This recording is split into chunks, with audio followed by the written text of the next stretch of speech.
The woman said it was all a lie and her boy couldn't. The dark-haired baby lay in the crib, motionless. The man grabbed her by the shoulders and called her Carla and asked her to control herself. The woman responded by calling out to Keynes that this was their baby Enid. The man with a sad face stated that their baby had gone to heaven. He added that no matter how bad he felt, he would continue to live until he saw Enid again. The woman wanted to object until tears began to fall from her eyes. While the man was hugging his sobbing wife, loud crying could be heard in the room. Many years later, the woman touched her chest and her finger glowed as she began to chant. Using the spell, Massive Rocket Flash, she extended the glowing finger forward. A purple beam from her hand shot towards the huge stone golem, hitting it right in the forehead. The delighted girl told her mother that it was really cool because she hit the target from a distance of a whole kilometer. Carla turned back, telling Enid that she had set an example for him. The boy immediately replied that he understood. She told him to try aiming at the golem's chest to pierce the heart, and advised him to imagine that the stones around him were allies and to try to focus only on the golem. The guy closed his eyes and began to read the spell exactly the same as Carla had read a minute ago. His staff began to glow and he suddenly opened his eyes, looking forward with concentration. Pointing his staff forward, he used the giant missile flash spell, and a beam emerged from his staff, heading towards its target. There was a big explosion and everything was consumed by flames. Carla and her daughter stood behind him watching this while the hero gasped, seeing that he had overdone it. The girl, feeling what had happened, smiled awkwardly, saying that her brother was the best.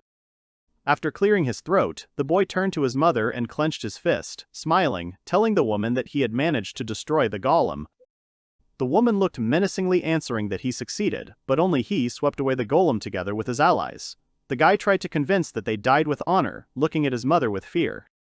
She reminded him that she had told him to aim for his left chest. If he had shot him like that in a real battle, he would have destroyed everything around him along with his comrades. A crater had formed where the blow had been struck. She called out to Enid, saying that his magical power surpasses ordinary magicians several times. Although he is only 10 years old, she is sure that he can already be safely called a genius. She added that he should not dwell on this. She taught him that even though he had excellent magical abilities and practice, he was still at the same level as his peers. If everything was left as is, he would be called a foolish magician. The guy cringed, thinking that she had started scolding him again. The girl jumped up and down joyfully and thanked her mother for the lesson. She was already looking forward to the next one. The guy exhaled that attention was being taken away from him. Enid approached her sister and thanked Amilia in a whisper. She replied, smiling, that it was not worth thanking. She considered herself not like him because he had knowledge and skills. She envied him. The guy was embarrassed. She shyly pressed her fist to herself and added that she also considered him the most powerful magician she had ever met. He asked her again if it was true, and she immediately answered that it was. She, smiling, said that she dreamed of becoming just like him. The hero watched Amilia cast a spell, thinking what a cute little sister he had. About 410 years ago, a new continent was discovered. The continent was found by the Ice Empire. The city of Melia was founded on the new continent, where he was born. The hero woke up as a child, reborn in another medieval fantasy world. In his past life, everyone hated Enid. It was bad. He worked a hard job and was completely mentally and physically depressed. In his past life, he always had dinner with his parents, but one day, they died in an accident. The hero lived on the money they left and became a slacker. He lived without needing anyone. He lived an absolutely worthless life. The hero lived like a walking dead man. At one point, he began to wonder what happened to him. That one day he suddenly died at such a young age. When he opened his eyes the next time, he saw a young couple in front of him. They were shouting that it was a miracle because their son had come back to life. Carla and Keynes were looking at him through tears in their eyes. In his past life, he loved reading novels about reincarnation in other worlds, but he couldn't believe that the same thing happened to him. However, his new parents looked happy. At that moment, he had a feeling that he was needed by someone. While hugging him, his parents did not take their eyes off their son. The child ate. The elf fed him. Carla, taking her son from her hands, thanked Luina and she replied that there was no reason. The girl who fed him was his nanny and servant, the dark elf Luina. The hero believed that his mother could be the most beautiful girl in the whole world, but she did not have a good figure. Luina announced that she was leaving. The hero, looking at her, thought that the difference between them was crushing. Carla looked away, telling her husband that today she would teach him magic and that it would be easy. She planned to teach him the spell, Material Exchange. Keynes panicked, saying that it was impossible because he knew nothing about magic, and besides, he didn't have a wand. The girl said with displeasure that she didn't see any problems. She said that when she was 6 years old, she could cast spells on her own without any teachers. She looked at him condescendingly and sighed. The man replied that she was from Yuxia, the most magic-oriented civilization, and he was from Ranlesia, an ordinary nobleman, so he didn't think he could learn magic. The girl was angry at his words. Carla yelled at him to shut up and started. The baby looked at him thinking what the man was doing. Anyway, he was a lord after all. Although his parents are nobles, they are only lower-class aristocrats. They own Melia, an old village with a population of 70. The man raised his palm in concentration. He moaned standing in front of the teddy bear while his wife stood to the side watching silently. An hour later, all he had achieved was that the bear was only slightly shaking while the man himself was shaking all over. He said he couldn't. Carla frowned. The hero thought it only took 5 mana points. Keynes had no swordsmanship, no magic, no nobility, no ability to rule. He thought of him as a useless lord while his father scratched his head in embarrassment. Carla shouted at him not to give up and just continue, because if he is a man, then everything will work out. He extended his hand forward and smilingly told his wife that he loved her with all his heart, and in this he was better than anyone. He asked her to believe him. Embarrassed, the girl called out to her husband. Enid grimaced as she laid him in his crib and thought, groaning, that now it would all happen again. The hero often slept in the lullaby in his parents' room. He heard his mother's declarations of love. He used to think that they would be embarrassed to do such things around their child. The hero has no choice but to listen to the sounds twice a week. He thought it was good that they were still young and beautiful, but he still didn't want to hear them. Looking at the bear on the side, he remembered that material exchange. He looked at it carefully. He repeated to himself more than once that this bear should move. The bear actually started to move. The boy was glad that he was much stronger than his father. He thought that maybe he had a talent for this. He noticed how soft his body was. The couple noticed a child standing to the side. The man said it looked like Enid had already fallen asleep. He decided that from now on, when his parents were busy with their own affairs, he would practice material exchange, because if he did this constantly, he would run out of mana. It usually takes about 2-3 days to spend it all, but 1 day is enough for him. This can lead to physical and mental damage. In addition to material exchange, there is material redirection. When no one hears the hero's cries, it is most convenient to move his feces into the trash can with this skill. The hero thought that in his soul he is already an adult. This is how the protagonist's childhood passed. Carla leaned her forehead against the boy's forehead, saying that she was starting the measurement. Pulling away, she gasped in surprise. The woman, smiling happily, said that he had 496 more. Carla could not believe it, because his magical power was incredible. As the hero thought, the principle of daily training and 24-48 hours of rest helps build muscle here. He did the same, only with magic. As he expected, this principle works with magic too. The hero practiced high-level magic from an early age. From his cradle, he practiced on a teddy bear. And now, at 10 years old, the hero has the greatest magical power among all of his generation. When the hero told his mother Carla about this principle, she told him that it was nonsense. He thought it was strange. The boy thought that magic power has a limit in general, so he thinks that there are diseases associated with magic. He thought that it was good that he was okay. Someone called the boy Enid from the side and he turned around.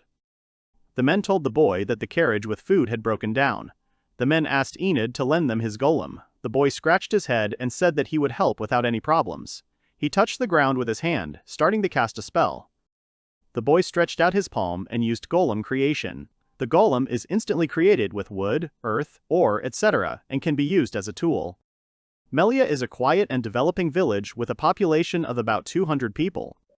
What they need most now is farmers. As the population grows, more food is needed to support it. However, everything is surrounded by rocks. Therefore, the hero used his golem creation skill to help everyone.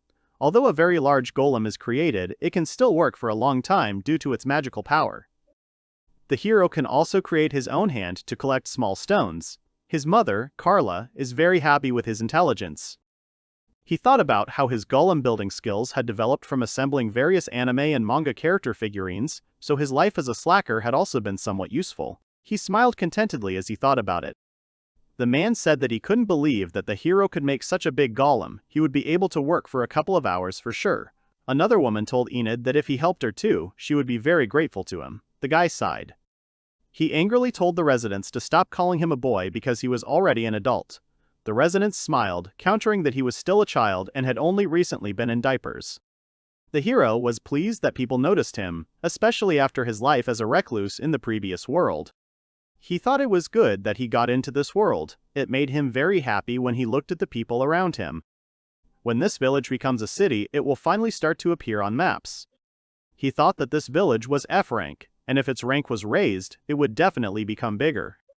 The hero, with his knowledge of the modern world, decided to make this village the largest. The villagers called Enid to them. The hero was interested in how far he could go.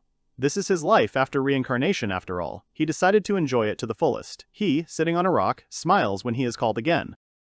The Crane family is not far from the clinic. A beautiful angel in white who also knows how to use magic, Amilia. She called her brother saying that the medical indicators are ready. The guy took the documents and thanked his sister, and she smiled, replying that there was no reason to. She looked at her brother, embarrassed, until he tensed up a bit. He reached out and patted her head, saying that she had tried well. The hero was suddenly reborn in this world and can now lead such a life. He has a sister who is a year younger than him, Amilia. Embarrassed, she thanked him again.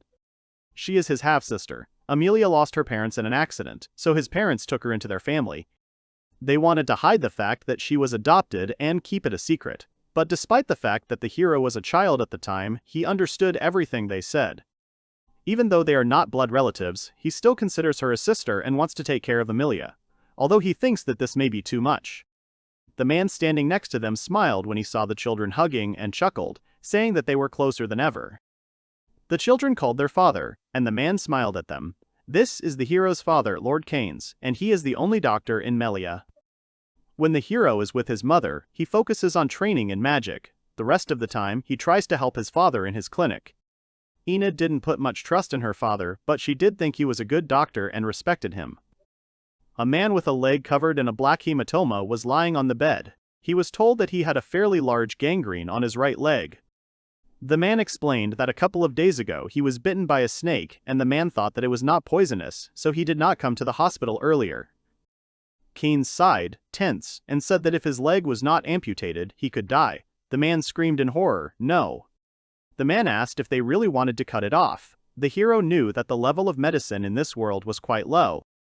Healing magic and potions are much more in demand in this world. Doctors are not particularly valued in this world. But it is quite difficult to find mages who can use healing magic. Potions are also quite expensive. Therefore, people in this country often seek treatment from doctors because of their cheapness. The hero, looking at the patient, thought that he was lucky that gangrene appeared only on one leg. Clenching his fists on his knees and trembling, the patient said he trusted Dr. Keynes and that it was better than dying. He said he agreed, and the Lord replied that it was good. The Lord called Enid and Amilia, and the children responded. Amilia used the spell Deep Sleep, and Enid bind. There was no anesthesia in this world yet. If they didn't put this man to sleep with a spell, he might die from pain shock. The man took the knife, saying that they were starting. Amilia was hanging up wet clothes. The man was saying that Enid's idea of wearing white coats was a good one. Since they started wearing them and washing them every day, they had a noticeable decrease in the number of deaths of patients after operations. The guy asked again with a smile if it was true. The guy proudly said that it is also very important to maintain the sterility of medical instruments by heat treatment. He remembered that he learned about it on TV. Recalling the man with gangrene, he said that he felt great after the operation, even though he walked on crutches. Keynes reflected on the importance of hygiene, saying that he was initially a little skeptical about it. Amilia said the statistics showed the difference. Her brother taught her to analyze. The guy stroked her head and said that she was a good girl. The hero is trying to convey his modern knowledge of medicine to the world, and so far it seems to be working. Now, the special thing about their village is that they make soap. It's one of those things that people were skeptical about at first. Someone shouted about a free giveaway while holding out a packet of soap. Amilia walked through the crowd offering everyone free soap so that they could try washing their hands with it. The man laughed, saying that he didn't think it would be useful, but the soap washes away all the dirt and makes the skin clean. Other girls said that they were surprised that the soap gave the body a pleasant smell and was much cheaper than buying perfume. Another girl said she enjoyed washing her body with it and wondered why she hadn't known about it before. All the shelves were empty and had sold out signs. Someone said sales were growing every day.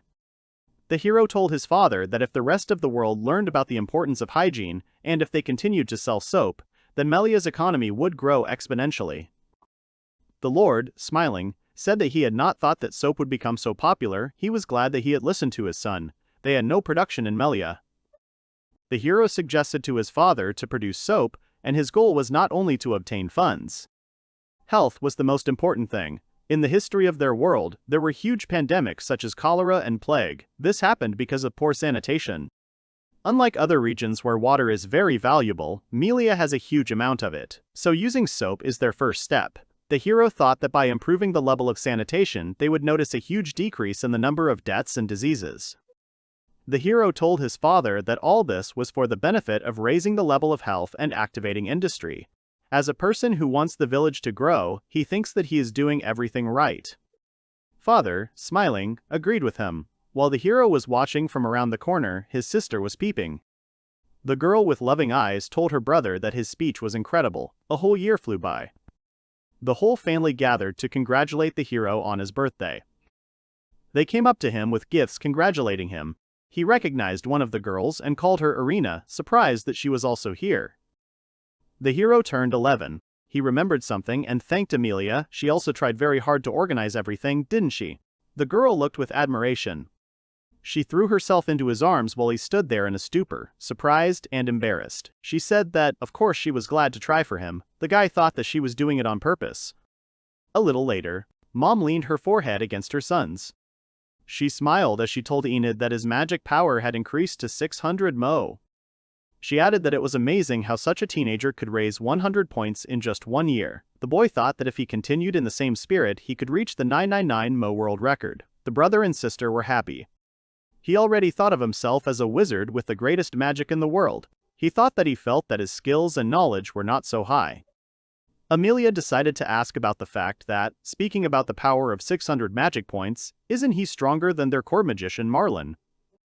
Mom became serious, telling Enid that maybe it was, but told him to listen up. She said that no matter how strong his magic was, if he didn't know any skills, he would never become a first-class mage. Amilia asked Mom from behind if she had heard that the Marlin had successfully rejuvenated and changed gender. He thanked Amilia for the distraction. The woman sighed, saying that she thought that this news would soon spread across the continent. The woman was perplexed as to how it was possible to change gender and turn from a 70-year-old man into a 10-year-old girl. The children were stupefied. The woman said that he wasn't even ashamed to admit that he was happy to wear girls' clothes. She also heard that he seriously wanted to change his name to Marilyn or Aaron. It didn't matter. The woman was really interested in what was going on in the head of this stupid old man. The hero repeated her words about the stupid old man. Amilia asked why so rudely. The woman decided that it was enough to talk about it and said that the Hawkwood family had sent the hero a gift. He was surprised, asking again if it was true that his mother's family had done it. These were magical glasses that could perform various functions and were controlled by voice. The hero looked at the new thing with admiration, shouting that it was an expensive magic instrument. She said that she thought that her mother's parents had not kept in touch with them for a long time. During his parents' time, the Ice Empire and the Runekia Kingdom were at war. A wedding between the two warring nations was never recognized. But one day his mother left her family and married his father. He had heard about this by chance from his maid Luina a long time ago. His maid was already 116 years old. She had once nursed his mother. His mother sighed and said that her family wanted to take Enid into the main family, but she thought they had an ulterior motive since she had been sending them regular letters informing them of Enid's progress. She added that her magic-obsessed father was very interested in him. Amilia said with admiration that it would be wonderful if her brother became a bridge between the two families.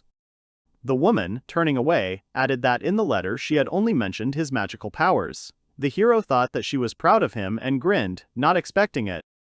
The guy put on his glasses and was asked how it was. Carla smiled, saying how it suited him. Amelia's mouth dropped open in surprise. He approached his sister, asking excitedly if everything was okay. The girl blushed and began to stutter before answering that it was not. She looked at him and said that she thought it suited him very well, that she liked it. He looked in the mirror and thought he looked the same as regular glasses. He said that he would now move on to their functions and decided to start with farsightedness. He read that this skill power is adjustable at the user's discretion and allows one to see spirits and ghosts. It can also be used as a magical weapon. Next, he saw the skill perspective, which allows you to see through walls and clothes. He looked at the three girls and thought that this meant that he could look at them too with the help of perspective. He chuckled to himself, adjusting his glasses and thinking that he liked this, especially he liked the perspective. He decided that since he was a man it would be stupid not to use it. He decided to start with Luina using the skill, and it worked. He looked at his maid Luina and liked the contrast between her skin and the fabric. Then he looked at his sister, who was almost 10 years old. He wondered what she would be like when she grew up. Then he looked at his mother and saw nothing new. He froze, thinking that it was insignificant. The woman said that for some reason she felt uncomfortable and felt as if Enid had done something. She said that he just used perspective, didn't he? The boy took off his glasses thinking that he was caught. Luina asked the young gentleman with a stony face what he was doing. Amilia was embarrassed, covering herself. He told his sister that he hadn't had time to look through the fabric, so he said not to worry, especially since they still wash in the same basin. The girl, embarrassed, shouted that it didn't matter. She really didn't like it when her brother used perspective to see through fabric. It was embarrassing. The woman used magic on the glasses and handed them back to him, saying that everything was fine now. The guy looked at them questioningly. He screamed, saying that she had turned off the perspective. He fell to his knees, dejected by this. Amilia cried out in concern, calling her brother and telling him not to be sad. She smiled sheepishly, saying that if he really wanted it so much, he could look at her any time, although if he looked, she would be embarrassed. While she was smiling, he answered sharply, telling her to forget, because it wasn't worth it, that he hadn't seen it there yet. He, putting his hands behind his head, told her that he was not interested in girls from the family. Anne and Alina were the sweetest girls in the village, and he wanted to test the prospect on them. She trembled, calling her brother, and he turned around with a questioning gasp. She slapped him, screaming that he was an idiot. She cried while magic flowed from her palm, and the guy asked why she did that. She ran away crying, shouting to her brother. He adjusted his glasses, asking in surprise why she was so angry. He rubbed his reddened cheek. He sat down on the floor, saying that he didn't understand anything. Enid's morning starts early. He watches the creatures at work, fertilizing the fields, and says it is as amazing as always. The old man behind the hero called out to the young master Enid, telling him how he had helped him out. The guy, controlling the golems, turned to the man, telling him not to bother. The guy said it was great training for him in controlling the gargoyles. He moved his hand closer to the monster, saying it was time to refuel. Holding the gargoyle, the hero shouted that letters were being sent to Nuji village. A man approached him, telling the young master about another letter. The hero loaded them into the bag placed on the monster. The hero whispered a spell. The gargoyle immediately flew up to the surprised cry of the resident. The villager thanked the young master, Enid. Postal services and sowing seeds in the field are in great demand in their village. The resident said that Amilia also often helps them out with writing letters. He said that this beautiful girl is so kind to them, the common people, as if she were an angel. The hero is small about the fact that he praises her so much that as a brother he is pleased to hear. Apart from the nobility and merchants, few people can read and write, so Amilia often writes letters on behalf of local residents and reads them out loud. Whether it was simple speech, archaic speech, or even oratory, the hero thought that it was all because their mother was simply obsessed with studying. The hero stretched, saying that he should work in the afternoon. He went forward. He looked through the lens, saying that he could indeed clearly see what was in the distance. He happily added that these magic glasses were really something special. The boy flew through the sky, saying that thanks to this clairvoyance function, he can rest a little while training in levitation, which he is not good at. He remembered his mother, who says that technique is very important. The boy saw something down below. There was his father and Dutton patrolling the forest. He said his father had taken on the role of the village policeman. But the hero believed that even with this, he still could not be relied upon. But the hero respected Dutton, even though he was a dwarf, because he was a real mountain of muscle. He even once knocked out a saber-toothed warrior with one blow. Meanwhile, the hero's father couldn't even grip the sword properly. The hero said that now he would try to change the channel on the glasses. The hero adjusted his glasses. He used sensitivity, which is the ability to see creatures such as spirits and ghosts. When a small spirit flew past him, the hero recognized her as Sylph. He thought spirits were cute. The hero thought that even though he could see them with these glasses, interaction with them was prohibited.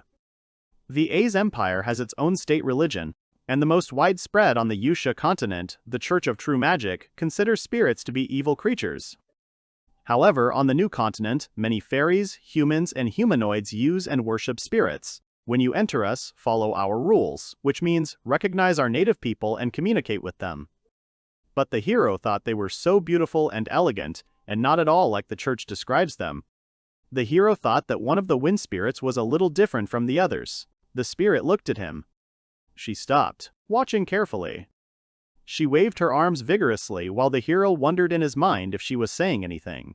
When she sighed, he thought she had given up. He watched her fly away. The hero sighed, realizing that he would have problems anyway if he got attached to her. He said he would change the channel to farsightedness. Birds appeared ahead. He noticed the beak wings and wondered if they were heading towards Amilia, since they usually didn't appear in populated areas. But he noticed something even more important that was really bad. Another bird. Rook is a large magical creature that eats humans and humanoid creatures. Judging by their appearance, the hero realized that they were afraid of being eaten, and yet he would not forgive himself if he allowed them to die like this. He thought that these glasses were equipped with a self-tracking function and it was time to try out the attack mode. The hero saw that the monster had almost caught up with the beak wings. The hero began to use the spell, covering his eyes. The hero decided that whoever had time would eat it. He screamed the spell of magic clear sight. The beam flew between the two beak wings and flew towards the monster behind. The monster was able to defend itself. The hero looked at this questioningly. He was very surprised by this. The hero thought that this couldn't be, because just as an ordinary rock created a magic shield, as a rule, rocks are no different from ordinary birds. The bird was angry and flew towards the hero. The hero realized that at this rate, all of Amilia would be in danger. The hero decided to try again, deciding that this time everything would work out and screams to hit the monster. The magic glasses were barely holding up. The monster parried the hero's blow again, horrified. The monster was getting closer. The hero watched. When the monster approached, the hero realized with horror that the monster was 10 meters, no, even more than 30 meters. He said that this could not be. The hero remembered that the rook was considered an extinct species. Before him was a prehistoric spirit. The hero thought that the largest spirit reached 18.5 meters, not to mention the magic shield. He wondered if they really stayed on the new continent. It was a discovery. Someone called out to Enad. He looked down to where his father and Dutton were standing in the rain. The hero realized with horror that if the monster ate him, then his father and Dutton would be next. And then the monster will harm Amilia, where all his loved ones are. While the monster was flying towards him, the guy mentally asked his opponent if he really thought Enid would let him destroy all of this before his eyes. The hero screamed that he would destroy him here and now. He began to use mana release, threatening the rock. The bird's shield held up. The hero thought that he would defeat it even if he had to use all his mana. The bird didn't even strain itself while the hero himself tried. The guy's glasses were cracking. The hero asked himself to try a little more, just a little. The bird's shield repelled his magic. The shield began to crack, and the bird became unarmed. The boy shouted at the bird to die already. The affected bird began to fall to the ground. The boy adjusted his broken glasses, wearily saying that they had served him well. The guy thanked them again and, closing his eyes, began to fall. He fell into the water. The boy was struggling in the water. The dwarf shouted to the master until his father realized that the hero had exhausted all his mana and could not move. The boy screamed, asking to save him. She began to sink to the bottom with despair on her face. He thought about how much pain he was in, how scared he was, that he didn't want to end up like this. In front of him was his father, calling out to him and reaching out his hand towards him. The boy, crying, rushed to the Lord, calling for his father while he calmed him down. They were both in the water when the man hugged his son and told him that everything was okay. The Lord called Enid, calling him his treasure, and said that he would save him alone, at any cost. Keynes called out to Dutton, holding the child in his arms, and told the dwarf to catch him. Dutton caught the child screaming at the master. The child, clinging to the gnome, called out to him. Dutton's shocked gaze quickly turned to the side. The gnome was shouting to Canes, who was being carried away by the current. Enid watched this. Dutton denied everything, saying that it was too bad, because there was a waterfall further on and if nothing was done, Enid's father would die. The boy screamed for his father. He thought about this horror. The man, while in the water, turned towards his screaming son and smiled while the boy watched him with tear-stained eyes. The hero did not understand why his father should suffer unless he saved him. The dwarf behind him fell to his knees, calling out to the young master and telling him to take a good look at his master one last time. As the crying child watched, the dwarf said that this is a true man's courage. The spirit behind was watching the people sitting on the ground. The spirit, groaning, tried to pull the man out, complaining that he was heavy. This is Sylph. He travels freely around the world with the wind. Today she met a boy with glasses who can see spirits. He defeated a huge bird with his huge laser from glasses and she became curious. She also just caught a man who saved a boy who fell off a waterfall. She said she lives by the principle of a good deed a day. Sylph was called from the side and she shuddered in surprise. In front of her were two ancient beakwings, Iglos and Fowl. They asked for forgiveness for frightening her. The spirit told them that if they were seducers, art dealers, or church barkers, then she would immediately give them a no. The birds did not understand what she was talking about. The girl recognized those below who had recently been saved by that guy in glasses. Fowl extended his hand forward, saying that they wanted her to hand over to them the man she had saved. The girl looked at them questioningly and asked if they would eat him. The birds were amazed and discouraged, repeating her question. The embarrassed beakwing said that it was their fault, and they wanted to take him to the village because they were very loyal, and in gratitude for saving him, they wanted to help. The spirit threw them a man, saying that in such a situation she gives the family estate. Eden opened his eyes. In front of them were his parents smiling at him. The boy started to cry. The family, fortunately, was reunited. Covering himself with a blanket, the boy talked about how happy he was that his father had managed to escape. Amilia, who was lying next to him, told her brother that while he was sleeping, the beakwings had brought his father and, thank God, everyone was safe. Sylph watched them from the window, saying that they really did well and it seemed like the boy with glasses was okay and now she could continue watching him. Amilia hugged her brother smiling, and the spirit wondered why they were sleeping together if there were two beds, it was cramped. The hero was surprised that in gratitude you can even get a magic tool, and it seems he saw it somewhere. It was the Ultra Beak set which, when put on, gives you the strength of a Superman and the ability to soar in the sky.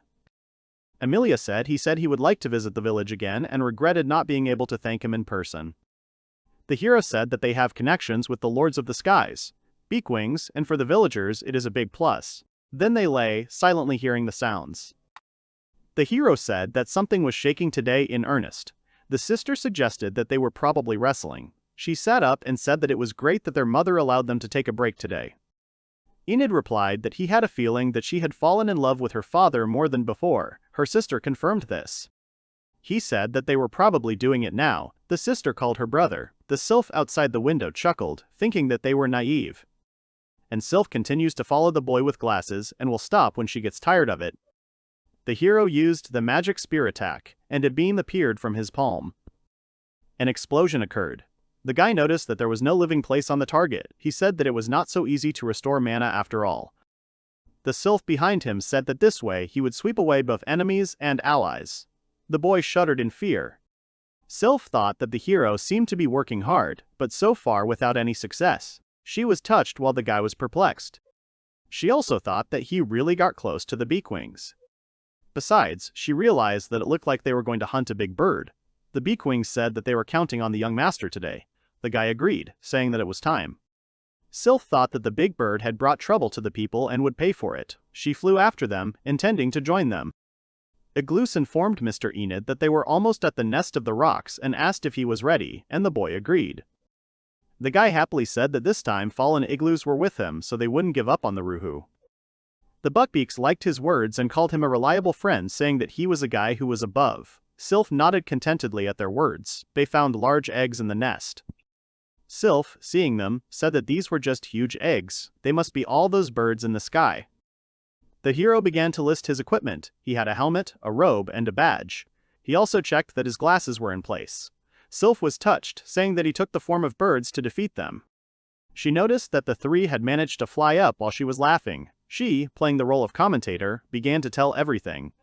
The girl said that their hero's glasses emit a bright light. The hero used the shining gaze. The sylph closed her eyes, screaming that it was bright. The birds were disoriented and someone said it seemed to work. The hero shouted to Fall and Iglus to begin. The buckbeaks accepted the order. Someone shouted to Fowl that it was too late. One of the birds started to act up and the feathers it released hurt other birds. Someone shouted that the rock attacked with feathers and that it didn't care about its fellows and that it was terrible. Iglus called out to Mr. Enid and Fowl saying that he wouldn't let them down. He started using magic. Iglus used the Sylph shield. Many spirits appeared nearby using the shield. Sylph was surprised to see that he had summoned all of them to help. She decided to participate as well. She stood in front of the hero using a shield and defending him from one of the feathers. She caught the feather, smiling contentedly as she looked at the white pointed feather. The hero behind her was confused, thinking that he had heard the familiar voice again. The spirit was surprised. She screamed when she saw Mr. Buckbeak as he rushed straight through the feathers towards the enemy. He wounded one of the birds and beheaded it. Fowl dealt with the next one just as quickly. The girl spoke into the microphone like an orator, and in the blink of an eye, Fowl defeated his opponent. Igloo said that there was one more left and told the hero to finish him off. He accepted the order. Iglus began to cast a spell to the Lord of the Wind Spirits, calling him great and asking him to give him strength. He summoned a great hurricane. Sylph, holding on to her dress from the gust of wind, screamed that it had been carried away. She noticed something off to the side. The hero held a huge boulder in his hands without any difficulty. She, seeing this, screamed that the boy in glasses was a strong man and he would show them a trick again. She watched while the guy flew over a hurricane, inside of which was a bird holding a stone. The guy used spatial time magic. He used the spell Weather Strike. He threw the stone down. A huge boulder crushed the remaining bird.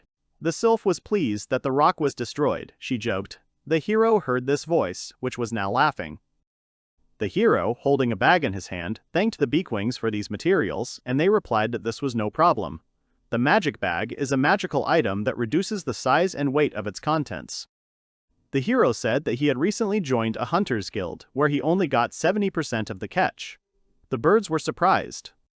He added that in the case of the prehistoric rook, they got 90% of the profit. From Amilia, 50% went to the state tax and other things to the A's empire. Another 40% went as land tax to the governor general. Eden said that although the village had come out on top, they still had to spend money to fix the glasses. Sylph thought that it seemed that the boy in glasses had earned himself a reputation as a rook catcher. Fowl regretted that he could not thank the hero personally, and remembered that he said that he was interested in the magic of spirits. He asked him to take a feather, it will help him with his magic. The feather of the ancestor rock changes color during prayer and indicates which spirit is compatible with him and what his strength is. The hero looked at the feather and the girl was interested in what he felt, whether he was cooler than the Beakwings. The guy closed his eyes, starting to pray. The birds were surprised to see the beautiful golden color, which meant that the hero had very high compatibility with the spirit of air. The boy was surprised. The sylph behind him realized that she and the boy were very compatible. The birds said that in the case of people, 1 in 30 has this ability. The boy doubted it. The sylph smiled, thinking that he was good and wanted to do it without tricks next time. The spirit, closing her eyes, smiled. She flew away saying that perhaps they would meet, again calling the hero a dear person to her. She thought that by that time his spiritual power would increase even more time. It was her girlish sixth sense. The guy shook his head again and thought that he had been seeing things all day. He looked at the nightstand full of various objects and said that there was a good catch today. He stretched, saying how tired he was. A sylph appeared from the window. A voice was heard from the side saying that she really wanted this beautiful feather and promised to return it later. She asked if he agreed many times while the guy was turning his head, not understanding where the sound was coming from. She took the feather, saying that silence was a sign of consent and that the feather was beautiful. She flew away with it, thinking that it was fun with the hero, and she thought that she had not yet become bored with him. Veneria Festival, a women's beauty contest. From the stage they spoke to the audience, telling them to get ready. The man told them to meet their last participant in this category, one of the most beautiful and famous girls in the New World. Kara Crane appeared in front of everyone. The hero thought that his mother was a beauty. In the category over 18 years old, adults participated Lady of the House Crane, Kara, and Barker from the Tavern, Melissa. In the category of girls aged 10 to 19 youth participated the eldest daughter of the House Crane, Amilia, nun, Arena, exchange student from the House Ander, Sue. Veneria Festival, participants of the village of Melia. Pure-blooded elves without age restrictions. Elves, the maid and nanny of the Crane House, Luina. Kara smiled shyly, saying that she was a married woman and almost 30.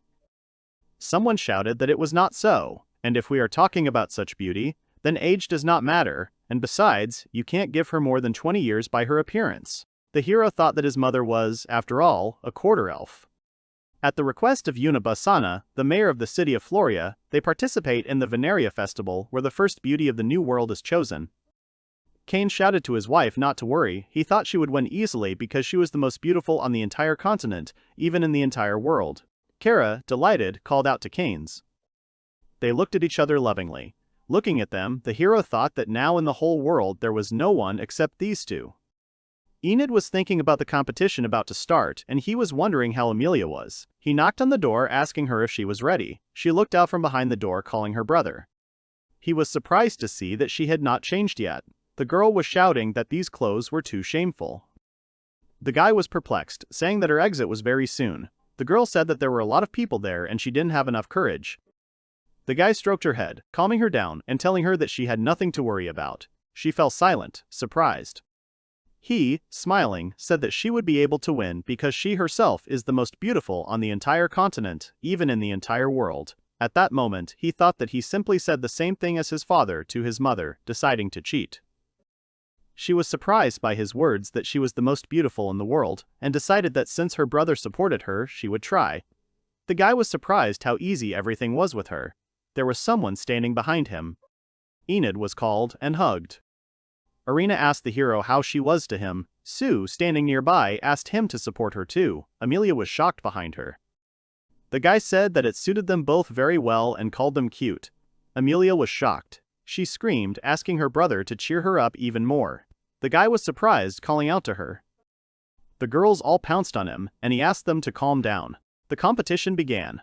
The host suggested that everyone continue and introduce the next category, youth. Sabrina K. Akaban was invited to the stage, Jen. The girl came out on stage greeting everyone. The father turned back, telling Enid that he was late. Enid, all disheveled, admitted that he was a little late. The guys in the crowd were talking about how pretty the count's niece was. The girl winked and asked to vote for her. The hero looked at the girl with interest until the announcer announced the next nominee, Amilia Crane. The hero's sister came out on stage asking permission to introduce herself. The girl was embarrassed. The same guys from the crowd began to exclaim about how beautiful she was. The hero nodded proudly, thinking that this was exactly so. They liked the girl's figure. The hero thought to himself that no matter how you look at it, the dress is great. He tried to force himself to get ready. Amilia said that today she represents the village of Melia and began to tell that everything is wonderful in her village, from nature to people, her favorite places and most favorite people are there. Smiling, the girl mentioned her precious parents and elder brother. The hero was very touched by her words. The girl started telling everyone about her wonderful brother, saying that he has a kind heart and always thinks about the village. He always teaches her magic with attention and glasses suit him, although he is handsome without them. The guy felt awkward. Amilia added that in any case, her brother was so wonderful and she loved him. She noticed him in the crowd and began waving. Everyone turned in that direction, and the hero, turning away, thought about Amilia. She stuttered as she thanked everyone. Everyone was shocked, and after finishing her speech, they started talking about how cute she was and decided to vote for her. Sabrina was walking behind, hearing all this. The girl clenched her teeth in anger. A little later, the Lord and the hero were walking down the street, and Kane said that they still had time before the results were announced, so she offered to eat and the hero agreed. The hero heard sounds from the alley and turned around. He noticed the girl from the contest and another one. Sabrina told him that she asked her to throw away the ballots of the other contestants. Father said that the second girl was a Cambion who was most likely brought from the Edge of Darkness. The Edge of Darkness is located in the south of the continent of Usia. These lands are covered in harsh deserts. The half-human, half-demon people who live there are born with a crystal in their foreheads that contains magical powers. Many Cambions are turned into servants. Sabrina told her servant to hurry up because the results would be announced soon. She stuttered that there were too many people there. Sabrina, taking out a whip, told her not to worry and to quickly do what she said. Suddenly, Keynes, covering Chuka with his body, received a blow instead of her. Sabrina screamed in surprise. "Who are they?" The Lord asked how a member of the Earl's family could act so inhumanely. He thought so. The girl screamed that it was none of their business. The pads fell out of her dress. Everyone froze. Jiro picked one up, asking if it was a push-up. The girl was embarrassed. Sabrina burst into tears and said that she had had enough and fired Chuk, telling the two to take her if necessary. The girl left, leaving them. The guys decided to return. Mr. Crane was called. They looked forward in shock. The journalists congratulated them on winning 3 nominations and asked for a few words from their loved ones. The hero did not understand what was happening. Vinaria Festival with a brilliant result and the competition was over. This victory brought glory to their village. People asked the lady what her secret of beauty was. The girls said it was because they washed themselves every day with soap, which they made themselves. Thanks to this interview, soap sales skyrocketed. In Melia and the number of inhabitants exceeded 200 people, and the village turned into a city before our eyes. Meanwhile, the hero turned 12 and reached 700 mana. He thought that both he and the village were growing as they should. They had a new beauty. The father announced that she would work in their mansion as a maid and introduced her as Mizari. The girl introduced herself as Mizari's servant from the edge of darkness and thanked them for helping her out. She said that her hobbies were spells, researching spells, and admiring fire. The hero thought that although she was a beauty, she was too gloomy. As Sabrina said, the hero's father hired the discarded Mizari. The hero asked if Cambion magic was forbidden. His mother immediately said that he needed to study more and explained that teaching their magic was forbidden because it diminished the power of the crystals. She added that witchcraft did not draw their mana, and it was not profitable in their country to fight superstitions. The hero realized that they could cope without spells. Kane said that in any case, cruel treatment of servants was absolutely unacceptable in this house. He told Mizari that she could be calm. The girl became embarrassed and thanked the gentleman for saving her, promising to do anything. She added that, of course, it's not just about cleaning, but about other things as well. Kara started coughing viciously and Keynes became frightened. He excitedly told the servant that her work as a maid would be enough. The girl seemed not to want to listen to his words and continued. Kara began to cough even more. The girl continued to insist. The hero, looking worried, thought that Mizari was too persistent and begged her to stop, otherwise his mother would kill her. Sighing, the lord called his wife and pulled her to him. They kissed. The children were embarrassed. The lord said that he had no concubines and did not use such things. Kane said that he does not love any other woman except his wife and cannot love. Kara was touched. The hero thought about how beautiful this scene was, but like a child he demanded an apology. Mizari remained silent. Later, the lord's house. The hero looked at Mizari and thought that she seemed to be working seriously. The girl saw the lord. She started jumping, saying that she couldn't reach it. The lord didn't pay attention. The hero thought his father was a stupid man. The girl realized that it was all useless. The girl decided to take extreme measures. A little later, Kara told her son that his technique was still lame and that instructions were very important. Sylph appeared. She told the hero that he urgently needed to go home. There was trouble there. At first the hero thought he was hearing things again, but it sounded very clear and he had a premonition from somewhere. He began to fly away from his sister and mother. There was a crowd below. He was shocked to see what was ahead. Their house was on fire, and the beautiful rose had thorns. The Sylph saw that the hero's house was on fire and was worried about him, so she decided to ask other Sylphs to help. She offered them to save the people of that fire. Others asked what business they had with them. Sylph cried and begged, saying that this was the house of someone important to her. The Sylphs decided that nothing could be done when one of their friends asked. Sylph was glad that the crybaby strategy worked. Na led the others forward. She decided to try too and wanted the hero to do the same. The hero was watching his house.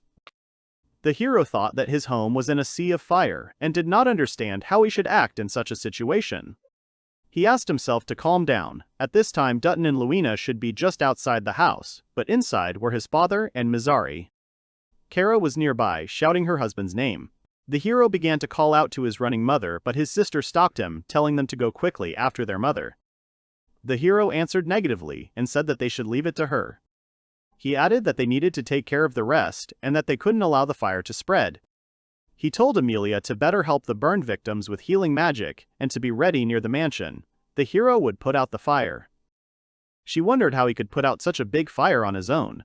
He said that at this rate it would spread to the neighboring houses, and if he didn't take care of it, Amilia would be impossible to restore. He had to take care of it and asked her to believe in him. She said she believed in him. He flew away, thinking that he would make it rain with his weather control skill, but it would take some time for it to work. He thought it was a race against time, so he found the skills most suitable. He summoned the skills Water Dragon and Golem Creation. A huge dragon appeared. The hero orders the dragon to move forward. The villagers were surprised to see a dragon heading towards them. Amilia was shocked. The hero asked his sister if everyone had gotten out of the house, and she replied that they had. The hero could not allow this city and his favorite places to be destroyed. He ordered the dragon to use water breathing. The residents and his sister praised him. The girl said that he was their hero who saved the city and she believed in him. Enid said that she was overdoing it because he saved the city but destroyed their house. He was sad that he didn't put out the fire but only caused destruction because he had poor control over his power, and besides, the source of the fire was their house. The residents said that although it was his house, he destroyed it without a shadow of a doubt to put out the fire, and thanks to him, everything went smoothly, and they will help with the repairs. The hero thought that he had destroyed the house by accident, but perhaps that was called a lucky mistake. He asked his sister how his father and the others were. His sister pointed to the side. There stood his mother over his father and Mizari. He didn't understand what it was. Someone said that they were carried on the fly on beds from the house straight into the garden. Sue said that she saw the air spirits move the bed and help those too. Sue from the Anner family who respects spirits seems to be, and the girl herself knows how to use them a little. Sue praised the spirits. The Beakwings also said that it was the Sylphs who helped his father when he fell from the waterfall. He decided that he needed to thank them for helping him twice. He thought that it would be impossible to thank them openly since they considered them evil. The sylph on the tree thought that the hero and the others were fine, and besides, she had received an unusual magical item that she borrowed. She did not know what a crime scene theft was. After the incident, their family was given shelter in the deputy mayor's mansion. His father and Mizari had not woken up for 3 days because they had taken a strong sleeping pill. It was more difficult with his mother. His mother was clearly sick of everything. The hero thought that maybe it would be better for his father not to open his eyes for now and did not understand if everything was okay with his mother. The sister was not surprised because there was a possibility that his father wanted to leave Mizari. Amilia said that she would only do that to her brother, and no matter what, all they could do now was investigate the cause of the fire. Enid asked her sister to calm down. He and Amilia divided the duties and began investigating when the two opened their eyes. They told Mizari that they had multiple indications that someone had been harvesting sleeping pill ingredients on the Cirilla plain and had bought a large amount of firewood from the woodcutter Zaka. The hero said that all this points to Mizari, and she confessed. She admitted that she was responsible for the fire. She said that she had put a sleeping pill in the Lord's coffee and put him to bed, then drank the rest of the coffee and lay down next to him. She wanted to join him in heaven. Ara told her to prepare to answer for the assassination attempt on the Lord and the arson of his house. These are 2 serious crimes, and she faces a cruel execution. She added that this was her retribution according to the laws of Ais, and, in addition, as a warning to others, she would be put on public display on the outskirts of the city. Kara told her not to even think that she would end up that easy. Keynes called his wife, saying that he wanted to abolish the cruel laws in Melia. He wants to do this to ease the suffering of those sentenced to death. Mizari called the master, saying that, despite everything, he again shows pity for her. Kara replied that she knew very well his kindness and gentleness. She screamed that he was the highest level of justice, and if he was so lenient towards criminals, the city would become unsafe. The hero believed that she was right, and if the Lord was known for his soft-heartedness, he could lose power. As a result, security would deteriorate and the number of crimes would increase. The hero was afraid that criminals from other cities would end up there.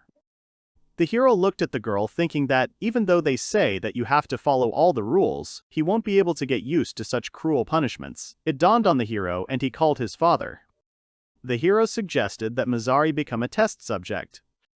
Smallpox. This disease has a high inertia, and the fatality rate is about 50%. Even if you are lucky enough to recover, there will be serious consequences such as scars or blindness. This infection is so terrible that it is also called the devil's disease. Someone called Enid. His father said that he continues to study medicine in order to destroy the disease that once took the lives of his parents. Keynes recalled how his father died in terrible agony, and his mother, although she recovered, was left with terrible scars all over her body, turning her life into a nightmare, and she could not live with it. He said that defeating smallpox is all he wants. When his father said this, his eyes were shining with determination. If smallpox in this world is the same as in the past, maybe they can develop a vaccine. Father asked him again about the experiments. The hero said that he was talking about his father's experiments to develop a vaccine and Mizari would be the test subject.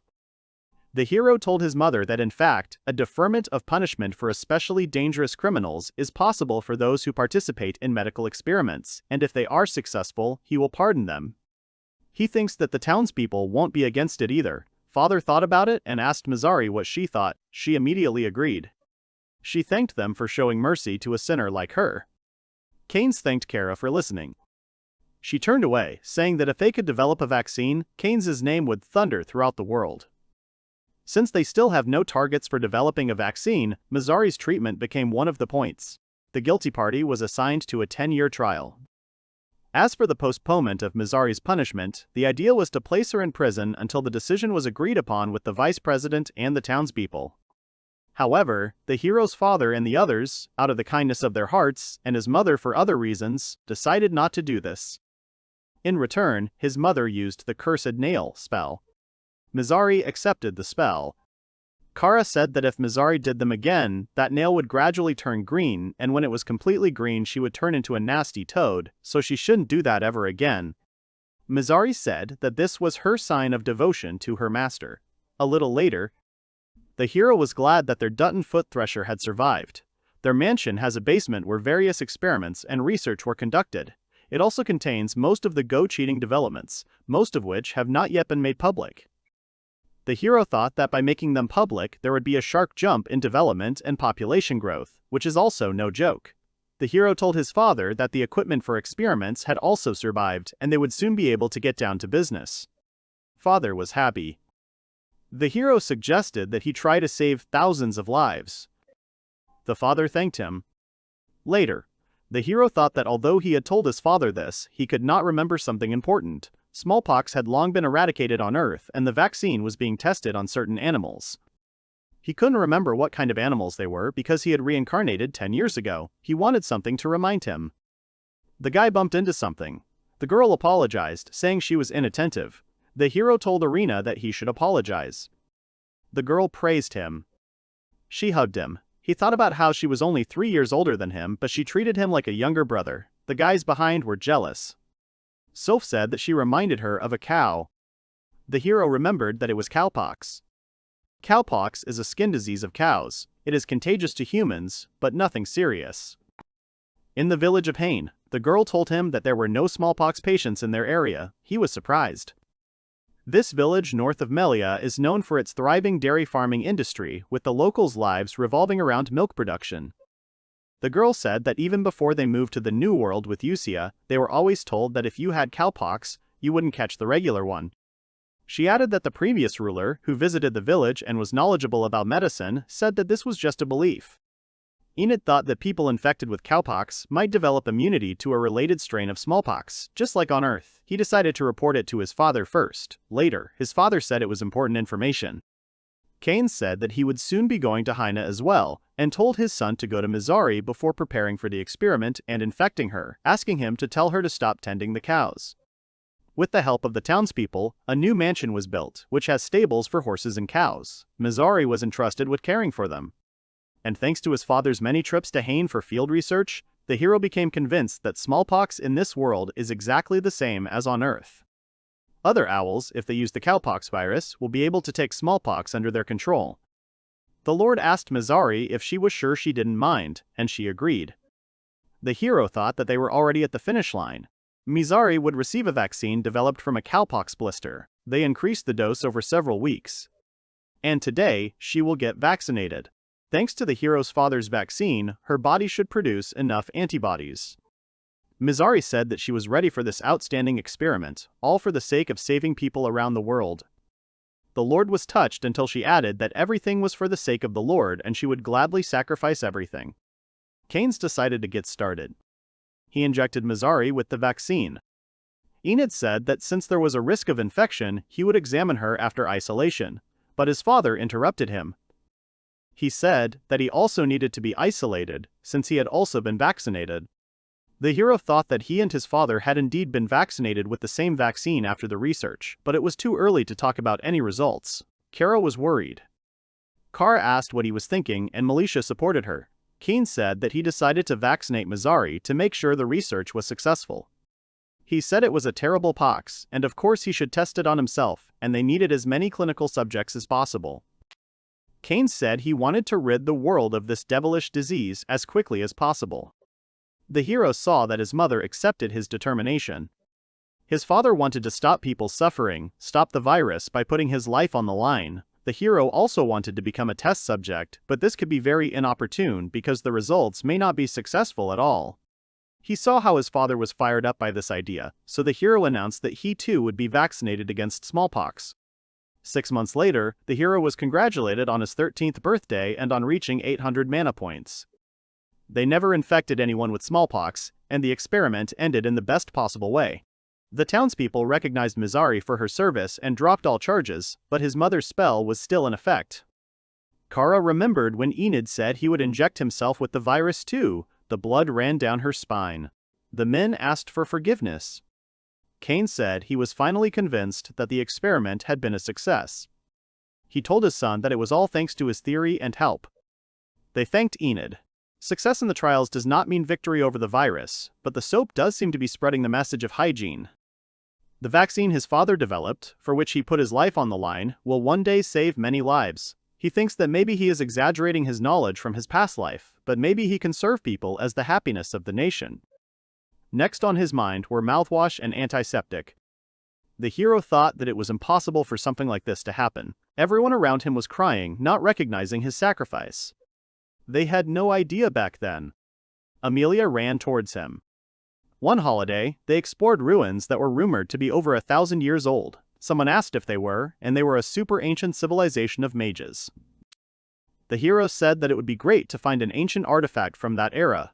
The guy next to him said that the hero believed in fairy tales like a child. He added that if it came to that, this literature and magical artifacts could belong to an even more ancient era. It was the head of his own guild, the eldest son of the Hondo family, Saruto Hondo. Saruto considered it stupid that people had been to the moon, had sunk to the bottom of the ocean, and that there was a weapon capable of destroying the world in 7 times. These ruins were discovered by settlers of the New World. Internal investigations have already been conducted here, and no treasures have been found that could be relevant artifacts. The hero thought that it seemed like a normal study. For such a budget, he likes this kind of thing, so he expects something interesting. Amilia said she thinks guys who never forget their dreams are just wonderful. The guy behind said that he also believed he considered himself a romantic who dreamed. It was the second son of Lord Arthur, of the Eyes Empire, Governor-General of the Northeast of the New World, Conan Doza Grey told Arthur. Amilia said it was his part, and he thought it was wonderful. The guy was beside himself with the compliment. He happily hugged the hero, and the latter thought that Conan was just like from the movies. The hero noticed that this time, Conan decided to use the research to get closer to Amilia. Conan told him not to be formal, since he might become his older brother in the future. Saruto tried to flatter Conan. Conan's family is older and higher in social status than the hero's family, so he and Amilia are careful with their choice of words. On the other hand, the upstart Hondo only surpassed Crane in rank, but the difference in attitude is visible to the naked eye. The hero thought that hierarchy was important for aristocrats, and resigned himself to it. The hero believes that human qualities distinguish you from other weak people. Saruto shouted at the servant. It was Saruto's servant, a Cambion named Kane. Saruto said that since Kane had the blood of a beast flowing through him, he could have been faster and spat at him, but he missed. The hero knew it was bad form to interfere with how masters treated their servants, but he couldn't. He hoped the invisible wall would work, but Saruto noticed. He asked the hero if he had disturbed him, and the hero realized that he had been caught. Hondo wanted to start an argument, but Arthur stopped him. Conan said that even though they call them servants, they are still people. He added that it was unpleasant to watch someone else's dignity being belittled. Saruto quickly listened to him. Cain thanked Enid. They started talking and Amilia tried not to be jealous, reminding herself that Cain was a guy. Enid offered to give Mia his things too. Mia was Conan's servant, she refused help. Enid thought that these ruins were not particularly dangerous and were more like an adventure than exploration. They had 6 people and plus 1 golem. He wondered if everything would be okay. They noticed that there were no monsters at all. The hero said that it seemed like everyone had been destroyed during the investigations. Conan was upset because he wanted to demonstrate his abilities to Amilia. The hero noticed that there weren't even any guard monsters, so Conan had missed his chance. Finally, the monsters came out. The hero looked at these creatures. He called them insignificant when compared to those movements. He considered this a complete bore and that a golem would be enough. Arthur jumped forward and said that everything was fine. He decided to take care of the monsters himself. Conan asked the hero to help him with magic. The hero used the magic blade, considering it a waste of energy, and Amilia decided to use her protective magic. Amilia used the skill, Mega Armor. Everyone was covered with protection. Arthur said that he felt Amelia's love, and with that, he was invincible.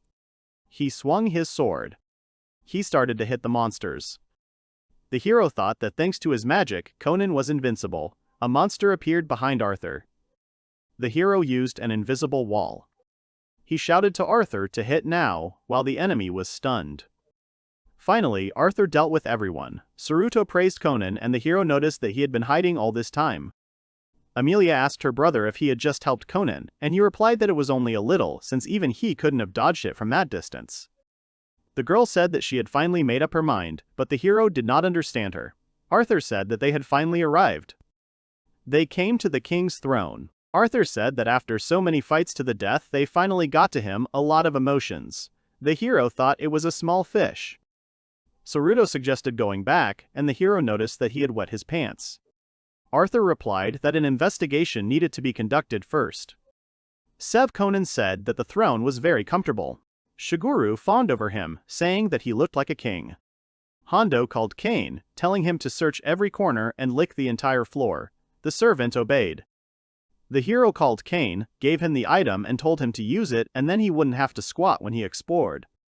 Cain thanked him. Amilia jumped forward, telling her brother that she could help too. Then the hero told her to explore the left side. Amilia mentally reminded herself again that Cain was a guy and there could be no love between them. The hero walked forward, remembering that in games there is usually a secret staircase behind the throne. He tapped his staff on the floor and noticed that in one place the sound of the tapping on the floor was slightly different. He wondered if there really was a secret staircase, but it should have been discovered during the exploration. Saruto asked why he was muttering. Enid told Conan that it looked like the throne could be moved and asked him to help.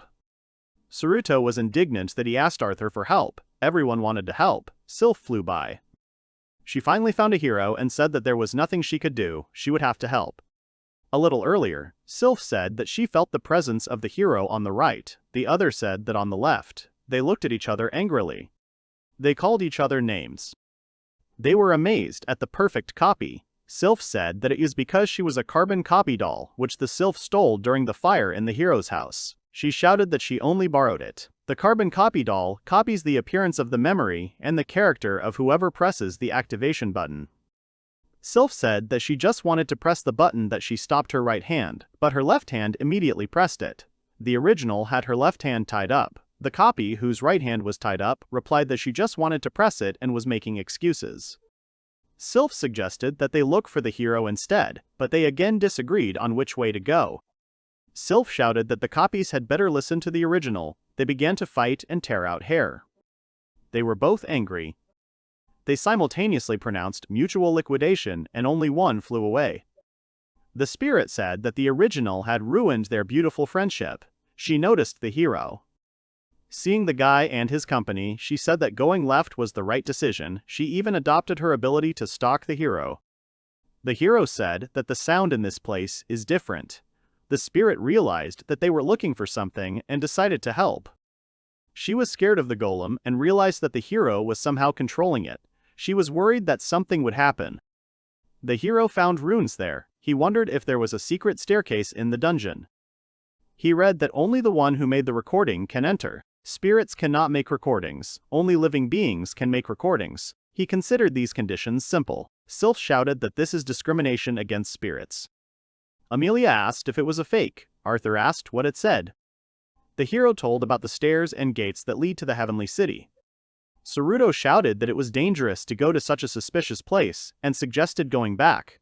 Arthur asked him to calm down because then he would not be able to enjoy the adventure.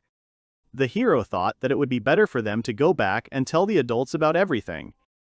The sylph shouted for the hero to quickly make the inscription and show his courage. Enid heard this voice again when he doubted and thought that it was the whisper of the gods. Many believers and holy knights of Melia's main religion, the Church of True Magic, say they have heard the voice of the supreme god, Manasthesia. Because of his mother, the hero also became a believer.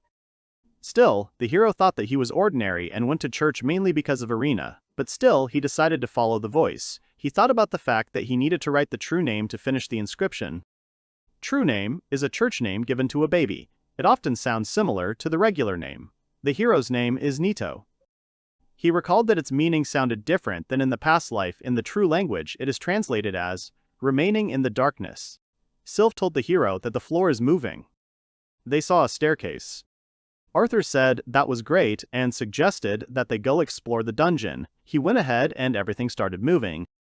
Conan was missing. Everyone was in a panic. A scuffle ensued and everyone fell down, except for the golem. He couldn't get in. Arthur saw that the guys had arrived. Arthur laughed, saying that he had slipped and fallen down in his joy. The hero replied that the main thing was that he was okay. He saw something to the side. He said it was a transformative circle. Looking around, he realized that there seemed to be nothing else there. Arthur said that he had been in this place for some time and nothing had happened. Sylph told the hero to look at the ceiling, and he noticed the inscriptions. She said it happened when he entered the circle and most likely it was a password. The guy realized that it was in the true language. The hero repeated the launch, and everything sparkled. The voice said that the total mana points were 815, and the threshold had been reached. The gate opening had been started. Amilia asked her brother what it was, and he reassured her. The voice said that in 60 seconds the teleport to the heavenly city would be initiated. The heavenly city was located right above the heavens. The voice said that one of them had to die. Saruto started to panic and tried to run away, but he encountered an obstacle. He screamed that they couldn't get out. Arthur tried to smash the wall with his sword, but only broke it. Amilia started using the skill, Group Teleport. The girl started crying because nothing worked. The magic didn't work. The hero said that maybe there was a seal on the movement spells in this place. Enid called upon the spell Seal Break, but it didn't work either. The voice said that there were 30 seconds left and asked him to calm down and wait. Saruto screamed that he didn't want to die in such a place and that there was no other way out. He rushed to Enid. He told the hero to teleport everyone except himself. It should work. The hero thought that he really was the only one who left the inscription. He decided that such deeds should be paid for. Amilia rushed to him asking him to stop because she would not leave without him. She said that she could not lose him and asked him not to teleport her at least and to leave together. She begged. He thought that he loved her even for the mere thought of it. He apologized to her. And he teleported everyone, remaining alone. They hit the wall calling him. He didn't think it was possible, but he tried to use the movement for himself, but it didn't work. The voice announced that there were 10 seconds left. He was still afraid of dying. He wanted to scream and cry. However, he remembered that his father did not cry, but smiled at him. Now the hero understood his father's feelings. He smiled, thinking that it was so as not to hurt his beloved family and Amilia deeply. He said goodbye to Amilia and asked her to convey this to her parents. The girl said that she would also die and follow him. He called Amilia and said that he really loved her, so he asked her to listen to his request, and she agreed. He asked her to live. This request made her cry. Enid asked Arthur to take care of her sister, and he immediately agreed, saying that he would never forget his bravery. Time started counting from 3. The hero thought what a wet farewell this was. And the last thing that comes to his mind is the phrase from the movie, I'll be back. He decided that this is how it would all end. It would be cruel to give hope for a return if he was not there. So he mentally asked at least not to forget him. The voice announced the end of time. The voice announced the beginning of the ascent. The hero could not see anything, it was too bright. The sylph next to him said that she would also go with him. She was curious where she would end up after death. It was exciting. The hero smiled, hearing that the owner of this voice was with him. The realization that he was not the only hero made it a little easier. The Alpha Sky City system was starting up. According to the program, Enid was a resident of a rank F city, a new hope for the citizens. His total mana was 852 to 798, and the check was successful. He was the only inhabitant of the celestial city of Alpha and had the right to inherit. Enid opened his eyes. He turned around, trying to figure out where he was. Looking at his hand, he noticed that he had become transparent. The main character was in the middle of the city. The boy floated in the air, though magic remained unavailable. Thoughts about what kind of heavenly city this was filled his mind. He rose high above the ground, curious and wondering if this was the afterlife. The fragile hope of rebirth was meaningless to him. He began to miss Amilia and everyone else, realizing he would never see them again. He slapped his face hard and forced himself to pull himself together. He needed to find someone else. He walked through the wall, amazed at how easily it happened. His spiritual body knew no barriers. Looking around, he noticed the beauty of the city, tall buildings that were not there in Amilia. Enid wondered about the top of the tower in the center of the city and whether he could reach it by flying along the walls. However, there was not a soul around. He also did not hear anyone's voices. After an hour of silence, a feeling of helplessness came over him. The thought that he might be the only living being here flashed through his mind. He closed his eyes, and tears came to his eyes. He wanted to see someone so much. And suddenly, a fairy appeared next to him, joyfully greeting him. She exclaimed that her instincts had been right. Enid froze in surprise, but was pleased to note that he could hear her voice clearly. The fairy told him that he should go to the tower in the middle of the city, under which his body was located. This news shook him. He did not believe how this was possible. She added that the lower floor was full of beautiful dolls, but she couldn't push the start button herself since she wasn't the owner of the place. However, she assured him that he could probably do it. He rubbed his eyes. Enid was confused, not understanding what was happening around him. He realized that he had no choice but to follow her, heading steadily towards the high tower. The boy felt the fairy fly through the walls and tell him that his body was there. He noticed that he had already gotten used to passing through the floor and walls, but despite this, doors and gates remained insurmountable for him. Looking around, he saw many capsules that reminded him of scenes from a science fiction movie. He was suddenly overcome with excitement. He expected to see something more than just a medieval morgue. However, the fairy pointed to the capsules and noted that they looked more like refrigerators. Looking inside one of them, the guy saw his body and thought that this could be some kind of cryogenic sleep. The fairy, getting his attention, pointed to a tablet with instructions. It said that if he was the king of ghosts, he should enter the underworld to get his physical body back. Enid remembered the ancient secret technique of transforming into a ghost and pondered its meaning. Not fully understanding what was written, he resolutely extended his hand and realized that the only way out was to try. Gathering his thoughts, he touched his body. At that moment, everything around him began to tremble. Opening his eyes abruptly, he discovered that he was now in his own body and no longer transparent. He was overcome with curiosity. Was he really back? Suddenly, the fairy's voice informed him that his soul had returned to his physical body. She congratulated Enid on this event. The boy thanked her joyfully, and, although he did not see the owner of this voice, he felt that a deity was guiding him. He couldn't help but ask if she was a deity. The fairy exclaimed with delight that he had spoken to her for the first time. Her presence became more noticeable. Ona happily reported that it was all thanks to his newfound superbody. He felt confident, as if he had looked into the future. At that moment, the fairy's form changed into that of a beautiful girl. She introduced herself as Shiel and admitted that she was a goddess. Enid noticed that the light was too bright and he could not see her face, but he felt that she really looked like a goddess. The girl said that her current form was taking too much energy and would soon disappear. She explained that she had shown Enid her final form, at which point the boy froze, lost in thought about what he had just seen. Now he had to go to the second floor of the basement to launch something unknown. This news surprised the young man, and he could not contain these feelings. Seal, noticing his reaction, assured him that there was an elevator to that floor and, without wasting any time, called him to follow her. Enid remembered that he was now without clothes, and this added to his discomfort. He wanted to quickly find his clothes. The elevator quickly took them to the desired floor, and soon they emerged into a spacious room. Seal happily announced that they were on the second underground floor. Enid wrapped himself in a rag he found nearby and felt relieved.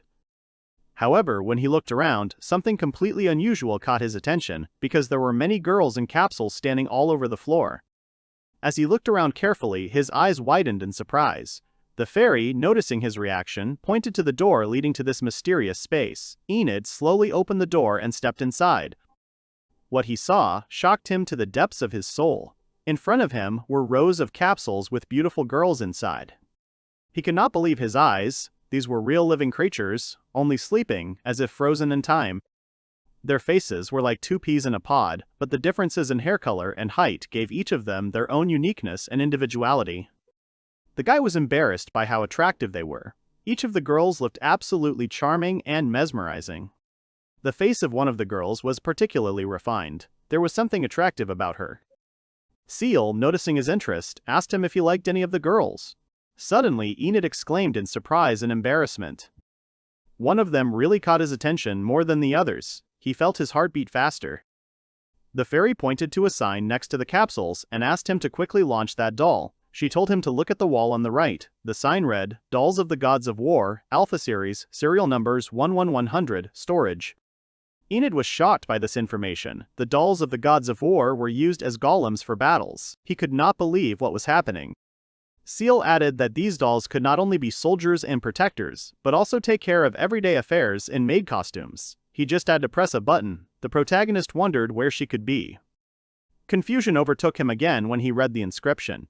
Seal, noticing his confusion, flew next to him, as if trying to support him in this strange and exciting moment. Enid was amazed by the design of the dolls that stood in the capsules. He remembered how in his past life he had only seen something like this in a manga. It seemed like heaven. Giel, the fairy, was eagerly urging him, insistently urging him to press the button that was inside the doll. The boy was embarrassed. He looked at the girl who had caught his attention. She was incredibly beautiful. Her features were harmonious, and her lips were gracefully outlined. Her smooth hair flowed over her shoulders. Enid could not take his eyes off her. Putting his palm under the capsule, he carefully opened it and took the girl out of it. Excitement filled him, because her skin was as soft and warm as a human's, but at the same time it was surprisingly light. Enid carefully carried her into his arms, trying not to hurt her. He felt his heart beat faster when he held her. The protagonist noticed that her face was flawless. Every detail was perfect, from her thin eyebrows to her long eyelashes that gave her a mysterious look. Her skin was like silk, smooth and soft to the touch. However, at that moment, Enid realized one disturbing detail: her heart was not beating. This realization made him freeze for a moment. Sil reminded him that he had to press the switch, not just touch the doll, and she began to hurry him. He became even more confused, but he understood her concern. Gathering all his will, he decided to try to activate the doll. Memories of how he had experienced similar situations in his past life came to mind, but now he was worried. Time had passed since his reincarnation, and although it was necessary, he had no desire. His hands were shaking. When Enid noticed that the girl was hot, he stopped in confusion. The feeling was unexpected and disturbing. He knew he couldn't just reach the switch. Sil, his faithful companion and fairy, advised him to be more cunning, and there was confidence in her voice. She had confidence in the young man, which was given to her words. Enid wondered how Sil could say such things. The fairy looked pleased and confident that he was ready to activate. However, confusion was beginning to arise in his heart. Thoughts were racing through his head, and the boy felt that there was nowhere to retreat. He understood that he had to act. Gathering his courage, Enid walked closer to the girl. The main character looked straight at her face. Awkwardness filled the space between them. Sil watched with curiosity, her eyes sparkling with anticipation. Suddenly, the beautiful girl suddenly turned on and took a deep breath. Her eyes opened and she looked at the world around her in surprise, as if waking up from a long sleep. A smile played on her lips, radiating joy at being awakened. She held out her arms, ready to embrace her new master. Sil, immersed in pitch darkness, felt as if she was floating in endless spaces. Around her, the city was moving swiftly, preparing to initialize the Sky City system, the program that granted the right of inheritance. She was surprised that she now had such rights. Without understanding what was happening, she felt happiness and excitement. Suddenly, she was informed that her body, separated from her soul, had been transferred to the Temple of Storage and was being prepared for the awakening of the Lord of Heaven.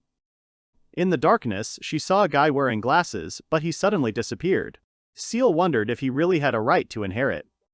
Soon followed the information that the identification of the foreign body was carried out and it was recognized as a doll. Then, the initialization of the foreign object with destruction began. The countdown began, and suddenly a beam of light pierced the darkness. Seal screamed in horror as she felt a hole form inside her. She didn't understand what it meant and began to melt. Suddenly she woke up and opened her eyes. For a moment she was gone, but then she was back in this world. Suddenly she heard a voice behind her. The shadow said that the doll had its own personality and that at the moment of its disappearance she could see her dreams.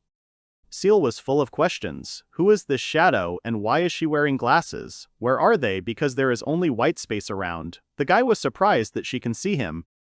The shadow explained that her appearance depended on the desire of the person standing in front of her. If she saw him wearing glasses, then that was her desire. Seal looked at the shadow in admiration, which said that she was a god, but this definition was not enough to describe him. The fairy was happy to stand in front of the god and without thinking called him Super God.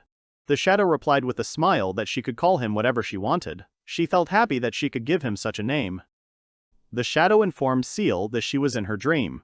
The fairy thought about how she was just a doll. The voice explained that simple dolls do not have personalities, so she can see dreams, but will not be able to appear in the material world again. Intrigued, Seal asked why. The voice explained that this dimension between the material world and the heavens was called the Celestial City. She could not have a body here. Once there, she completely disappears. The fairy exclaimed in surprise. The shadow continued to say that before you die, you usually see a dream. The fairy was confused and surprised that her body was destroyed. The shadow with glasses reassured her. There was no need to worry. He could connect her to any empty shell here. The system wouldn't touch her, but she had to wait for the Lord of Heaven to awaken. Magical energy began to flow around the fairy. Shadow asked if she thought he might be evil. Seal confidently replied that he was a cool god. Shadow placed her hands on her chest and informed her that she would have an unusual body and the same abilities. He asked her if she agreed. Satisfied, Seal closed her eyes, knowing that she would have a special body. She decided to continue acting as a guide for the boy, remembering the god with glasses. At that moment, Enid and the fairy heard a joyful exclamation. The girl was happy that her master had awakened her. The fairy asked the protagonist to be glad that he managed to turn on the girl. She reminded him not to be embarrassed. There were still a few more dolls to activate. Enid was embarrassed that he touched the girl without warning, but Seal calmly told him, "It's okay." She thought that even though she didn't see anything, the main character is really cool. It seemed that the doll could not hear the fairy. She was curious about her abilities. The girl asked to give her a name. Seal loudly exclaimed that her number should be serial number 77. She called her 77. The boy thought that such a name did not suit her. He thought about what name would suit her better. Suddenly, the name Nana came to his mind. But he couldn't help but ask her if she would like such names. The girl was embarrassed, touching her face, and asked if that meant her name would sound exactly like that. She thanked the guy for such a beautiful name and tenderly called him Sir. The fairy, observing their interaction, noticed that the doll seemed to have fallen in love with him and advised him to act. Enid asked Nanasha if she really was a doll. She confidently answered yes. He noted that she was not at all like a regular doll. Then the girl began to tell about herself. She was a humanoid combat golem of the Alpha series. Now she belonged only to him. Serving the master was her only desire, and it would bring her true pleasure. The guy was embarrassed by such words. Nanashi asked why he chose such a name for her. The young man thought about it and apologized to her, saying that he himself could not answer this question. The girl was a little upset. The fairy intervened, reminding him that this was not right and that he should think about what he said. This was part of a woman's romance, and he had ruined it. A voice behind Enid asked him to improve. The boy turned to the girl and asked if she wanted to know the reason for the name. He explained that his heart suggested this name. Nanashi was so embarrassed that she blushed. She touched her face and was incredibly happy. The magical creature noted that she was a good advisor. The guy asked Nanashi if they were in the Celestial City now and if she knew how to return to Earth.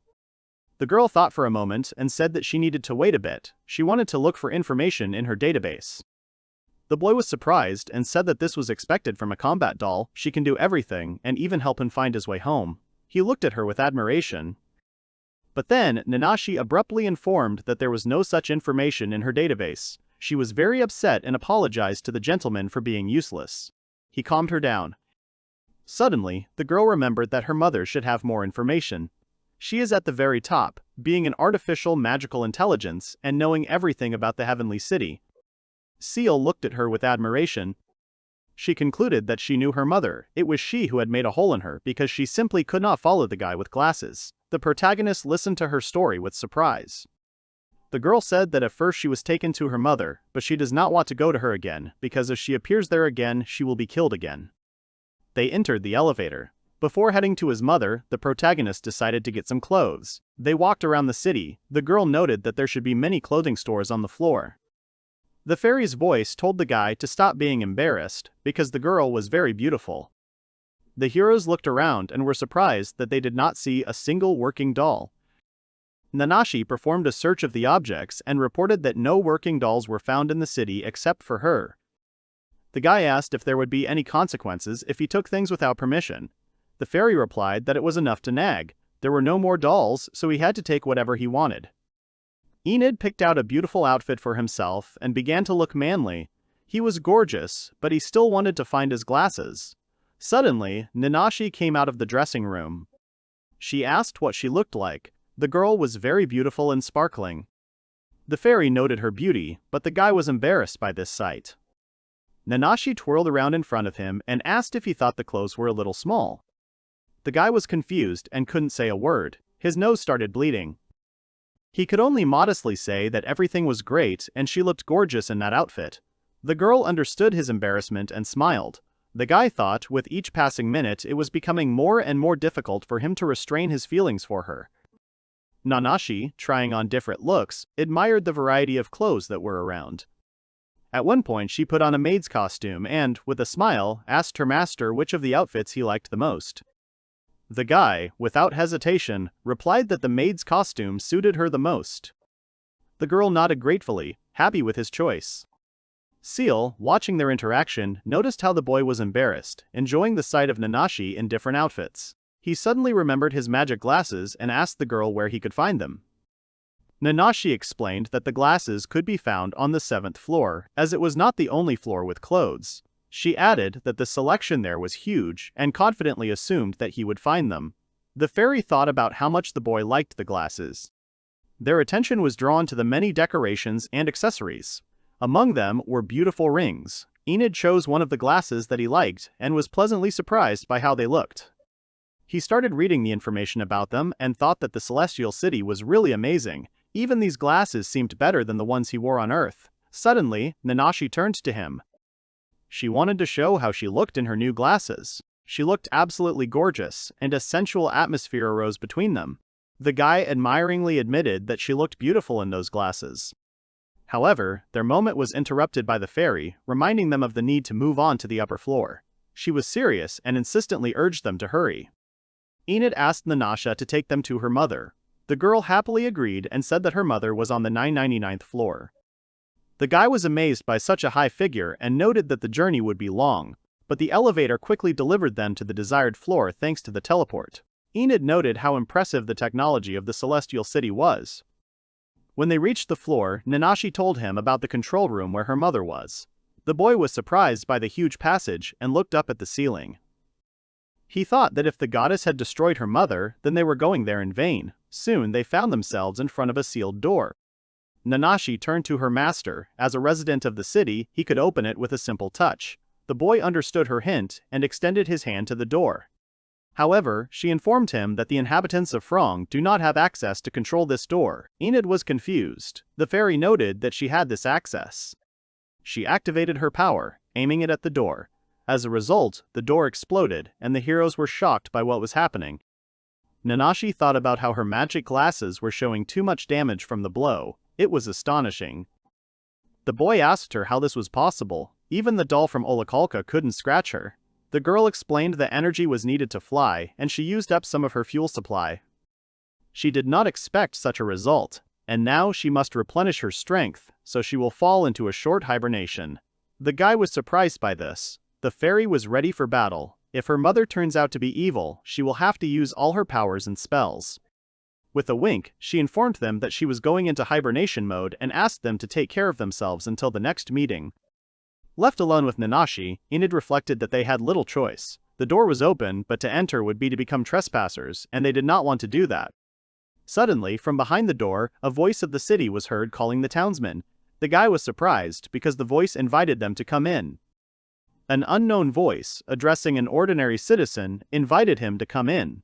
The heroes, looking at each other, froze in surprise, realizing that the level had been registered. Enid thought about his mana. Nanashi, looking at him, quietly said that her mother was calling them. The guy immediately realized that it was her voice. All that was left was to take a step forward.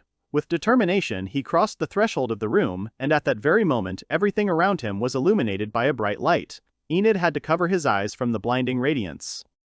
When he opened them again, a majestic statue of a woman stood before him. The voice continued to sound, addressing the common citizen. The hero looked with admiration at the statue, which was clearly a goddess. The boy wondered where he had seen something like this before. He remembered and realized that it was a huge statue in the royal port, a statue of an unknown goddess towering over the entire world. He thought about how she was just stone, without a drop of magic. It seemed a strange coincidence to him. There were friendly notes in the statue's voice. Enid, embarrassedly asking if she was the mother of this place, received an affirmative answer.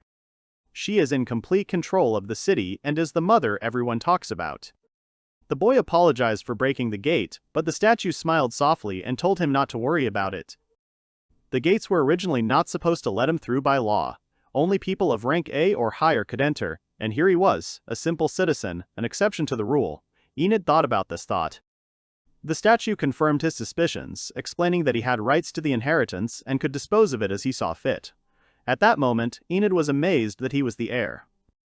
His surprise knew no bounds. Why did all this fall on him so suddenly?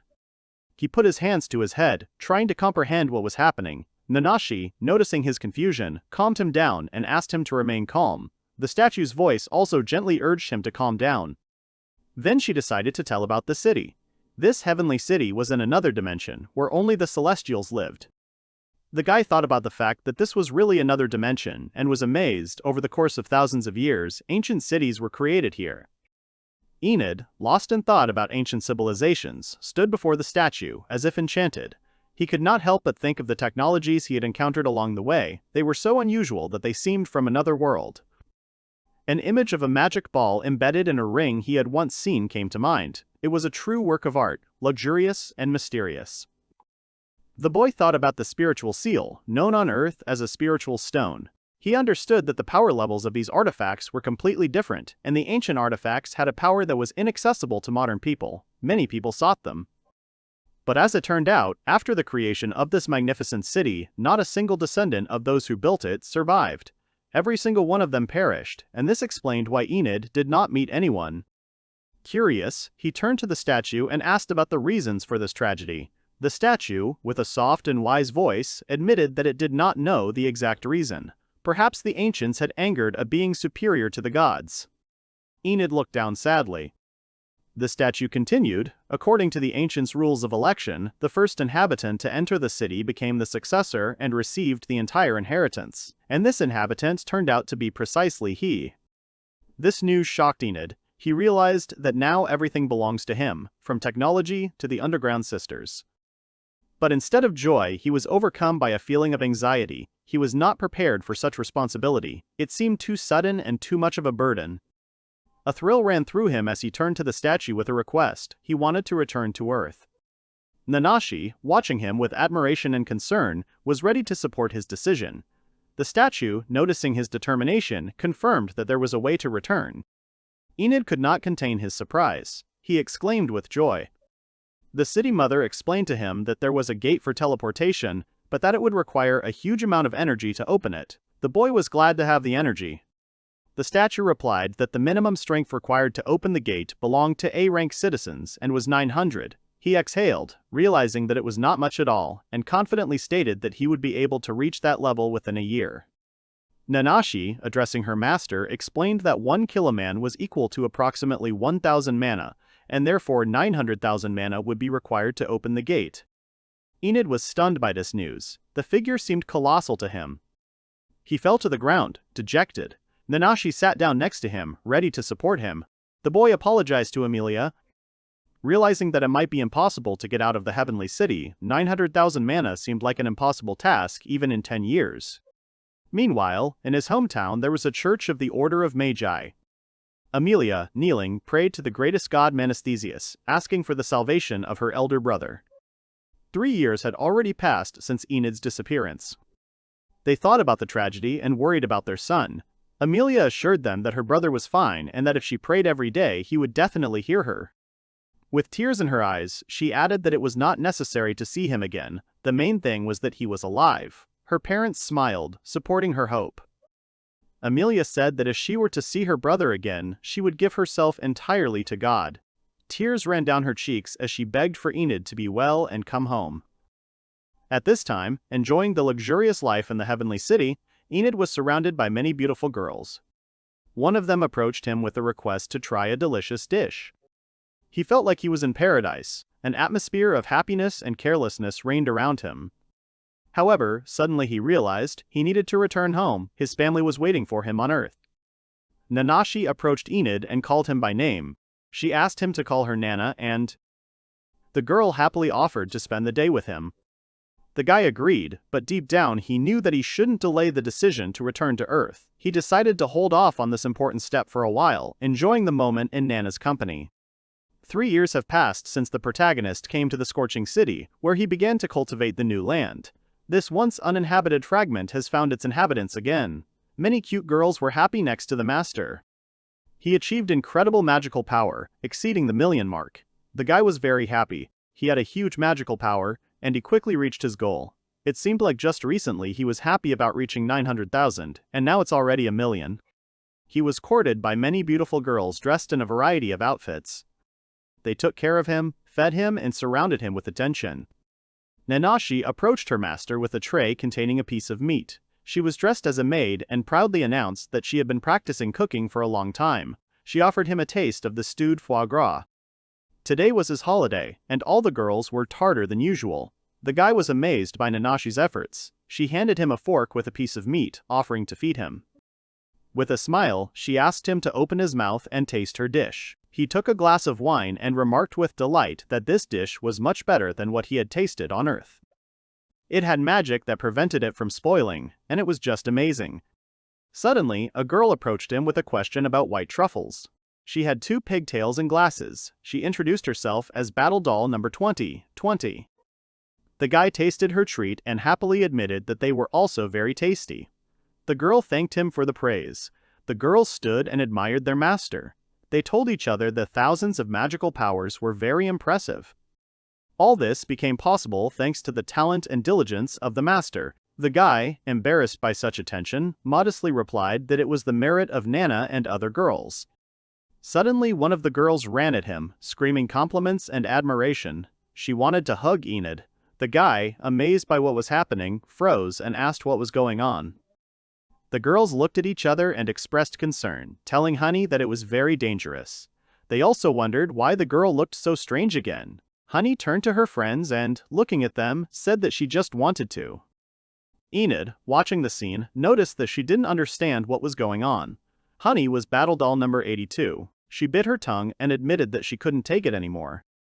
Meanwhile, she announced that Mimi would receive the award from the master today. It was the number 33 combat doll with cute cat ears. Mimi was very shy. They stroked her head and told her not to be embarrassed, everything would be fine.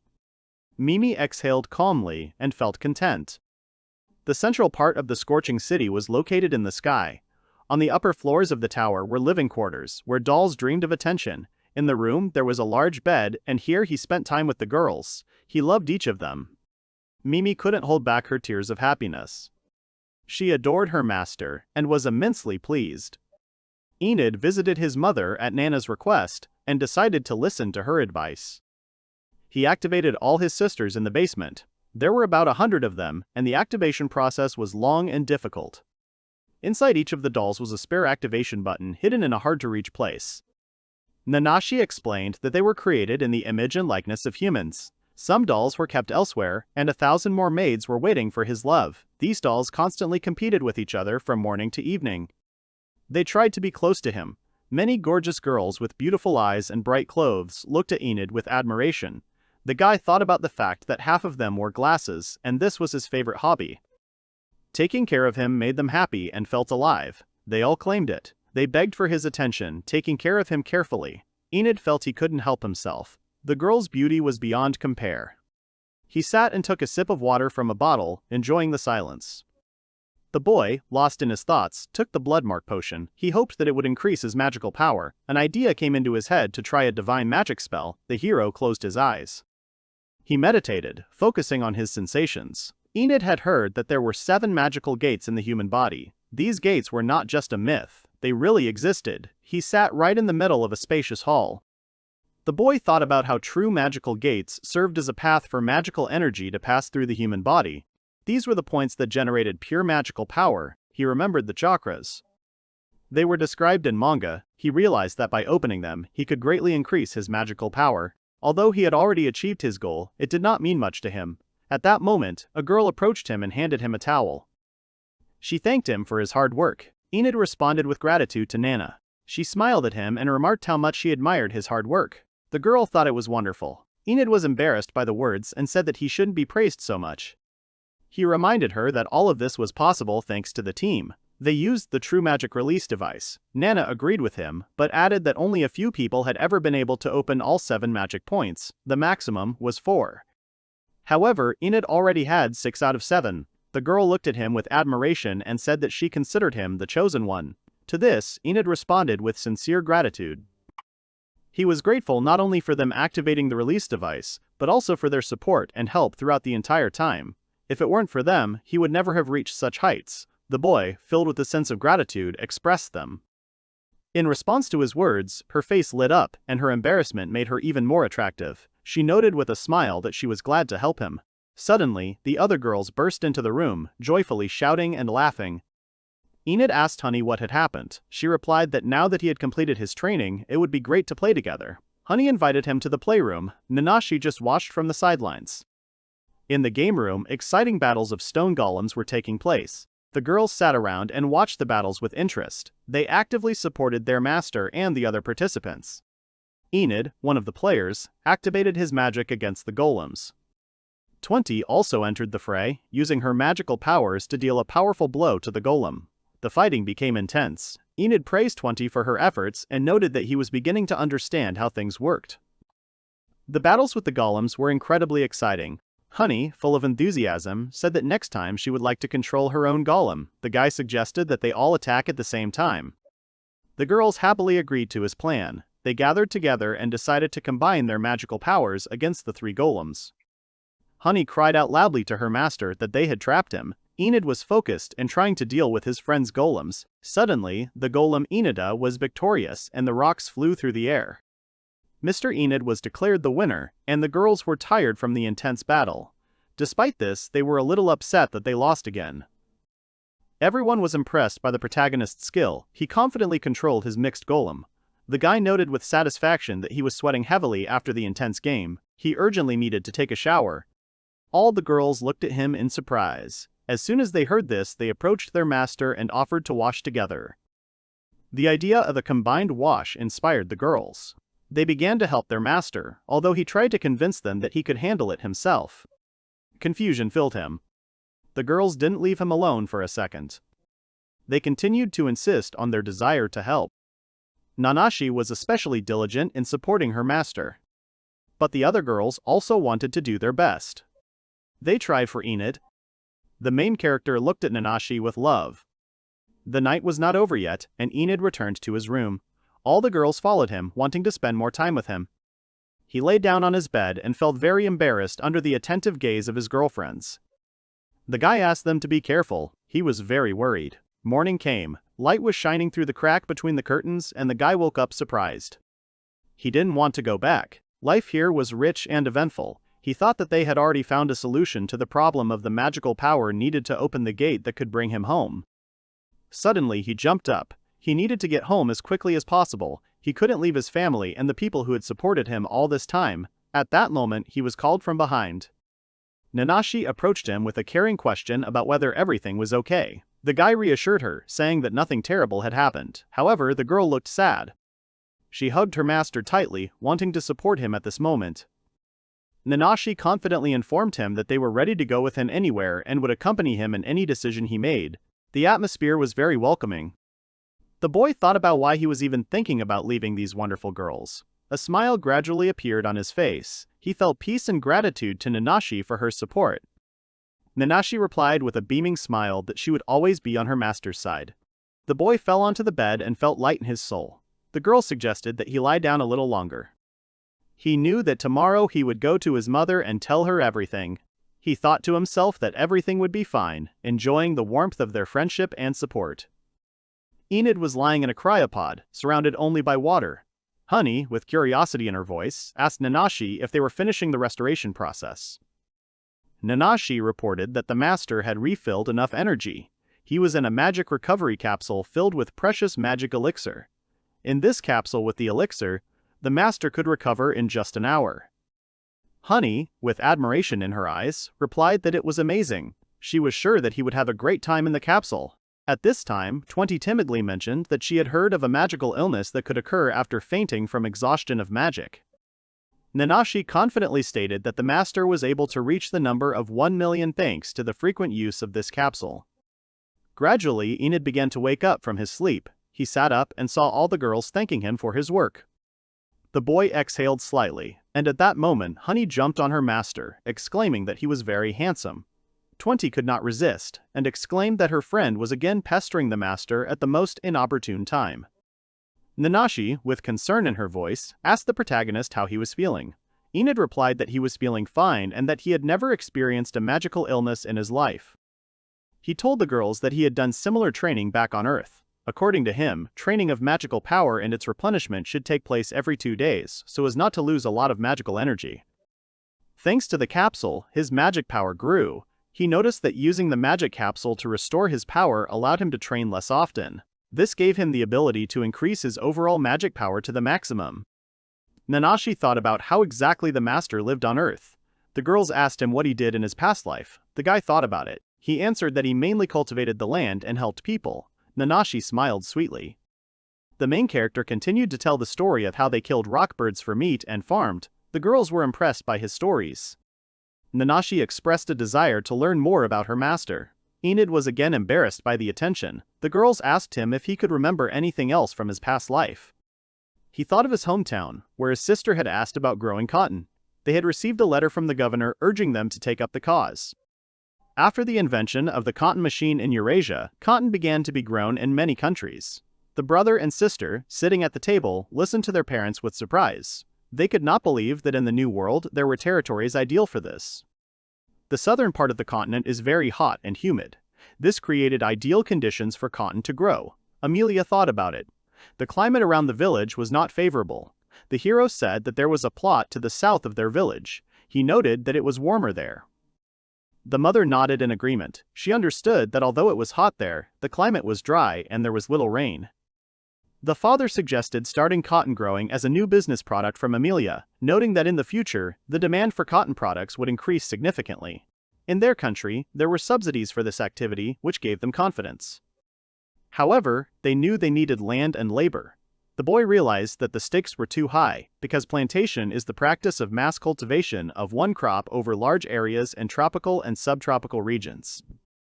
The young man noted that throughout history, plantation lands had been a major industry. He expressed his desire to start this business in order to boost the economy of Amilia.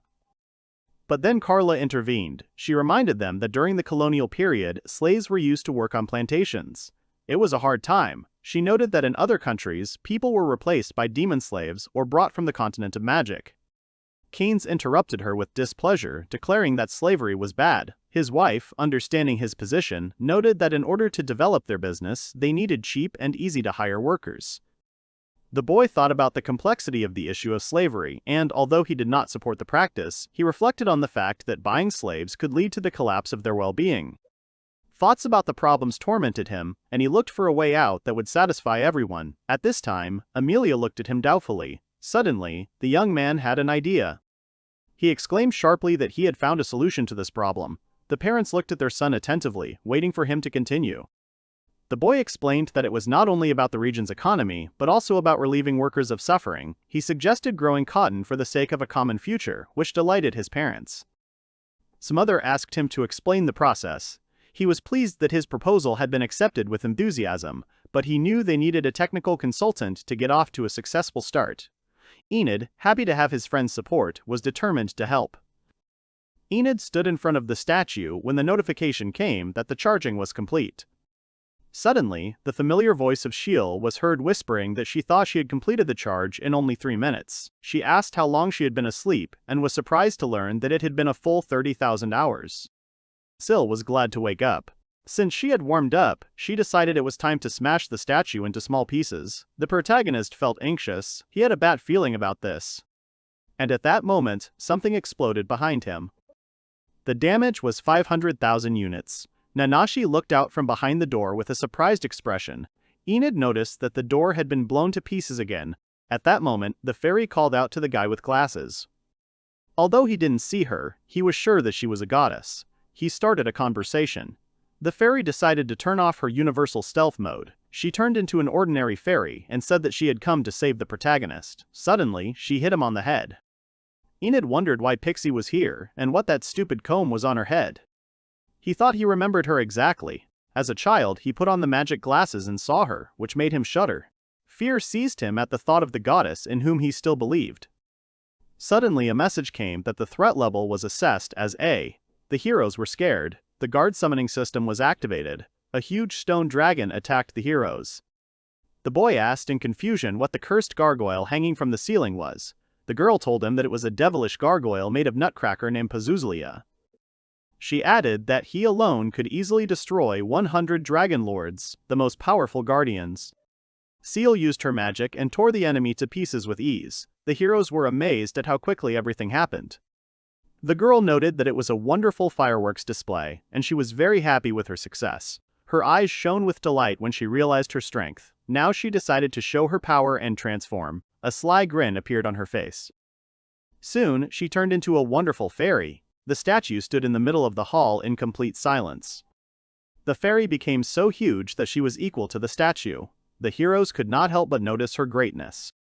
Seal confidently said that since the fairy had shown her form as a giant magical girl, it was all over for her mother. The end had come. The statue had announced a new threat level, S rank. The damage had exceeded 1,000,000. Sil stood there with a confident expression and noted that she actually had 2 more transformations left in reserve.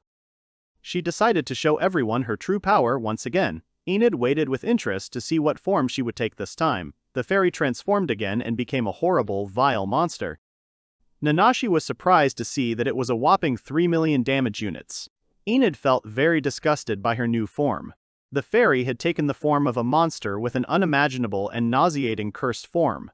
The new threat level was SSS rank. Enid felt so bad that his thoughts began to get confused. His head was spinning, and he felt his power level approaching 0. Nanashi ran to him, not knowing what to do. At this time, the fairy said with a smile that she would take away his mind and life. Suddenly, she assumed the superform mode and turned into a beautiful girl. The protagonist froze in bewilderment. It seemed to him that everything that was happening was just a hallucination. Thoughts were confused in his head, and he could not understand what was happening. The fairy confidently declared that she was not going to hide anything from him. She remembered that she had already shown him her final form once, but that was not the end of her capabilities. Enid was left completely confused. The fairy warned him to be careful. The guy with glasses couldn't say a word, he just watched what was happening. Silja proudly noted that this was her very cute and incredibly beautiful true form. She was a perfect machine in God mode. Suddenly, she transformed back into a bright girl with cat ears. At that moment, everything around was filled with blinding light. Enid couldn't see anything.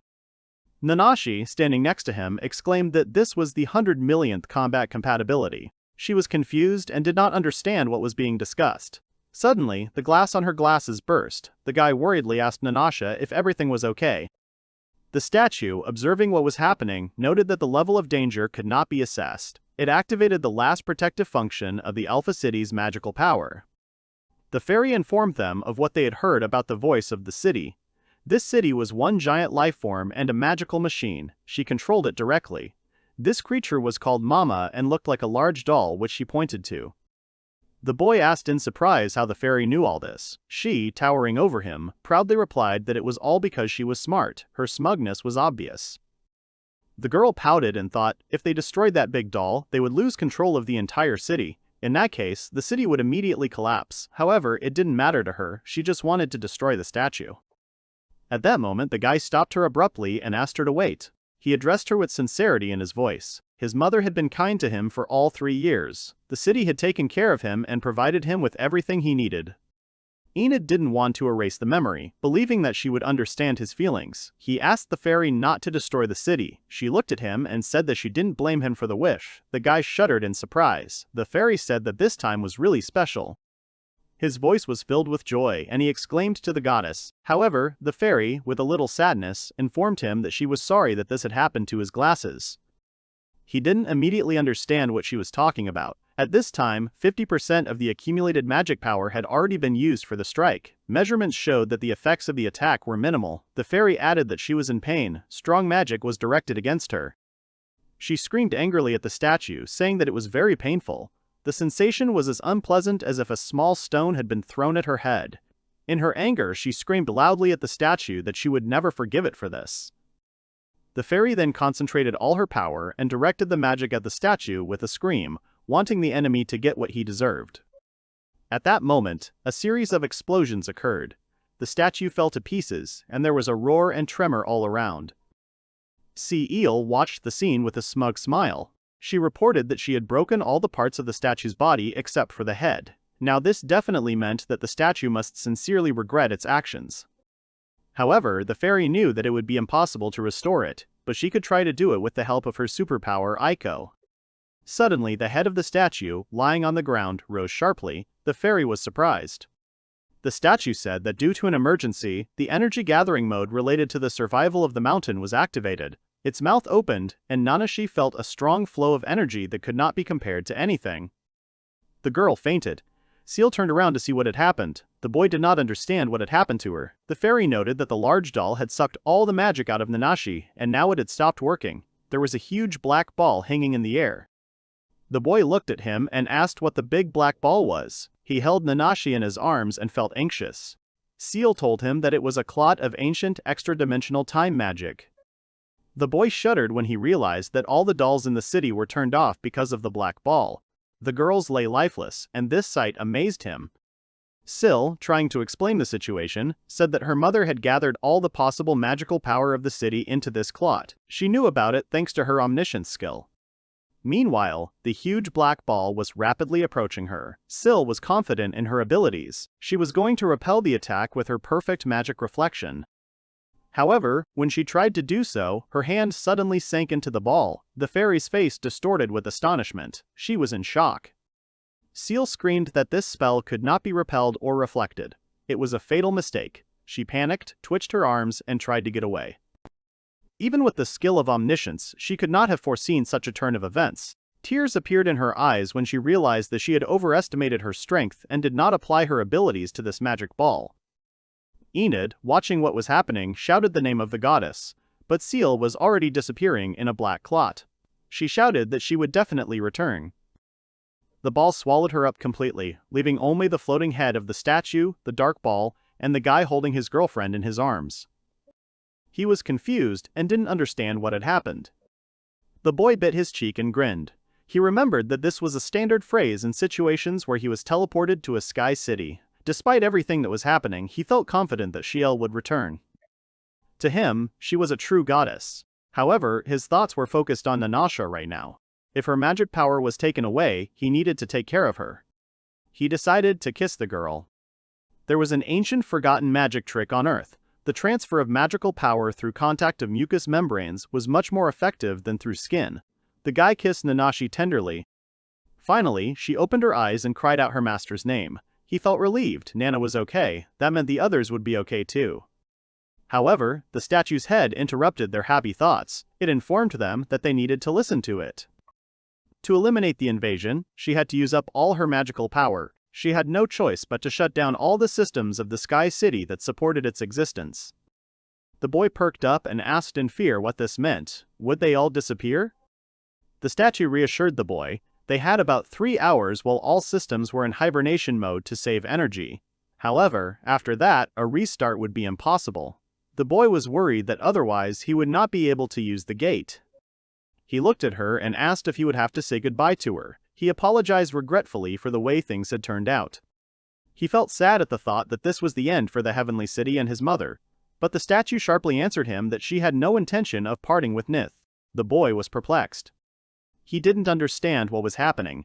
The statue suddenly changed. The mother's form turned into a human. A hatch opened from the statue's head and a sweet girl came out. She watched everything that was happening with a smile on her face. The girl was very attractive, with big, bright eyes.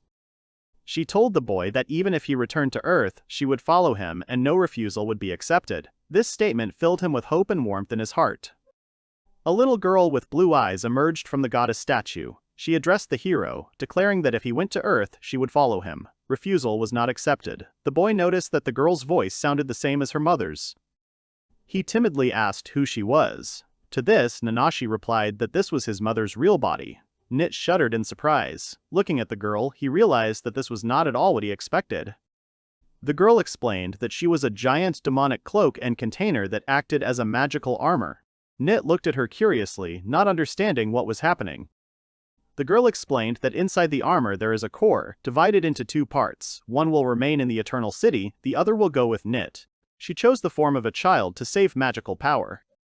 The boy heard a voice from both creatures and covered his ears, not understanding how this was possible. The girl assured him that she would go with him and said goodbye to the statue, which left Nita in her care. The boy asked if his mother would go, and she confirmed it. She added that he really was like a son to her now. Nanashi watched the whole thing with a questioning look. When the girl pointed at Nanashi and said that it meant Enid liked such maid outfits, he scratched his head and admitted that it was true. At that moment, the girl began her transformation. She used magic to create clothes in a similar style for herself and asked Nita how he liked it. The boy responded with a compliment. Nanashi was delighted and noted that there was a pocket in the front. Enid did not want his mother to waste her magic power. The girl at this time decided that this was a super artifact for changing appearance. She explained that it was connected to the treasury of the Heavenly City. Therefore, if something was needed, she could easily get the necessary artifact. The guy was surprised by this. The girl noted that now they could go to the change port, where the gate was located. She invited them to go up to the roof of the tower. Nita asked her to wait. The girl turned around and asked what happened. The boy replied with indignation on his face that he wanted to return to Earth with all his dolls. He promised that they would all go home together and could not abandon his friends. Nanashi turned to her master. The girl expressed understanding of the situation, but added that there was no time for a conversation. First, they needed to arrive at the block, and then discuss everything. The heroes took the elevator to the very top of the tower. They found themselves in the right place, in front of the gates of time and space. These gates were called the Gates to Anywhere. It took about an hour and 10,000 magic power to activate the gate and reach the final destination. Nita realized that he had 1,000,000 units of magic, but the girl apologized, saying that it was not enough to awaken all the dolls. The heroes felt a weight on their hearts when they heard this. Enid, clearly worried, asked if it was possible to use the device to restore mana. The girl nodded, confirming his concerns. The boy adjusted his glasses. There was determination in his eyes as he stated that he knew the technique she taught him. He was confident that he could restore all of his magic power and definitely share it with the others. The girls exchanged surprised glances. The goddess reminded him that even if he restored his magical power, it would still not be enough to awaken all the dolls. The boy, without losing hope, replied that he knew what he would do. He was ready to repeat it as many times as necessary. But then he was warned. The girl said that if he activated the magical rebirth again, it would shorten his life. She turned to Enid. Pointing to Nanasha, she expressed her concern. This cannot be done because they are just things. She asked him if he was going to spend his life for inanimate objects. The guy fell silent. Doubt flashed in his eyes, but he gently hugged Nanashi. His answer sounded confident because he was ready for this. Tears appeared in the girl's eyes. He hugged her tightly and said that they were very dear to him. The girl could not contain her emotions and began to cry. Nanashi pronounced the name of her master with tenderness and trepidation. The goddess smiled at this scene. She laughed through tears of joy and said that everything was fine. She understood his feelings and was touched by how deeply he valued his friends. The girl handed him a helmet for controlling the mood and consciousness of magical dolls. She explained that this artifact was capable of calling all the dolls with whom he had a spiritual connection, and if they were nearby, then thanks to the power they would come to his call. The boy, full of hope, nodded gratefully and began to carefully put on his helmet. He concentrated, feeling his friends share his emotions, and was sure that they would answer his call. Soon, one by one, the girls began to awaken, filling the air with joyful cries as they regained consciousness. When the boy opened his eyes, he was surprised to see all his girlfriends gathered around him. They didn't just come at the command of the artifact, they came at the call of the heart. The girl, watching this scene, noted how important this connection was, and her gaze was full of admiration. All of his girlfriends, with whom he had spent 3 long years, were looking at Enid.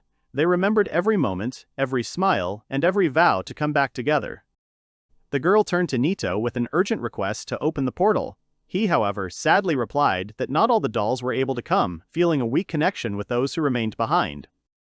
At that moment, a voice was heard that encouraged Nito. She said that she was not worried and would still go to him on Earth. With these words, she took out a bottomless bag from her pocket and deftly threw the girls into it. The boy noticed that this was wrong. The doll's mother explained to him that he had to imagine with all his might how he poured water into the vessel. The dolls began to stretch their hands to the portal and enter it one after another. The girl reminded everyone that it was time for them to leave too. The boy agreed and realized that to complete the transition he needed to drink the golden honey elixir. This elixir would separate his body and soul, increasing all spiritual power. If he didn't drink it, his soul might be torn apart during the transition between dimensions. Nanashi looked at him with concern and promised to watch over his body. The boy felt a surge of fear. He took a deep breath and swallowed the elixir. At that moment, he fell asleep. The girl caught his body. His soul rose and began to observe what was happening around him. He remembered how he found himself in the heavenly city. Every moment there caused him admiration. He moved to the portal and felt a reluctance to say goodbye to this magnificence.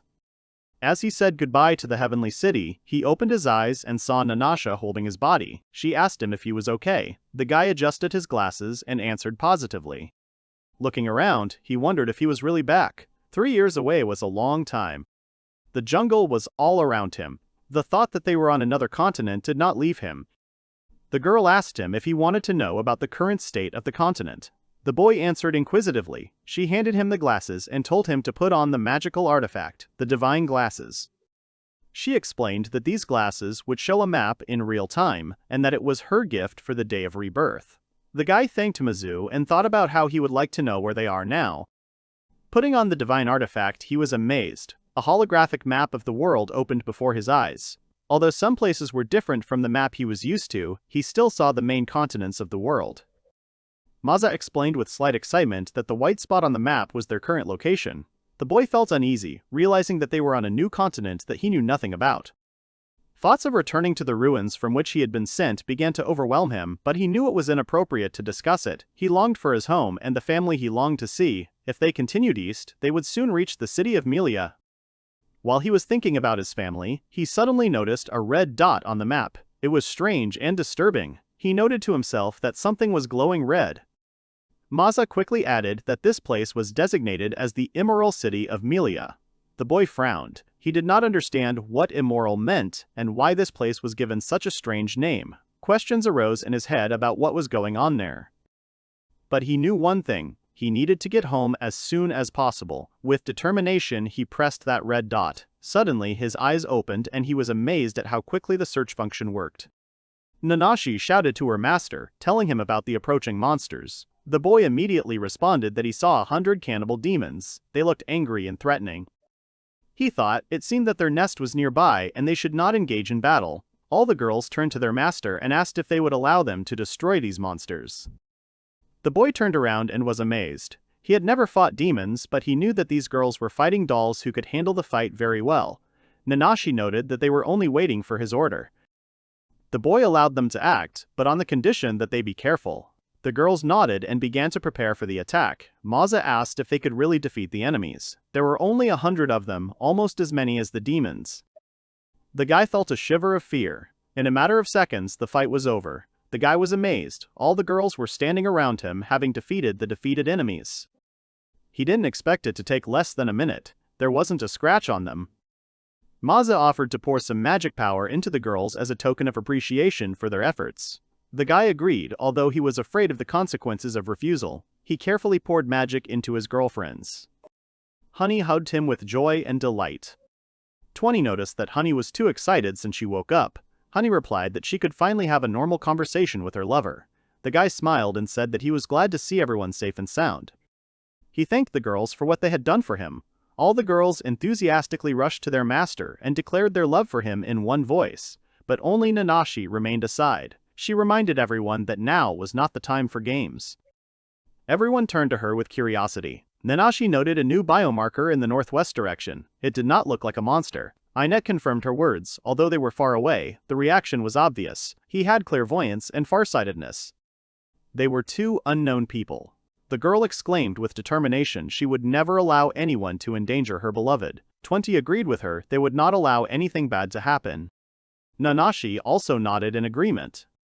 All the girls gathered around their master and confidently declared that they would definitely protect him. They were ready for battle and determined to meet any threat. At that moment, the guy felt the incredible power of their unity.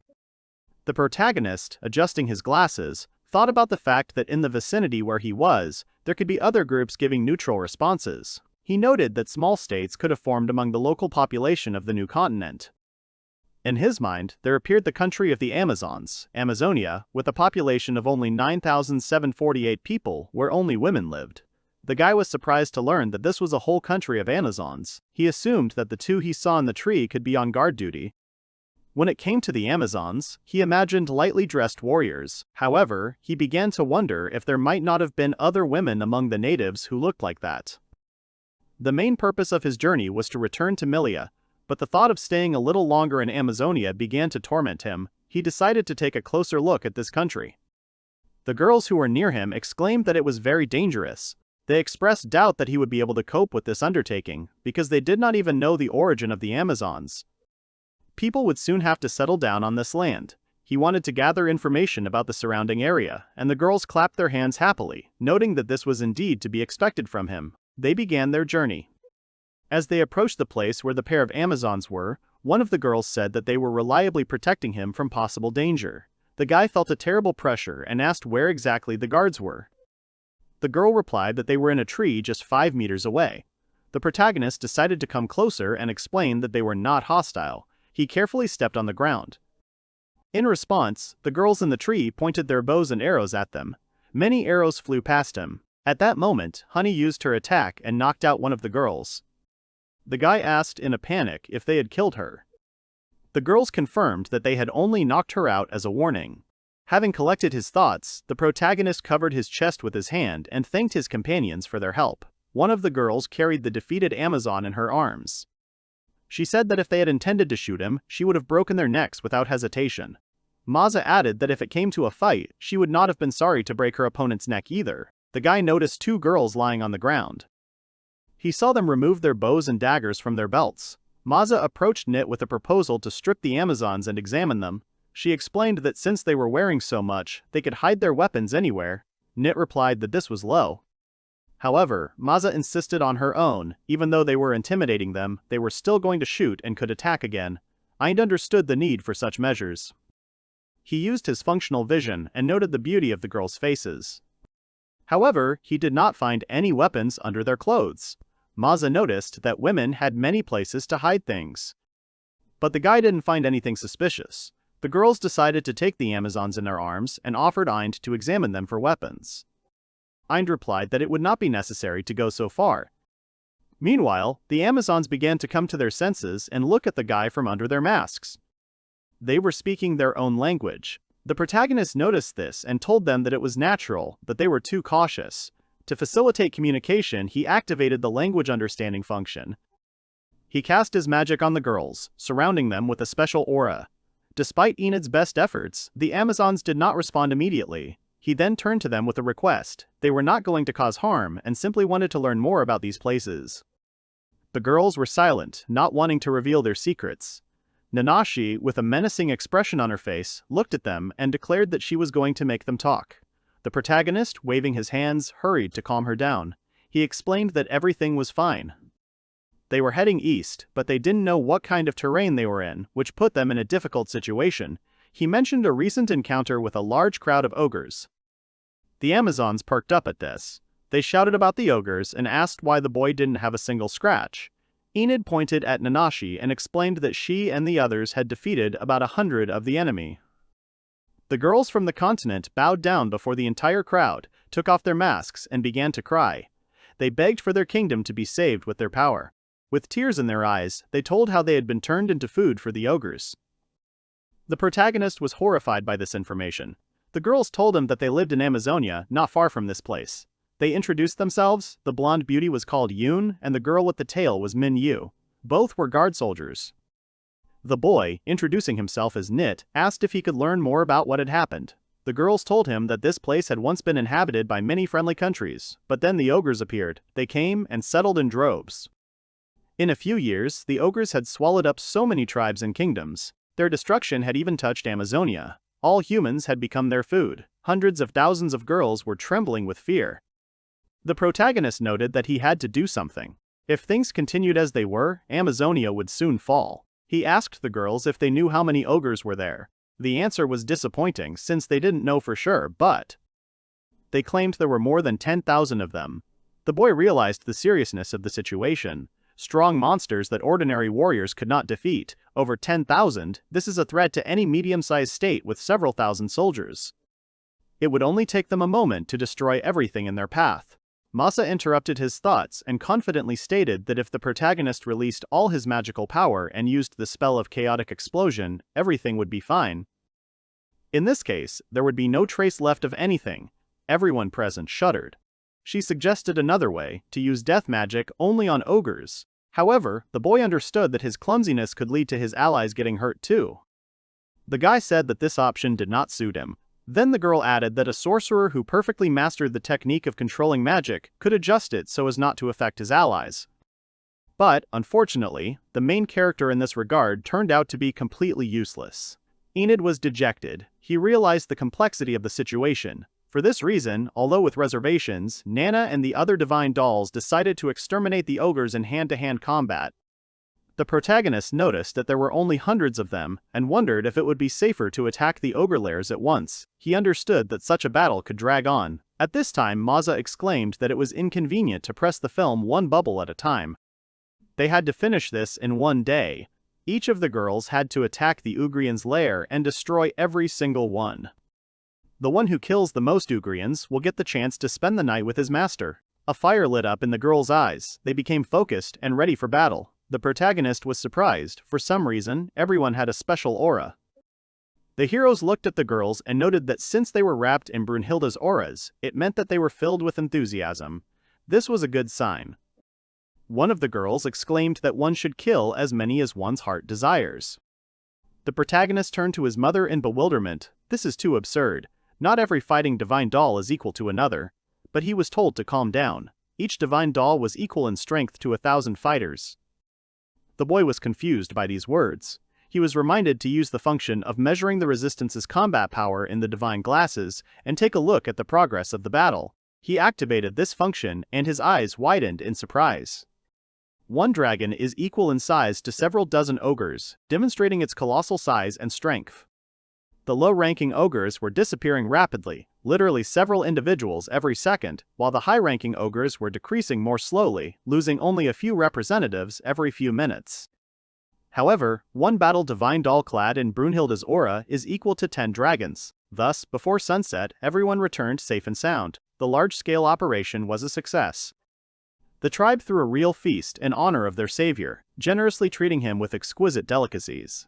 The tables were laden with rare fruits, aromatic herbs, and meat dishes, specially selected to express the deepest gratitude to the hero.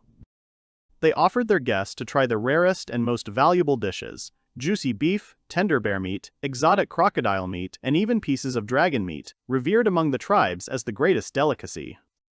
He was tormented by his conscience before Nana. Only the girls had endured the entire battle, risking their lives. Now he was being glorified, but the women quickly calmed the hero down, explaining that the holiday was organized in honor of all members of the squad. Nana said that maintaining a human form requires a huge amount of energy. Eating only meat can lead to a nutritional disorder, but she can afford it occasionally. The mysterious girl in the skillfully executed disguise expressed herself very clearly. Nana is absolutely right in her statement, and the hero can quite deservedly join the festive feast and enjoy all the delicacies offered. For with his support, he made an invaluable contribution to the outcome of the battle, becoming a symbol of hope and unity for the entire tribe. It was thanks to him that the tribe was able to preserve lives and freedom, forever linking its existence with the benefaction of this noble hero. This mysterious girl turned out to be the patroness of the prize. Her name was Angria, Queen of Amazonia, Anria Amazonia. The young man realized that she was able to speak with spirits and was a wonderful shaman. The young girl uttered the suggestion to drink quickly, but her manner of speech seemed to belong to an ancient crone accustomed to instructing young warriors. Her voice evoked associations with images of lolly grandmothers. Without a doubt, just a little time will pass, and this girl will turn into a real beauty, captivating the hearts of many young men with her natural grace, charm, and unique attractiveness. The servant reported to the girl that the preparations were complete, and she called the savior to her. For an important guest arriving in their kingdom, they prepared a warm welcome. The young man repeated what had been said earlier. The tribesmen organized a special celebration for the hero, including an unusual washing ceremony. He would be immersed in a huge bath full of select wine, thus emphasizing their sincere gratitude and respect. Nita smelled the strong scent of fine wine coming from the bath and came closer. The queen addressed him kindly and hospitably, offering to take off his clothes and immerse himself in the fragrant liquid. The guest was closely watched by young warriors of Amazonia, hidden behind the canopy of dense bushes and slender trees. Their curious glances slid after every movement of the hero, who was undergoing an unusual ritual of purification. The queen asked the hero not to worry about the girls. She advised him to continue the procedure, relax, and let the wine reawaken his senses, adding that they were proud to welcome him into their sanctuary. Nit thought it was a novelty for girls to see a man's body, although, when such beauties stared at him, he felt awkward. He wondered if they were doing a favor for him. The smell of wine was wonderful. It seemed as if the wine was being absorbed right through the skin, penetrating the body in invisible streams. This effect instantly made the young man feel very drunk. Someone called out to him. 5 beautiful girls approached the hero, invitingly extending their hands and friendly offering to join in the general fun and unusual immersion in a bath with wine. The guy was confused, looking at the girls. Nana smiled slyly and asked if he dreamed of seeing so many beauties at once and if he expected entertainment from them. The girls of Amazonia apologized to him for not being able to show themselves naked to strangers, especially men, but the young man began to refuse.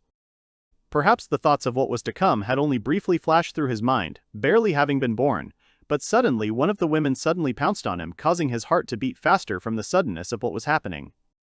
The woman looked at him sternly and insistently demanded that he stop showing interest in ordinary women of human origin, explaining that such connections were inappropriate.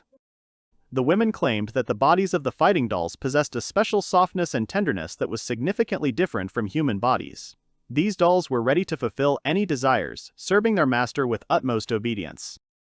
During the celebration, the villagers who were sitting behind the fence watched them closely. The young queen approached Nit and asked if he was enjoying himself well enough. Nit blushed, admitting that he was enjoying himself very much. The young man was pleased to look at the Amazons, but he noticed that there were no men or old people in their kingdom. The queen said that because of the attack of the ogres, they had made a sacrifice, starting with the old people. To save their daughters and granddaughters, the elderly sacrificed themselves. Now there are no people over 30 among them. The former queen also sacrificed herself to save the people and the kingdom. The young man apologized for reminding him of this. Anria feels gratitude to Nit, the great savior, and his companions, who showed determination and fortitude in destroying the ogres. Thanks to this act, the souls of those unfortunates, previously sacrificed to the invaders, finally received justice and long-awaited revenge. It was already late, and Queen Anria wished the young man a good night's rest. He thanked her, but he had a question. Nit asked the queen why the people of her kingdom always wore masks and whether they took them off at night. However, at night the masks were taken off because it was a time of peace and openness to one's family. She asked her savior if he wanted to see her true face, to see her as she was without masks and pretense. Her voice was calm and confident, as if offering something special, available only to a select few.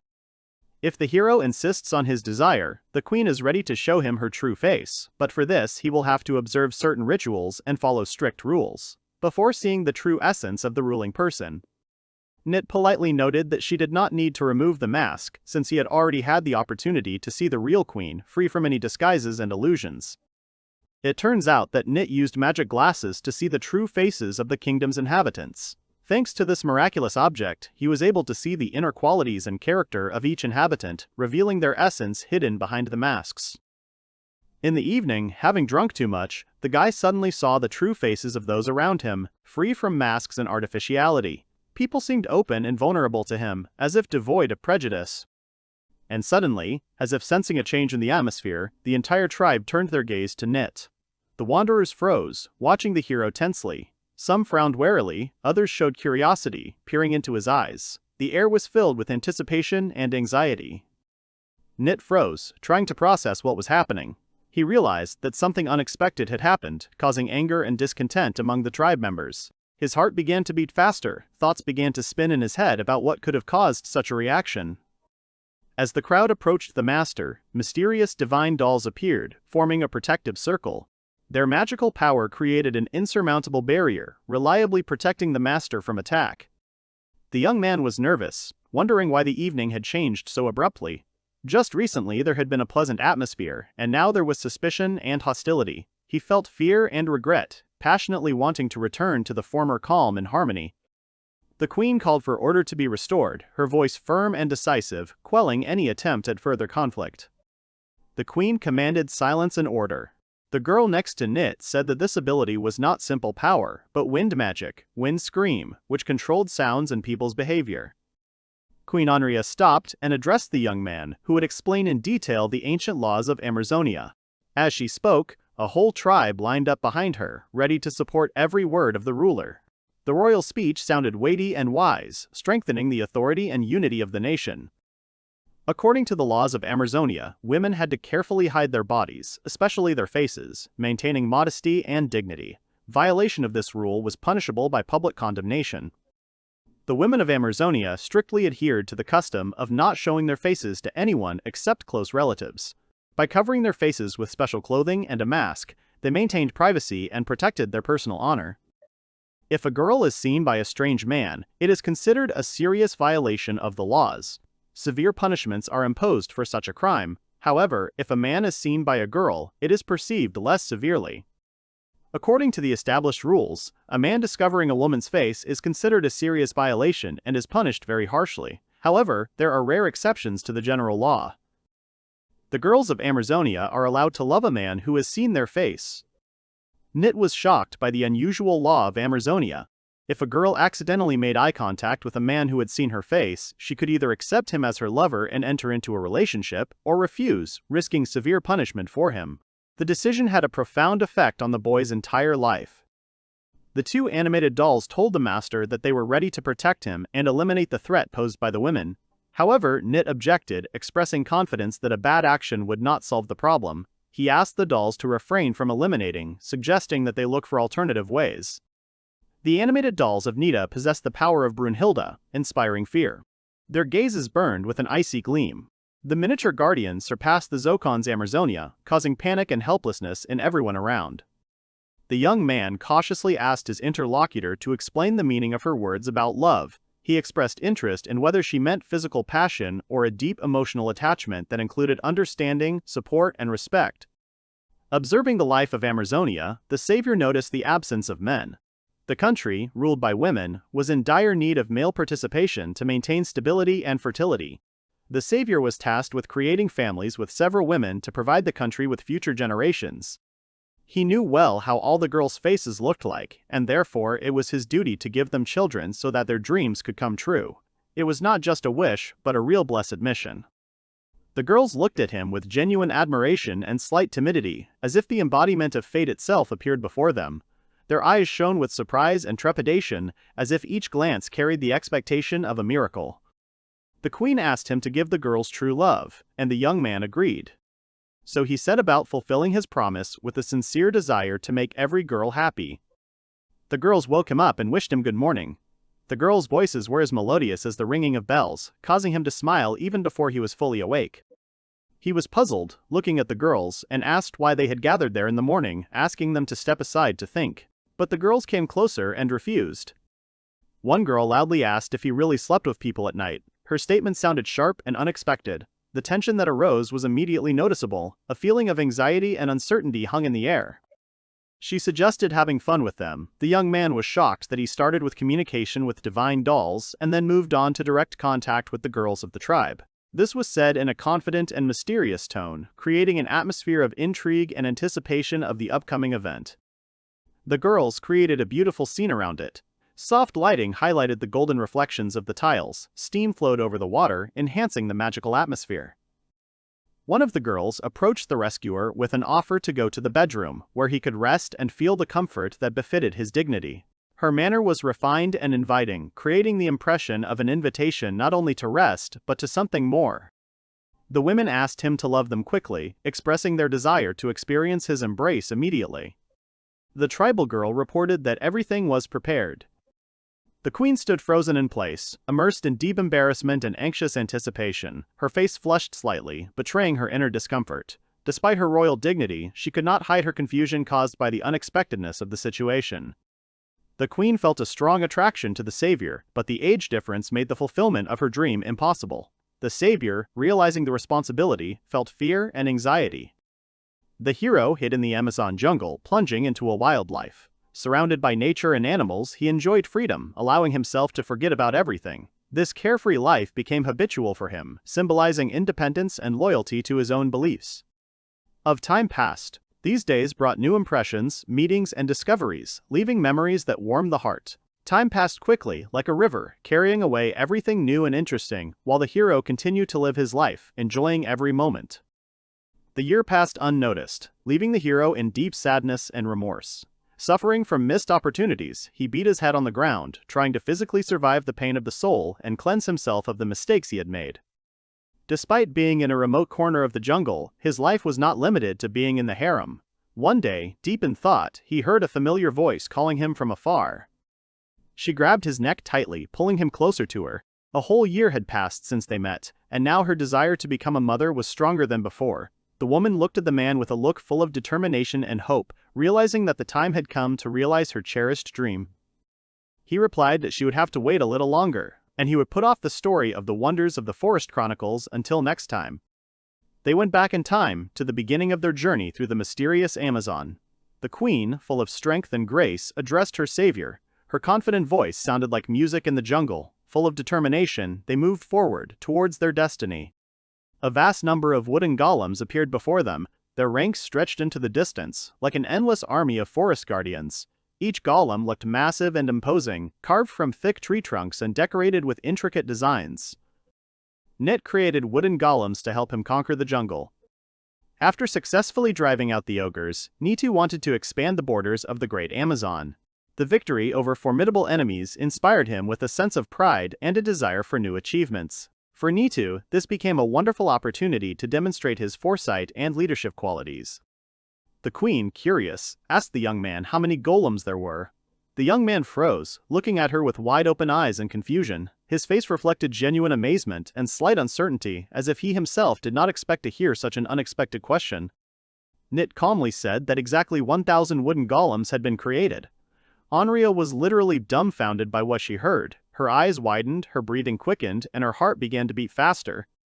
This is exactly what she expected from her savior. He confidently stated that the creation of wooden golems is a simple process, accessible even to beginners in magic. The calmness and confidence in his words confirmed her trust in him as an experienced master and mentor. Among all the wooden golems, despite their apparent wooden helplessness, they possess much greater strength than an ordinary person. As long as Nit supports them with magical energy, they are able to work. However, the master chose to leave the sentence unfinished. The master began activating the process of creating a new wooden golem. He thought out loud that if problematic trees that were blocking progress were transformed into obedient golems in a similar way, the number of workers would increase. Amazonian tribe watched the process of the golem's activation with admiration. Their eyes were shining with interest and respect for the wisdom and art of Nita. Every detail of what was happening captivated their imagination, convincing them of the power of knowledge and the ability to control the environment. The women of the tribe vied with each other in praising the young hero, claiming that his abilities were amazing and comparable to a god. Their praise sounded sincere and enthusiastic, reflecting deep respect and gratitude for his help and protection. In the end, he decided to stay and live in Amazonia. The young hero actively began to develop the Amazon jungle, using his talents and ability to create wooden golems.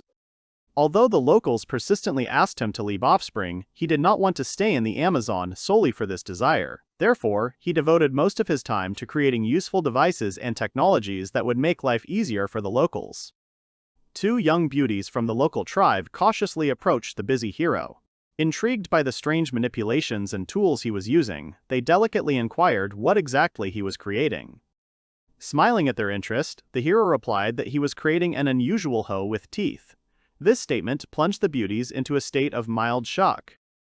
There were no dry lands or rice fields in the Amazon, as the local population did not traditionally grow grain crops. The basis of the diet was food obtained by hunting and gathering. The young man explained in detail that the hoe with teeth he had created would be indispensable in preparing land suitable for growing crops on dry lands. The tool would effectively loosen the soil, improving the soil structure. The created hoe with teeth has a unique ability to penetrate deep even into the hardest soil. The use of such a hoe will provide a significant increase in the efficiency of land cultivation. As a result, the harvests will become richer, and the life of the people will be noticeably easier and more comfortable. Despite the obvious advantages of the new hoe, using it on modern soils carries risks. Excessive deep digging can damage the natural balance of the soil, leading to accelerated erosion. Over time, such soil becomes virtually infertile. During the hero's time in Melia, the development of the hoe with teeth had already been successfully completed. However, precisely because of the characteristics of the local soils, prone to rapid erosion and unable to withstand deep plowing, its use was limited. On the other hand, Amazonia had plenty of land, and the soil was highly resistant to erosion. Therefore, using the new draft equipment here, one could boldly challenge nature without fear of significant risks. The creation of a foundation for fields would make agriculture accessible even to those who have no experience in this field. Even girls who have never worked the land before would be able to successfully maintain crops and care for plants. The hero was puzzled by an important question: how to start farming if there are no seeds. Without the necessary planting material, any attempts to grow a crop will be futile. Lost in thought about the lack of seeds, the hero suddenly heard the voice of one of the young women. The girl, noticing his concentration, gently drew attention, expressing concern that Nit was obviously stuck in search of a solution. It turned out that the woman who approached the young man was a mother who kept ancient secrets. Having learned of the hero's difficulties, she gave him precious seeds of magical wheat. The seeds were outwardly no different from ordinary wheat, but the story of their origin was truly amazing. It turns out that this wheat was created in the era of super ancient civilizations that possessed magical knowledge and technology. Magic wheat is different from regular wheat. In addition to its need for water and air, it requires mana. However, in return, it produces a strong and reliable harvest. The size of the ears and the quality of the grains are so superior to regular wheat that the comparison seems meaningless. In places where the magic power is weak, growing wheat becomes problematic. However, in this area, the magic level is high, which guarantees excellent conditions for plant growth and a bountiful harvest. It is here that there is a high concentration of air, water, and a significant content of mana in the soil, which provides favorable conditions for growing crops. Usually, mana is scattered throughout each territory, but it is quite rare to find a region with such a high concentration of mana in such a large area. The youth believed that this jungle was special, but was there a possibility that the concentration of mana in the entire world was gradually increasing? One way or another, they would be developing this area. He asked if there was anything else important, but it seemed she had decided to give him seeds of every possible variety. The girls of the tribe began to plow the land, and the wooden golems actively helped them in this difficult work. With the help of their magic, the tribe perfectly prepared the soil of the field, making it fertile and ready for sowing. And soon the girls called the young man, carrying fresh, fragrant fruits in their hands. These gifts of nature personified the richness of the local flora. The girls carefully presented the young man with fresh coconuts, which filled the space with the aroma of the tropics. The young man thanked the girls heartily, sincerely happy with such a manifestation of care and warmth from his friends. The young man suggested that the girls take a short break, rest from their work, and enjoy the moment, enjoying the taste of fresh fruit and the coolness of the shady trees. The young man asked if the girls found it easy to work in the fields, and received a confident answer that they did not experience any difficulties. After all, now, thanks to the magnanimous savior, nature gives the tribes a special grace, making the land amazingly fertile and easy to cultivate. They were doing very well even for their first experience. It seemed that peace and harmony now reigned in Amazonia, allowing the land to be cultivated without effort and without the support of wooden golems. The young man was suddenly addressed by the mother herself, looking at him attentively with her wise eyes. The mother conducted a thorough study of the soil cover and made an amazing discovery. Under the dense cover of the majestic jungle were hidden huge reserves of the most valuable natural resource, high-quality coal. In this world, scientific thought has not yet reached the level that allows coal to be used as an energy source.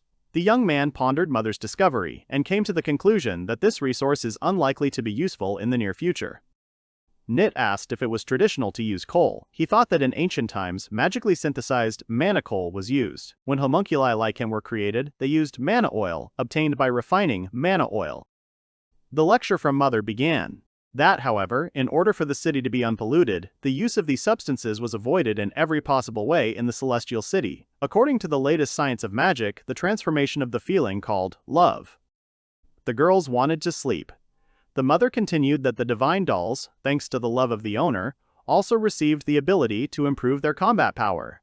Indeed, under the current circumstances, coal is not particularly useful. However, things were quite different. She gave the young man an unusual tool, which was called the tool for creating magically synthesized diamonds. The young man looked at the object in amazement, doubting that a simple glove could work such miracles. The girl nodded softly, confirming his guess. This unusual thing really does allow you to create magnificent synthetic diamonds directly from ordinary coal. The girl said that when the glove squeezes a piece of coal, under the influence of super high temperatures and incredible pressure, a perfect diamond crystal is born. It became clear to the young man that such an effort is only available to real heroes. The most outstanding thing about the magically synthesized diamond creation tool was that it could immediately automatically produce a high-purity diamond after cleaning out foreign impurities. To accomplish this, but for Mita, this was no problem at all. His powers and abilities allowed him to freely dispose of the huge reserves of magical energy necessary for the successful completion of the process. Nit had absolute confidence in his mana reserves, for he knew he could draw on energy almost infinitely. True, mother had said how much simpler life would be if such freedom of action were available in more than just the area of magic quantity. The girl asked if he could create a golem in the shape of a hand, and the young man confidently answered in the affirmative, explaining that there were suitable rock formations nearby that were ideal for making such a product. The girls of the tribe constantly urged Nit on, forcing him to dig coal and make diamonds tirelessly. With their cheerful energy and witty remarks, they inspired the boy to continue working, although at times their humorous remarks sounded a little bit caustic and provocative. Almost a year passed, and Nit was still working hard, continuing to mine coal and transform it into beautiful diamonds. The girls of the tribe continued to support him, encouraging him with witticisms and encouraging words, creating an atmosphere of fun and excitement around the difficult task. Finally, having completed his work, Nit proudly showed the resulting diamond to the mother. However, she looked at the stone appraisingly and noted that its size was still small. There was nothing to brag about in terms of carats. Most of the stones were also modest in size, barely reaching several tens of carats. Stones weighing over 100 carats were extremely rare. Literally, single specimens could be counted on the fingers of one hand. According to ancient legends, using the ashes of sacred creatures, it is possible to create the most perfect specimen of diamond. Even the supreme elementalist, who possesses the powerful attribute Phoenix, is no match for this stone. The boy considered such stories to be fairy tales. In his opinion, the diamonds he created are also not bad. But unlike modern Earth, where the cost of a synthetic diamond is 1 to several hundred of the price of a natural stone. In this era of this world, the concept of a synthetic diamond is completely absent. People do not even know about the possibility of creating artificial gemstones, believing that every real diamond is the result of long millennia of natural processes.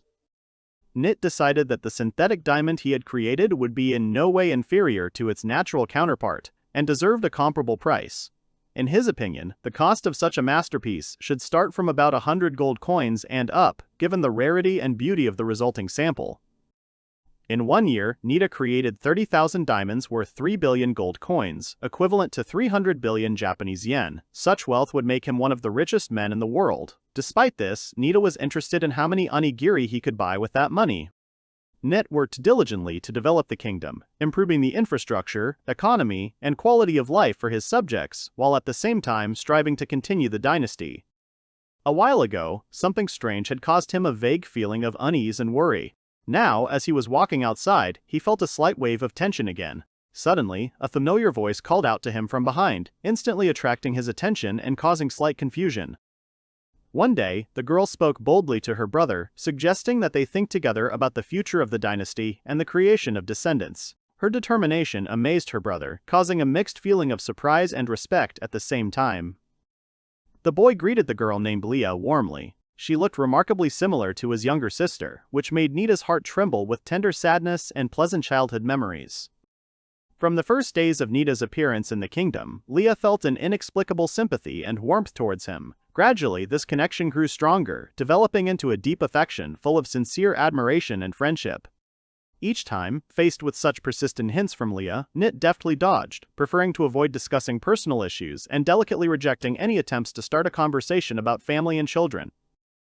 A year later, Leah's appearance had changed noticeably, becoming strikingly similar to her sister Nita's. It was no longer possible to talk about a coincidental resemblance. The differences between them were becoming almost indistinguishable, as if fate had deliberately brought them closer together. Nit asked the girl not to call him brother, and then Leah asked in bewilderment why he asked this. Nit patiently taught the girl everything he knew. Thanks to his caring mentoring, Leah developed quickly, feeling the support of an older friend, close to her heart and soul. Over time, the relationship became so warm that she perceived the young man as her beloved older brother. Leah once openly confessed to Nitu that she wanted to be the mother of his child, dreaming of creating a common future and a strong family. Her proposal was unexpectedly bold and touching, showing the depth of feelings and trust she had for her mentor and close friend. Leah's proposal touched Nit's soul. He felt joy from being loved and respected. Their mutual love seemed pure and sincere, but realizing the seriousness of the situation, Nit decided to honestly explain that, being related, continuing the relationship was impossible. All the events of the past year spent in Amazonia worried Nita not only with questions of the relationship with Leah. During this period, he faced many trials and difficult decisions related to both government and his personal life.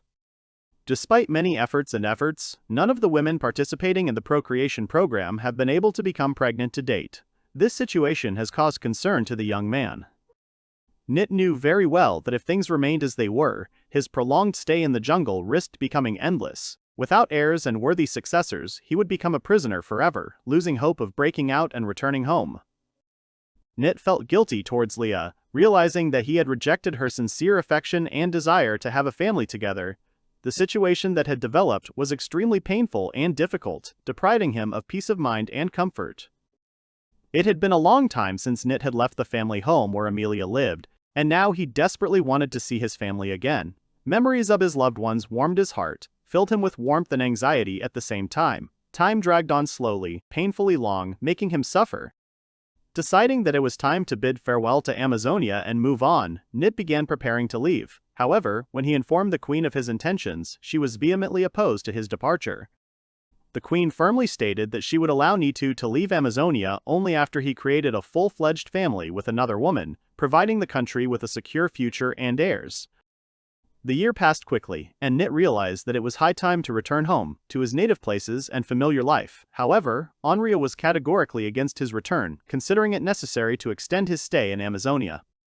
Onryo set a condition. If Nit immediately left the country, he would have no chance of starting a family with her. Nit offered a compromise, promised to return in exactly 5 years. However, the queen resolutely refused, insisting on an immediate agreement to stay for a long time. Earlier, Nit had solemnly promised women that he would make every effort to achieve pregnancy. However, the sudden news about the impossibility of quickly fulfilling his promise left those around him completely confused. The girl suddenly rushed forward, wrapped her arms around Nita's neck and, pressing her cheek to his shoulder, quietly whispered, looking imploringly into his eyes so that he would stay a little longer. Now the parties have agreed to set a clear time limit, 3 months. It is during this short period of time that the long-awaited conception should occur, after which Nit will receive freedom and the right to go anywhere. Nit had to apologize to the women for looking at their bodies, emphasizing that he was not in the habit of backing down from his commitments. The young man expressed deep understanding of the situation and his readiness to make every effort to correct the situation. The women of the tribe joyfully welcomed the decision to extend the period for an additional 3 months, hoping to finally achieve the desired result and feel the happiness of motherhood. The queen announced that, in view of the limited 3 months allotted, she was setting an additional condition. The young man, hearing her statement, puzzledly asked for details of the new requirement. He will strive to have a child with hundreds of different women every day, filling his life with a variety of connections, responsibilities, and emotions. This is a difficult test, full of surprises and searches for the one with whom he will give birth to a long-awaited baby and find true family happiness. This is his last chance, and now success is vital. Every moment decides everything, attempts become ideal, girls become possible mothers, tension grows. Life has turned into a struggle where every detail is important and only maximum dedication will lead to the cherished heirs. Since then, he lived locked up in a harem among many women, striving to have offspring and preserve his name, realizing that ahead was the last chance that would determine his fate. He was engaged in procreation. Night and day, he slept with different Amazonian girls, constantly trying to continue the family line. Each relationship became another chance to conceive, bringing him closer to the goal of preserving the dynasty. The girl made it clear that she wanted to see him in her space, inviting him to deepen the relationship and spend time together in a comfortable environment. The girls began to actively invite him to spend time together, taking the initiative and expressing interest in communication. If things continue like this, he will disappear from this world. Super Energy Water is a secret magical potion that restores and increases energy and physical strength. His mother advised him to accept the proposed remedy and continue on his way, showing persistence and patience despite the difficulties and obstacles that would inevitably be encountered ahead. She reminded him that every attempt brings him closer to his goal, and every step strengthens his faith in his own strength. He drank the healing potion and, to his surprise, felt a rapid restoration of strength and energy. However, Mother was an extremely strict mentor, often making high demands and rarely expressing approval. Kia instantly opened her arms and pressed her tender cheek tightly against her brother's neck, as if trying to express the depth of love and gratitude that had accumulated inside her heart. Her eyes sparkled with happiness. She begged him to choose her, promising the birth of children who would be able to continue the great line and bring her true happiness. He managed to resist temptations again, remaining true to his principles and beliefs. Despite the numerous temptations with which the world around him tried to lead him astray, the hero remained unshakable, maintaining clarity of mind and purity of soul. The doll admitted that it had been an infinitely long time since she had fallen asleep next to her beloved, passionately wanting to once again feel the closeness and warmth of her beloved body, hearing the quiet breathing of a man close to her heart and plunging into the sweet moments of a shared sleep filled with deep emotions and tenderness. Where he used to return daily to the shack where the girls lived, enjoying their company, his days are now filled with interactions with other people, and he spends more time outside of his usual surroundings, distancing himself from his old way of life and those who were close to him before. Nothing can be changed, such is the will of the master. His decision is final and irrevocable. They were experiencing an unbearable feeling of loneliness, when suddenly the doll noticed someone's presence. A spark of curiosity and anticipation of meeting the young man, whose steps could now break the silence and bring variety to the monotonous everyday life, lit up her eyes. Their gaze fell on the figure of Nith, slowly emerging from the gloom, exhausted from the long journey and breathing heavily from fatigue. His steps were uncertain, his body swayed slightly from the strain, his hands trembled, his fingers convulsively clenched. Coming closer, he greeted the girls and Honey warmly, smiling widely. The friends immediately offered him to share their free time with them, to rest and relax in pleasant company, distracted from the worries and problems of everyday life. He politely apologized, explaining that he had not yet completed his daily quota of tasks and duties, and therefore had to decline the invitation. However, before he could finish speaking, he suddenly felt strong grips of hands, deliberately holding him in place against his will. Now the sacred duty of procreation is entrusted to the girls, and they intend to fulfill their destiny right in the palace bathroom. The goddess urged the master to hurry, emphasizing the importance of starting the ritual as soon as possible. Honey stood at the window, peering tensely through the glass into the twilight courtyard, watching as the figures gradually moved away, taking with them the one to whom her heart belonged. The first girl was indignant, accusing him of unfairness and selfishness, claiming that he was paying attention exclusively to one side, ignoring the needs of the others. The second girl supported her, stating that such behavior caused resentment and disappointment. The girl looked at him intently with slight sadness and resentment in her eyes, remembering the day when he promised to come back and be there. 2 whole months had already passed since the moment when the important promise was given. Exhausted and physically weakened, Nit left the walls of the harem, finding himself face to face with the bright sunlight that he had not enjoyed for a long time. His legs gave way and he fell to the hard surface of the ground. But the worst thing was that the situation remained the same as before, no changes, no hope for improvement. The mother, overcome with indignation and irritation, suddenly raised her hand and hit the young man on the cheek with all her strength, leaving a red mark on his pale skin. There was harshness in her voice and an uncompromising position that he was weak. As a man, he must understand that he must remain steadfast and unbending, fulfilling the important mission set before him and unwaveringly adhering to the promise he made himself. His body refused to obey the commands of consciousness, having reached the extreme limit of its capabilities.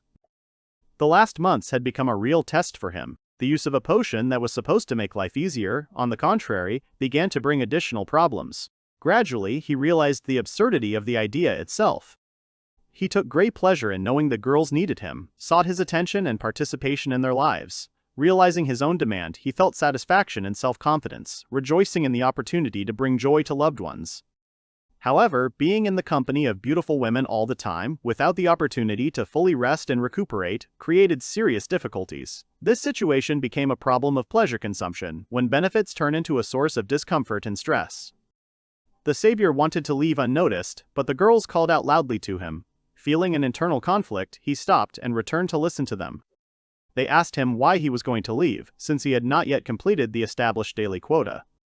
Several people grabbed him firmly, preventing him from leaving them. Exhausted, he begged to be allowed to pause for a moment to recuperate. But his efforts were in vain. He was dragged back to the harem, where new duties and concerns awaited him, not allowing him to pause. Moreover, he broke his promise to Leah, not living up to her hopes and expectations. Her face flared with the scarlet flame of anger and jealousy, revealing hidden emotions and deep feelings. She was at a loss to understand why her brother now preferred to spend his nights with other women, while she herself had transformed in appearance, becoming more beautiful than when he crossed the threshold of the kingdom. A feeling of envy and bewilderment engulfed her consciousness, preventing her from thinking clearly and acting sensibly. She demonstrated that she had matured not only physically, acquiring mature forms and feminine beauty, but also spiritually, learning to understand human feelings, show compassion and wisdom. She was remarkably similar to his younger sister, and he could not explain to the girl the reason for his refusal to get closer to her. An internal barrier and moral obligation to his family firmly fixed his position, making further development of the relationship impossible. The women gathered around began to actively question him as to why he had not yet fulfilled his promise, not fulfilling his obligation to become the father of a child for her as well. After all, it had been agreed from the beginning that he would undertake to produce offspring with all the girls of the harem. Nana addressed all those present, asking them not to burden the gentleman with unnecessary demands and not to build illusions about his generosity and virtue. She emphasized that good deeds and attentive attitude do not mean the presence of special obligations or promises. The girl approached Nana and openly asked why she constantly interfered and hindered the development of the relationship, trying to limit freedom of choice and action. Fulfilling the oath given earlier was a mandatory requirement, regardless of Nita's personal preferences and desires. Although he did not want to go through this ritual, the need to fulfill his duty outweighed his personal preferences, turning the process into an unpleasant duty. Nana claimed that the master preferred the doll's body to the bodies of living women, although in fact, this statement was completely untrue and unfair as the other girl believed.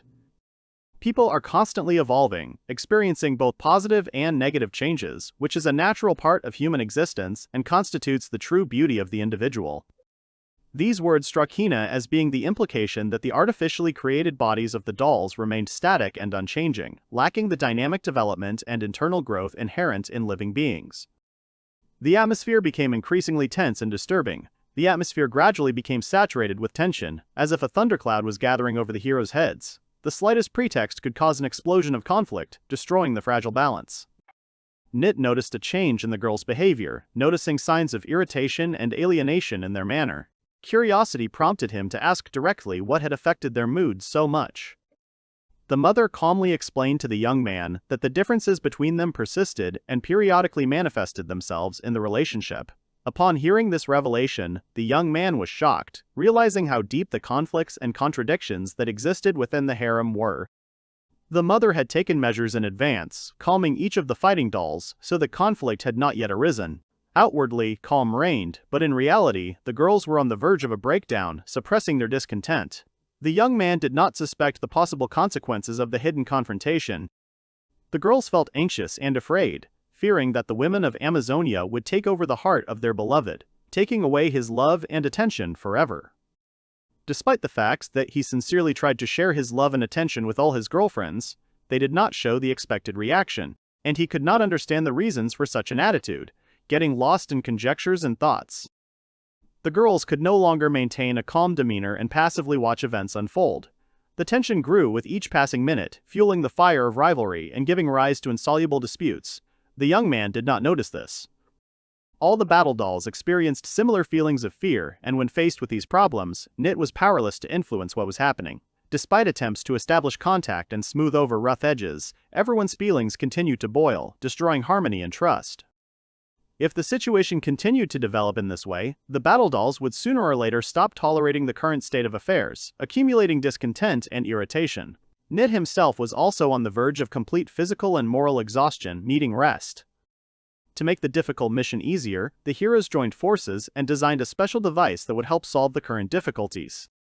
The device is a special medical apparatus designed to introduce the necessary biological material directly into the female body, ensuring the possibility of subsequent successful gestation. The mechanism they created had the incredible ability to produce hundreds of viable embryos at once, effectively solving the problem of rapid population growth. The mother hoped that her son would be able to cope on his own, showing restraint and self-control. However, the use of the device allowed him to fulfill his promises in a timely manner, avoiding further conflicts and complications. The queen was delighted with the discovery of a device that could affect 10,000 women in the Amazon at once, guaranteeing successful conception and a significant increase in the population of the state. It was expected that approximately 10% of women would successfully become pregnant after the procedure, which would ensure a gradual replenishment of the population and the maintenance of demographic balance. The young man experienced extreme stress and amazement when he learned that he would soon become the father of 1,000 children born thanks to the latest device. The scale of responsibility and consequences of such a procedure caused mixed feelings: delight, pride, horror, and anxiety. The boy began to doubt whether he was doing the right thing by agreeing to mass fatherhood and whether he was doing something abnormal from an ethical point of view. At the same time, the queen promised that when she came of age, she would give him a child. Before the planned departure from the Amazon lands, during which time it was necessary to complete all necessary matters and prepare for the upcoming journey home. As a final symbolic gift, the hero presented precious diamonds. The queen highly appreciated the jewelry, considering it the splendor of perfection and the ideal of beauty. The use of the innovative device was successful, ensuring the timely completion of the process within the established time frame. Thanks to the effectiveness of the technology and the strict implementation of the instructions, the girls were able to achieve the desired results without delay. Leah and another girl decided to organize an entertainment program especially for Nita, inviting him to spend time cheerfully and pleasantly. They wanted to distract the young man from everyday worries and remind him of the joys of communication. However, Hina stood in their way, firmly stating that the existence of a special device allows one to do without personal contact with Nit.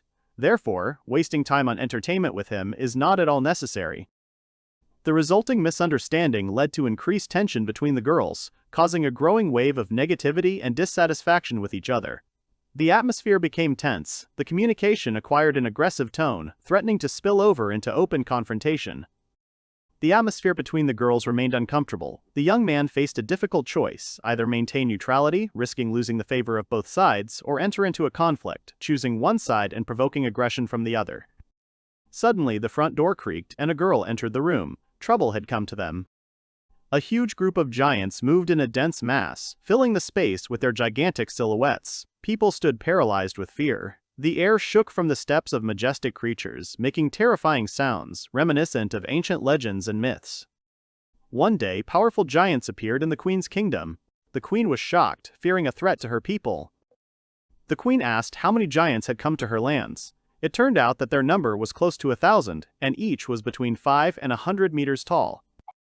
In addition to the usual giants, who were about 5 meters tall, super large giants also arrived in the kingdom, whose size was even more impressive, causing additional awe and surprise among the inhabitants.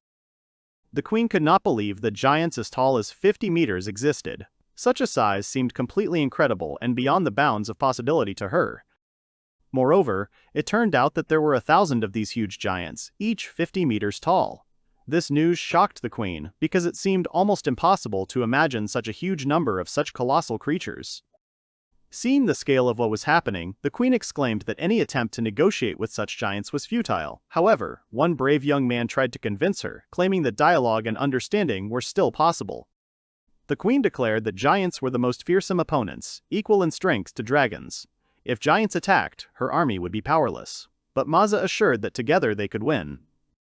Nito announced that he had 100 battle dolls, each of which was capable of fighting enemies. This fact gave confidence to the defenders of the kingdom in the upcoming battle. The young man asked the boys if they were ready to support him and join in the defense of the kingdom using their strength and skills. Nana resolutely stated that she was ready to help Nito and would carry out any order from her master, showing loyalty and willingness to come to the rescue in the fight against threats. Nito sincerely thanked his friends for their support, realizing that despite previous conflicts and differences, they had united for the common goal of protecting their homeland. The mother expressed confidence that the battle dolls were quite capable of defeating the overgiants, especially considering the powerful weapon the boy had developed specifically to enhance the doll's abilities. The Diamond series is a weapon made from synthetic materials in a furnace of pure magic.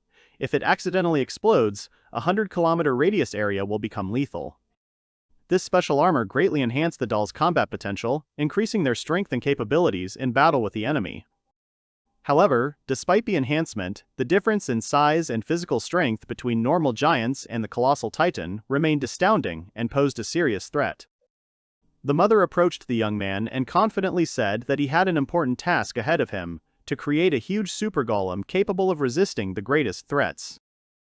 The strength of the created golem was largely determined by the quality of the materials used, so the choice of raw materials became a key factor in the success of the project. The materials for the golem had to be of exceptional size and strength to effectively withstand the enormous colossal giant. Meanwhile, Maza was thoughtfully pondering something important, as if she was hatching a new cunning plan. The girls asked Mingyu about the whereabouts of the giants, and she replied that they were in the meadow before the jungle. The girls agreed to meet in a meadow near the jungle to discuss strategy together and put an end to the giants' destructive actions. The queen approached Nit and asked him seriously if he was sure their abilities would be enough to successfully resist the invading giant creatures. With her eyes full of tears, the queen sadly added that the danger threatened not only ordinary residents, but also the heroic saviors themselves, whose lives would also be at risk in the upcoming battle with the giant monsters.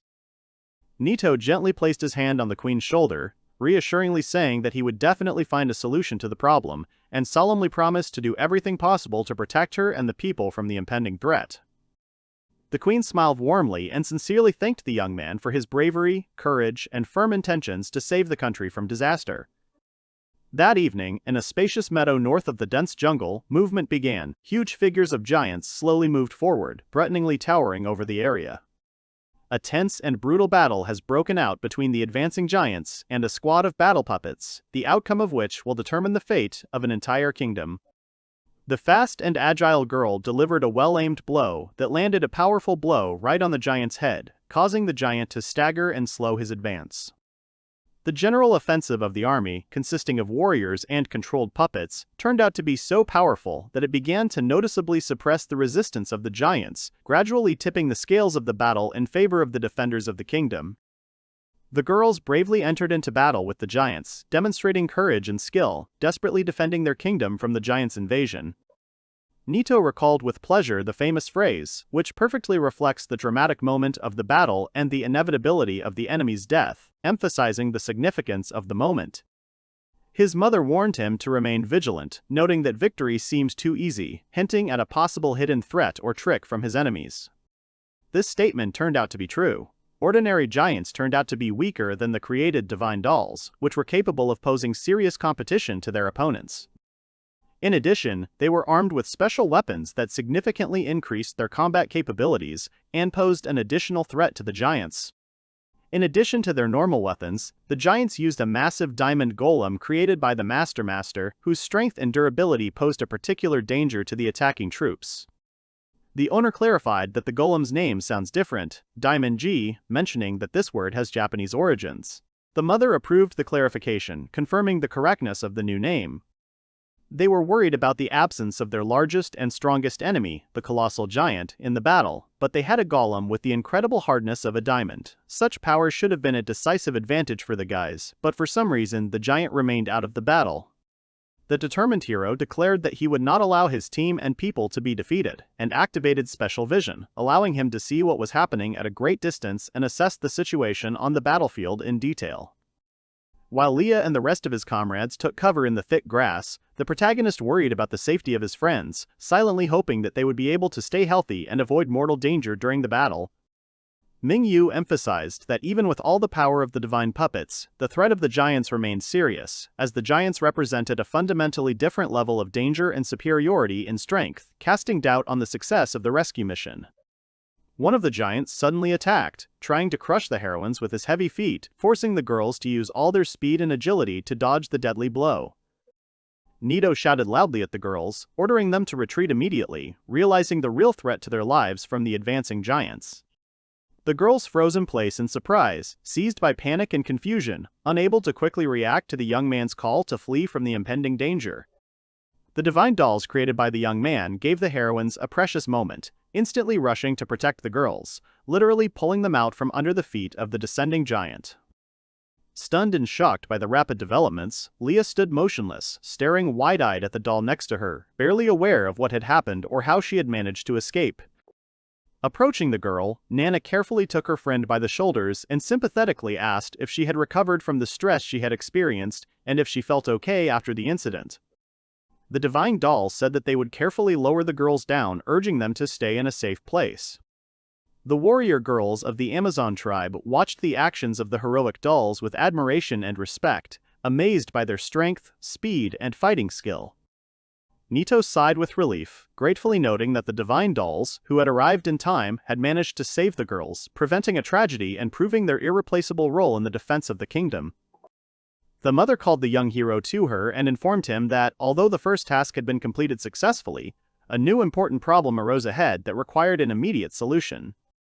She stressed the need for constant readiness and vigilance, reminding them that the future of an entire country depends on their decisions and actions, while literally being on the brink of disaster. In the midst of the discussion, it suddenly became clear that the colossal giant's appearance began to rapidly transform, changing its outlines and preparing to take on a new form. The young hero was amazed to see the giant's body covered in a thick layer of dark green armor, turning the monster into a virtually invulnerable and extremely dangerous opponent. This mysterious giant turned out to be the Titan of Earth, a representative of the highest level of the Titan hierarchy, endowed with special powers and protection from Gaia herself, the ancient patroness of the Earth. It was now becoming apparent that the giants had previously delayed their attack, giving the Earth Titan time to complete its transformation and prepare for the final stage of the conflict. Activating the Supreme Spirit form required considerable time and special conditions, allowing the giant to accumulate energy and gain unrivaled power, inaccessible to ordinary giant creatures. The Divine Doll Squad decided it was their turn to enter the fray first, vowing to destroy the giants while they were still standing and able to fight. The young man felt a bad feeling, realizing that the situation was becoming extremely dangerous, and abruptly ordered the entire squad to retreat immediately, feeling the growing threat from the giant's transformation. Suddenly, the giant's body began to emit clouds of hot steam, enveloping the space around and obstructing the view of the participants in the battle. The huge diamond golem took up a position in front of the squad, reliably covering the guys with its body and creating a protective barrier from possible attacks of the enraged giant. Leah, looking at Nito with concern, asked if he was injured, making sure that he was safe and sound. Then the young man inquired about the fate of the rest of the group. Nana spoke out indignantly, stating that Nito should not sacrifice himself by constantly taking hits, and urged him to think about his own safety and preserving his strength for the next tests. The Divine Dolls were well aware that the inhabitants of Amazonoria were ordinary people who needed help and protection from the unprecedented threat posed by the enormous giants. Despite their power and effectiveness, the Divine Dolls remained merely artificial beings created by Nito's hands. Even when damaged or disabled, the divine dolls did not experience pain or fear of death, which gave them an advantage over living people in extreme warfare. The young man froze in amazement, peering intently. He sternly interrupted the girl, declaring that he would not allow such words to be heard again, emphasizing that it did not matter to him at all who they were, living people or mechanical assistants. The reason for the conversation was not at all about the nature of the allies' origins. The girls standing shoulder to shoulder with the rest of the resistance were simple but kind-hearted people, ready to sacrifice themselves for the common cause and the defense of their homeland. The warm words of support and recognition from the young man deeply touched Nana, causing a wave of joy and gratitude within her. Nito suggested focusing on supporting the diamond golem while assigning other forces to protect it to prevent possible attacks and ensure the successful completion of the main objective. Having received a clear order, the girls energetically supported the initiative, ready to follow the leader's instructions and make every effort to successfully complete the operation. The mother looked at the young man carefully and calmly asked the important question of whether he was ready for the next stage of the battle, which required maximum concentration and courage. The young man nodded firmly, expressing his readiness and determination to continue the fight. Nito gave the order for the diamond golem to move forward, giving the girls a chance to prove their worth and strength by offering them one more try to prove themselves in a critical situation. The Titan stood proudly in the middle of the field when suddenly a sudden powerful blow fell on its side, causing the giant to flinch and bend slightly. Feeling the first significant blow, the Titan went into a rage, gathering enormous energy and launching a massive counterattack, seeking to crush the opponents and restore the lost balance. The evil Titan launched a swift attack, striking the diamond golem with great force, but it remained motionless, enduring the heavy blow like a mountain, untouched by winds and storms. While the diamond golem's defensive properties made it unusually durable and impact-resistant, the impact from a previous collision left a deep crack on the surface of its chest, indicating a potential vulnerability in the structure. Realizing the weakness in the enemy's armor, the Titan let out a fearsome roar, gathering its strength for another crushing blow that could finally damage the diamond golem and put the defenders in a difficult position. Nito categorically refused to allow the diamond golem to be defeated, believing that it would be the beginning of the end of the battle. However, Mother sternly noted that one blow would not be enough to cause significant damage to the Titan itself, urging the young man to reconsider his tactics. Despite Mother's warnings, the young man made an independent decision to take responsibility for the defense, declaring that he would ensure the safety of all participants in the battle personally, regardless of the risk and consequences. The diamond golem charged towards the Titan with determination, channeling all of its power and resources into delivering a crushing blow, ready to challenge the giant and test its armor for strength. The diamond golem's powerful blow hit its target, knocking the giant Titan to the ground, causing an earthquake and a rumble from the fall of a multimeter mass. Mother sincerely praised Nito for the brilliant operation, highly appreciating his management talent and coordination of forces that ensured victory over a dangerous enemy. Peace reigned once again in the vicinity of the jungle, and the queen, holding back tears of happiness and relief, warmly thanked him for saving the kingdom and returning peace to the inhabitants. First, the kingdom was invaded by cannibals, and then came the giants. After both threats were eliminated, the queen was at a loss as to how to properly express her gratitude to the hero. The young man had acted entirely on his own accord, without expecting any reward. Even if we assume that the act was committed for the sake of serving the country, the attitude of those around him towards the young hero remained insufficient and shallow, devoid of due respect and gratitude deserved for such outstanding deeds. Mingyu asked in confusion why the divine dolls had sided with the humans, proving to be such effective and useful helpers in such difficult trials. Nana replied that the girls serve their master faithfully and selflessly, caring for him and supporting his interests, because they see how important his efforts are and what a great purpose lies behind every action. These warm and heartfelt words evoked strong emotions in the girls. Many of them shed tears, touchingly and heartily thanking the young heroes for their selfless help and loyalty to the cause. Nit noted with satisfaction that disputes and disagreements were left behind, giving way to unity and friendship, which allowed him to overcome difficulties and achieve an important victory. This reconciliation brought hope and joy to the hearts of the participants, symbolizing the rebirth of trust and harmony. Emotional Leah, unable to resist, threw herself into her sister's arms, rejoicing at the reunification of the family and the restoration of unity. The young man's questioning gaze met the girl's gentle smile, who tenderly hugged her sister, expressing her sincere gratitude for saving her. Leah admitted that she always dreamed of being next to her beloved sister, experiencing closeness and feeling her warmth and attention, especially in moments of difficulty and anxiety. The guy was genuinely happy about the changes in his relationship with the girl, feeling a long-awaited release from pressure and constant talk about children, focusing on common interests and developing friendship. Watching the sincere smiles and joy on the faces of the people around him brought the young man great pleasure and a feeling of deep inner satisfaction, allowing him to feel the meaning and importance of his own achievements. 6 months after the triumphant victory over the giants, when the threat of the complete return of the monsters had disappeared forever, the girls cried bitterly, saying goodbye to their beloved hero who was forced to leave Amazonia. His mission was over, and the young man explained that he had to return home because the land reclamation project was over. The girls had to come to terms with this decision. This period was suitable for a full study and restoration of forest areas. Finally, the construction was finished. The huge magical battleship of the superclass, equipped with the latest technology, appeared in all its splendor. The crucial moment of parting had arrived, and the crew prepared to set off, leaving Amazonia. The queen was completely stunned by the news of the young man's imminent departure, but even more by the size of his ship. The amazed queen saw a ship, a magical battleship exactly 333 meters long and about 45 meters wide, built from a rare orichalcum alloy. More than 5,000 passengers could easily fit inside the ship, making it a real miracle of engineering and magic. The new magical battleship surpassed the Yamato, which was only 269 meters long and just under 40 meters wide. The new battleship was significantly larger, and this is no accident. The authors were inspired by the scale of the famous vessel, embodying the dream of a real seafaring giant. Mother explained that the ship is able to hover in the air thanks to its unique magical energy.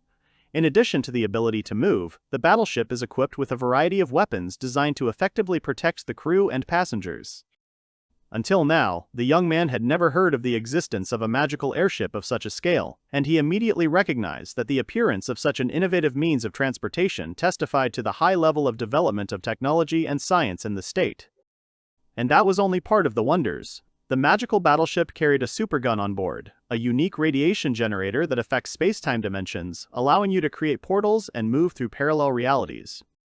The magic cannon had truly fantastic properties. Its power was enough to destroy a meteorite with one shot, which caused complete admiration of the observers. However, their thoughts were interrupted by a sudden appeal from someone from the surroundings, calling them a savior. The queen, with a feeling of deepest gratitude, thanked the young man heartily for his invaluable help.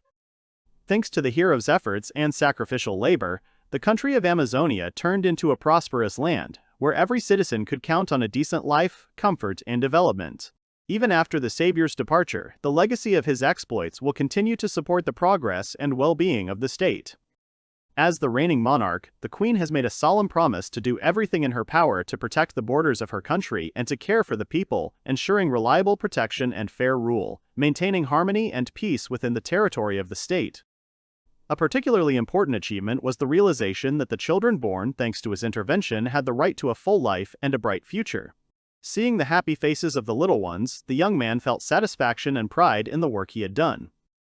The queen admitted that she herself dreams of having descendants from the noble hero, but she realizes that circumstances require an immediate departure on the return journey, leaving the desire for motherhood for an indefinite future. The time had come to say goodbye. The hearts sank with sadness, but both understood that further stay was impossible. A warm parting, sincere wishes of goodness and luck became the last gesture of love and affection before the long journey home. As he said goodbye, the young man wished the people who remained well-being and success, assuring them that what he had done would leave a deep mark on the history and culture of the country, giving birth to new generations of strong and kind hearts. The divine dolls brought their master aromatic coffee from rare Amazonian beans and fresh fruits, recommending that he get a good rest since an intensive training cycle would soon begin, requiring a fresh mind and vigorous body. The interior of the living space on the magical battleship was spacious and luxurious, combining comfort and functionality, offering passengers comfortable conditions for rest and travel. In just half a day, the ship covered the distance to the city of Melia, showing the speed of movement.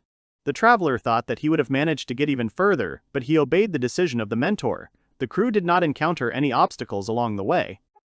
The air travel had gone smoothly, which seemed odd considering the high population density of the new continents the explorers had settled. However, the increase in magical energy in the forests was surprising.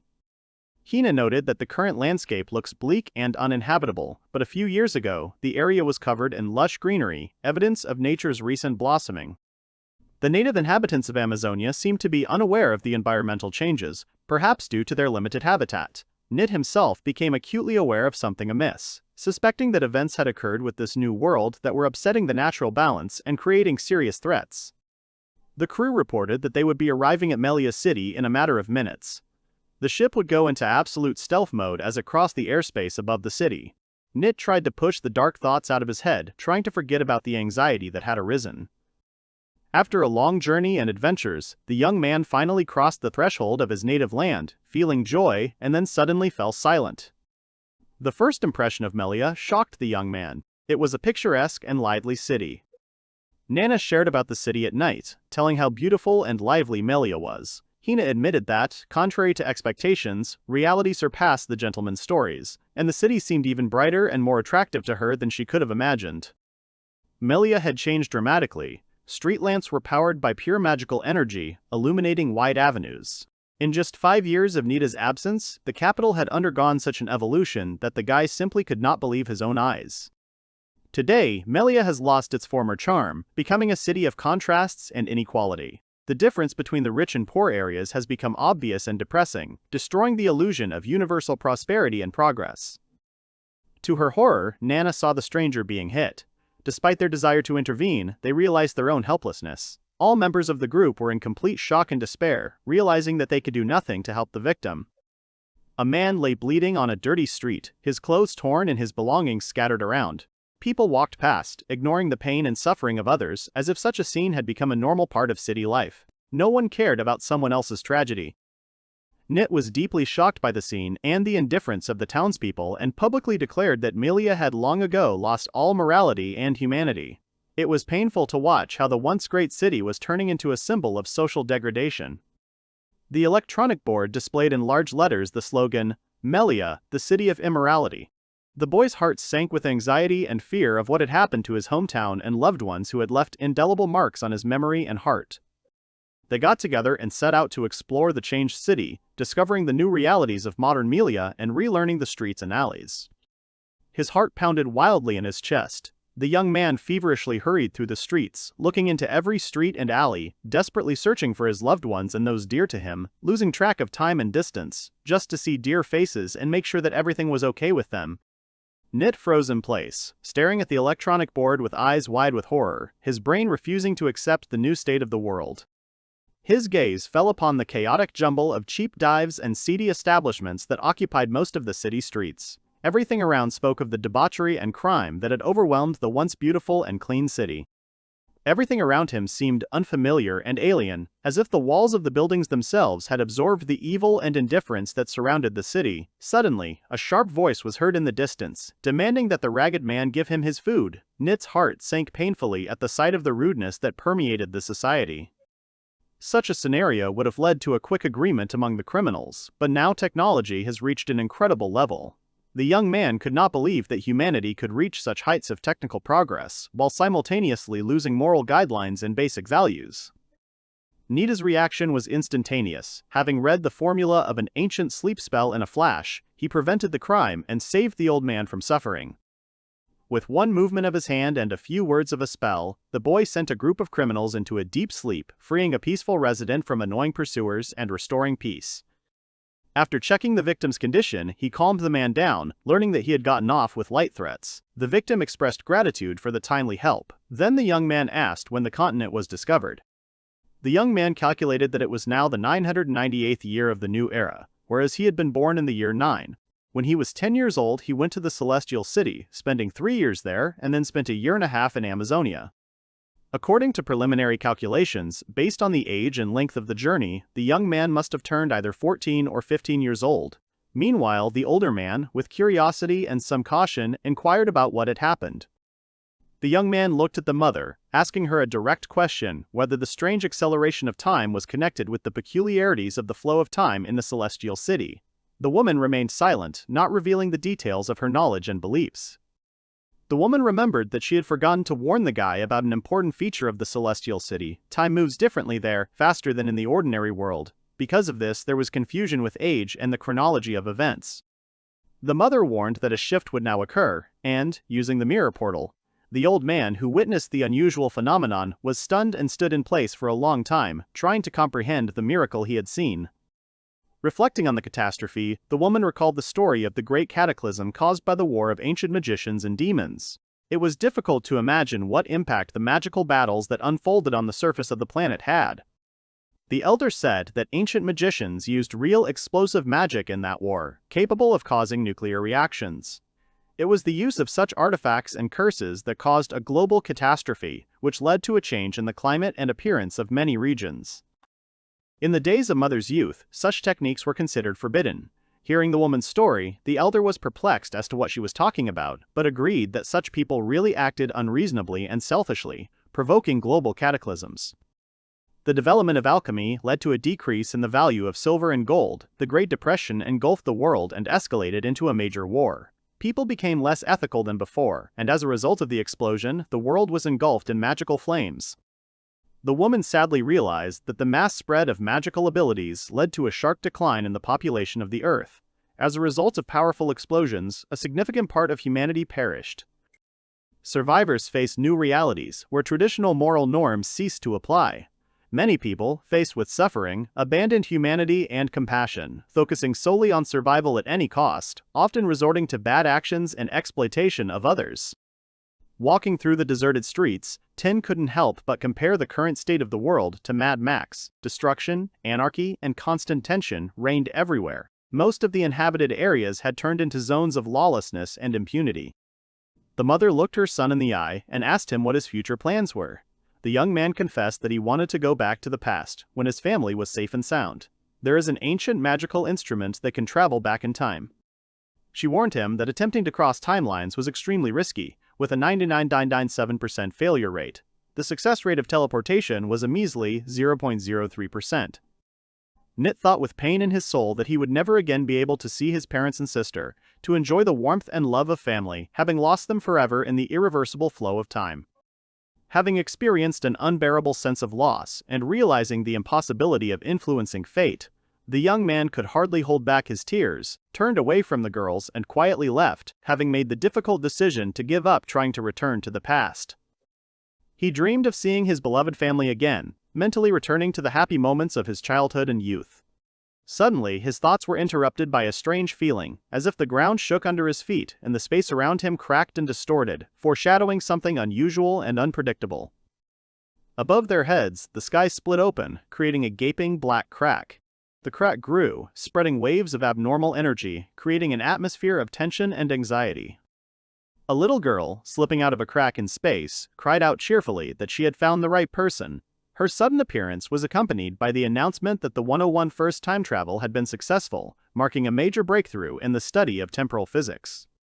The little explorer smiled when she found her lost glasses. The boys froze in stupor, not taking their eyes off the sky.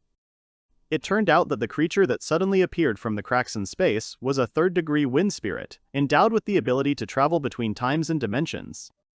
The little girl who had the power of movement returned to guide the young man. The small creature turned out to be a small goddess. Her joy was to see his smile, enjoying the moment of meeting. The young man assumed that the meeting with the deity would be grand and unforgettable, but a surprise awaited him. The tiny girl appeared before him in an unusual form, not corresponding to traditional ideas about the appearance of gods. The meeting with the little girl caused Nito genuine joy and warm feelings.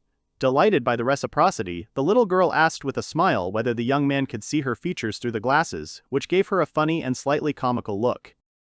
The atmosphere of the conversation will be friendly and conducive to further conversation. The mother's appearance had undergone some changes, which attracted the young man's attention. Approaching her with concern, he asked the woman if everything was all right, showing genuine interest and concern for her well-being. It is worth remembering that the mother spent a long time inside the giant statue until the goddess destroyed it. The consequences of the incident were reflected in the woman's appearance, leaving physical and psychological trauma. Mom took on a comical look and shouted that the bomb was a planet destroyer, laughing. The young man concluded that it had broken. The oppressive presence of the powerful deity caused a complete psychological crisis in the woman. Under the influence of emotional shock, she gradually lost the ability to think rationally, plunging into the depths of her own consciousness and retaining only the pitiful remains of her personality. The surviving woman, maddened by grief and anger, gathered her strength and rushed to attack God, trying to jump from above and catch the deity by surprise. The goddess watched with a grin as the woman rushed into the attack without hesitation or calculation. With a flick of her finger, she confiscated the dangerous thing. The powerful goddess used a special technique, using a black hole, instantly confiscated the thing. Mom was stunned and frightened by what was happening, realizing her own powerlessness in the face of great power.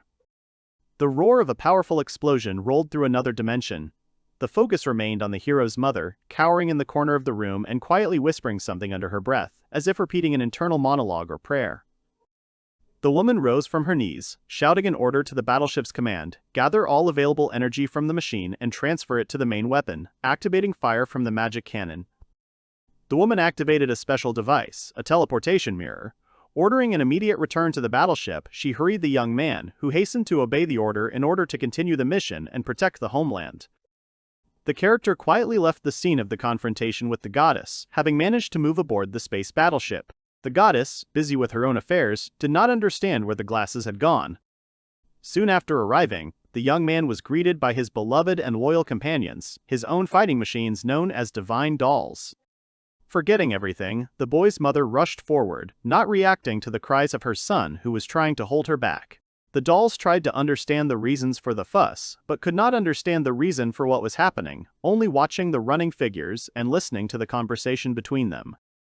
Neith insisted that despite the trauma and past experiences, such drastic measures were unacceptable. He reminded that any mistake could be costly and would lead to undesirable consequences for all parties to the conflict.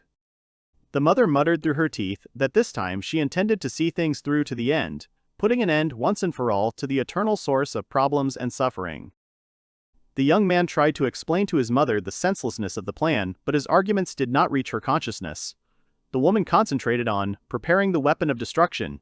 Having loudly notified everyone, the mother ordered to immediately fire at maximum power. Confused and depressed, the boy sank into thought, unable to prevent the fateful events. A mechanical voice sounded overhead, announcing the beginning of the countdown to the launch of the magical weapon. Mentally going over the options, the young man came to the conclusion that the presence of absolute power in the girl goddess guaranteed her protection and safety. This gave him some hope that even if a catastrophe occurred, the little goddess would be able to survive the explosion and survive, preserving peace and quiet in the future. The voice of the mechanism continued to count the seconds, inexorably bringing the end of the drama closer. The mother stood in front of the control panel, anticipating the imminent denouement. Her face lit up with a devilish grin, her eyes blazed with the fire of vengeance.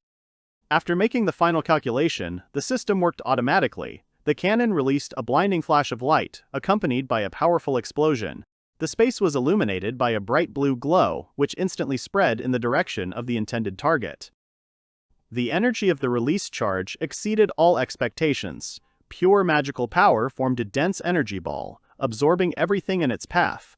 For an ordinary goddess, this was an excessive load, and only the speed of reactions allowed the girl to escape.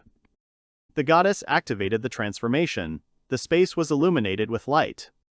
This was the final mode of the deity of the universe. The surface layer of the goddess's skin glowed with a golden sheen. The young man was delighted that it was the image of the goddess of that time. She activated the absolute magical reflection. Mom was horrified. A laser, amplified 3 times, was reflected from the goddess's body. Mom didn't understand that it was coming back. As expected from his patroness, the goddess showed miracles of mastery. Taking the energy of the magical impulse, she tripled its power and returned it back, turning the projectile into a destructive weapon. This technique astonished those around her. Fascinated by the incredible skill of the goddess, the young man forgot about the real threat. The energy ball launched by his mother came very close, quickly reducing the distance and terrifying the witnesses of what was happening. The woman realized the seriousness of the situation and ordered all the divine dolls to use their residual energy, forming a strong magical shield capable of repelling the attack. All the accumulated energy of the machines and weapons was directed to form an impassable barrier. Monitor screens everywhere showed the message, "Absolute Magic Barrier activated." The energy charge collided with the barrier, the collision creating a bright blue flash, like fireworks. Nit and Nana froze in horror, realizing the scale of the potential catastrophe. Both struggled with anxiety and inner tension, realizing that the fate of loved ones and the preservation of life depended on their joint efforts. The barrier strained under the pressure, and soon small cracks began to appear in its structure. Experts noticed that the structure would not be able to withstand the load for long, and the projectile was about to break through the blockage, dealing a crushing blow to the structures and the crew. Mother commanded that the magical energy be increased threefold, monitoring the equipment's readings. However, technical problems made it difficult to carry out the order. Nana reported that the magical energy was steadily decreasing and now there was only 20% left. If the consumption of magical energy is not reduced, the reserves will run out and the ship will collapse.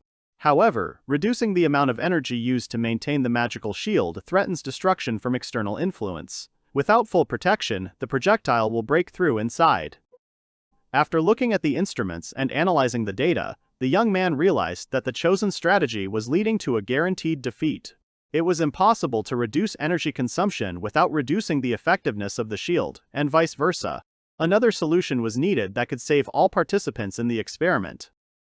The young man clenched his fists tightly, his muscles tensed, his breathing quickened. Hissing through his teeth, he declared that he would definitely find a way out of this situation, even if it meant taking a big risk. Nito turned his gaze to his mother, hesitantly asking if there was a way to fix the situation. The woman, seeing her son's indecision, was visibly upset and worried, realizing that the fate of their expedition and crew lay in the hands of the young man. The mother fell to her knees, holding out her hands to her son and pleading. Tears streamed down her cheeks, her voice trembling with desperation as she asked the young man to share his personal magical energy with the battleship, the only way to prolong the life of the ship and its crew. It took a lot of effort for the woman to collect her thoughts and look away from her son. Straightening up abruptly, she ordered Nana in a stern voice to prepare a special device for transmitting magical energy, which was immediately delivered to her.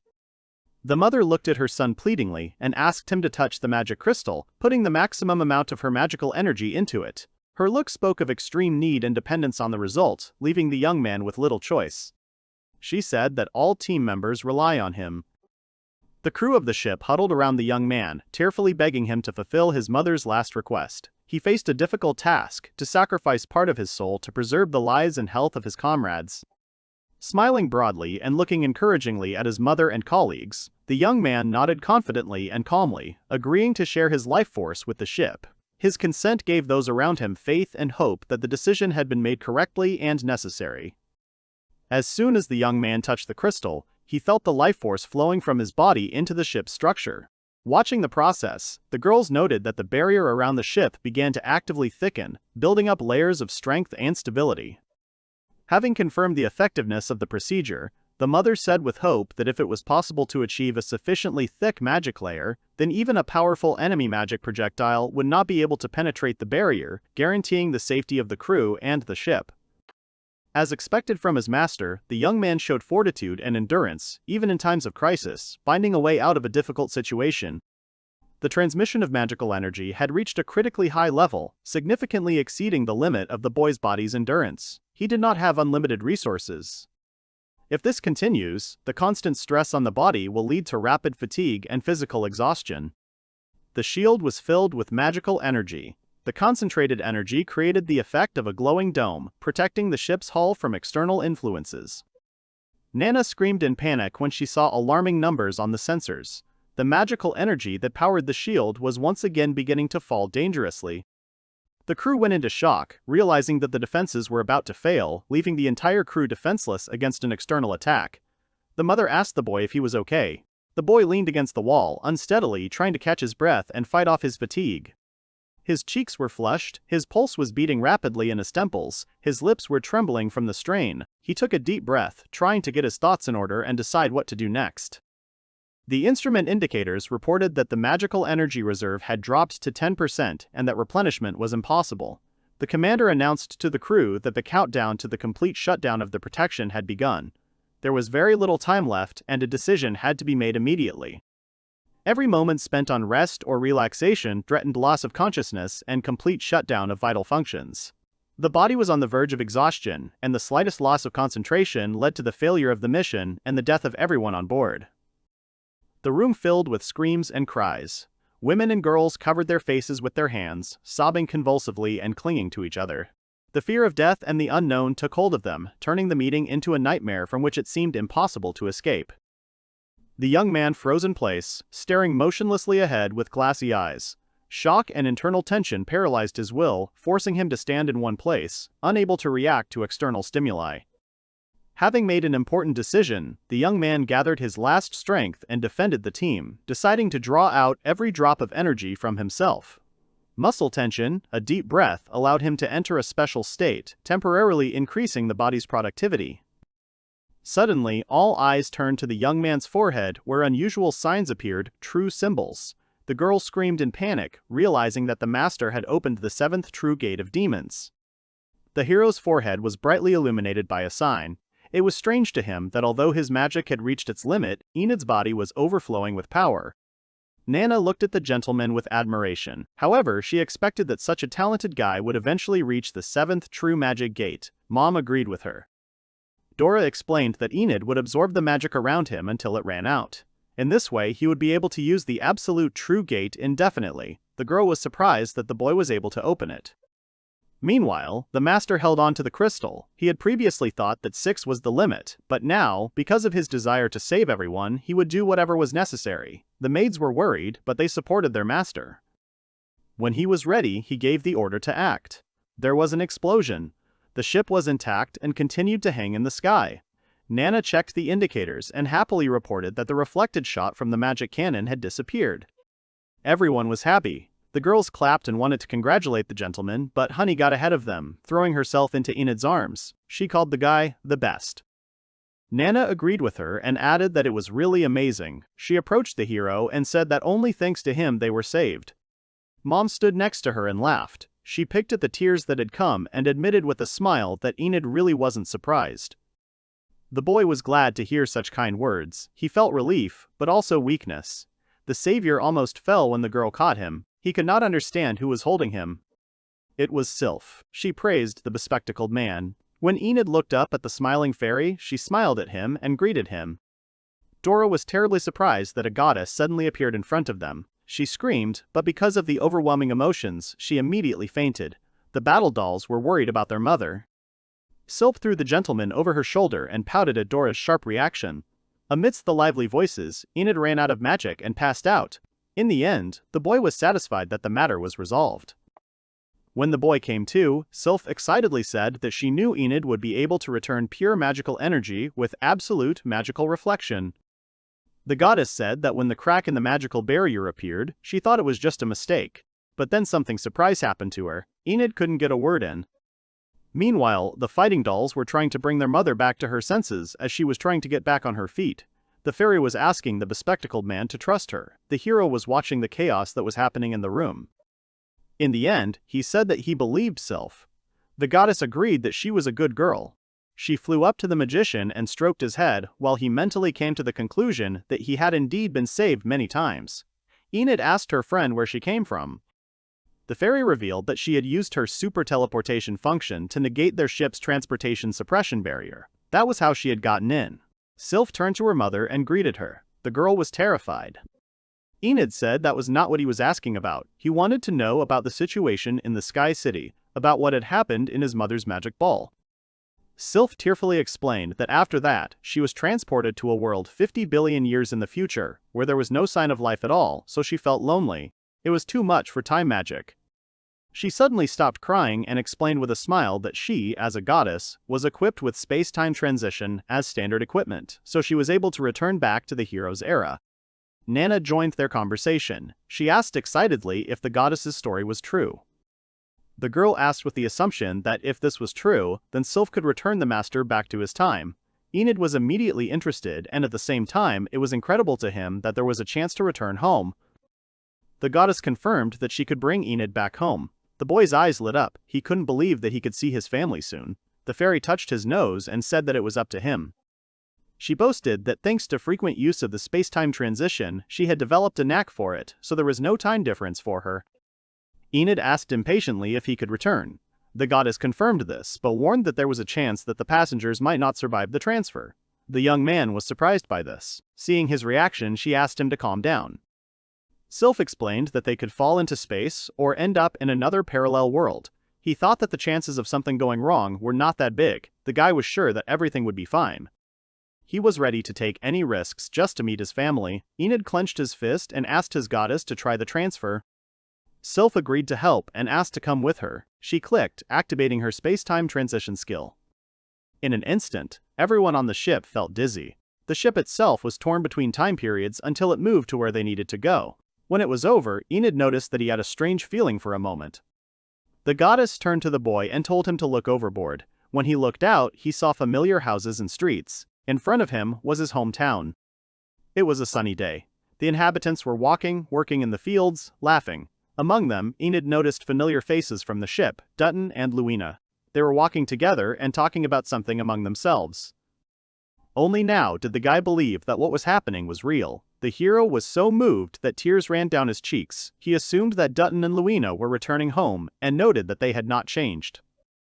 The battle dolls were happy for their master. They were standing not far from him when Enid addressed them. He turned to them with a smile and said that he was going to his family.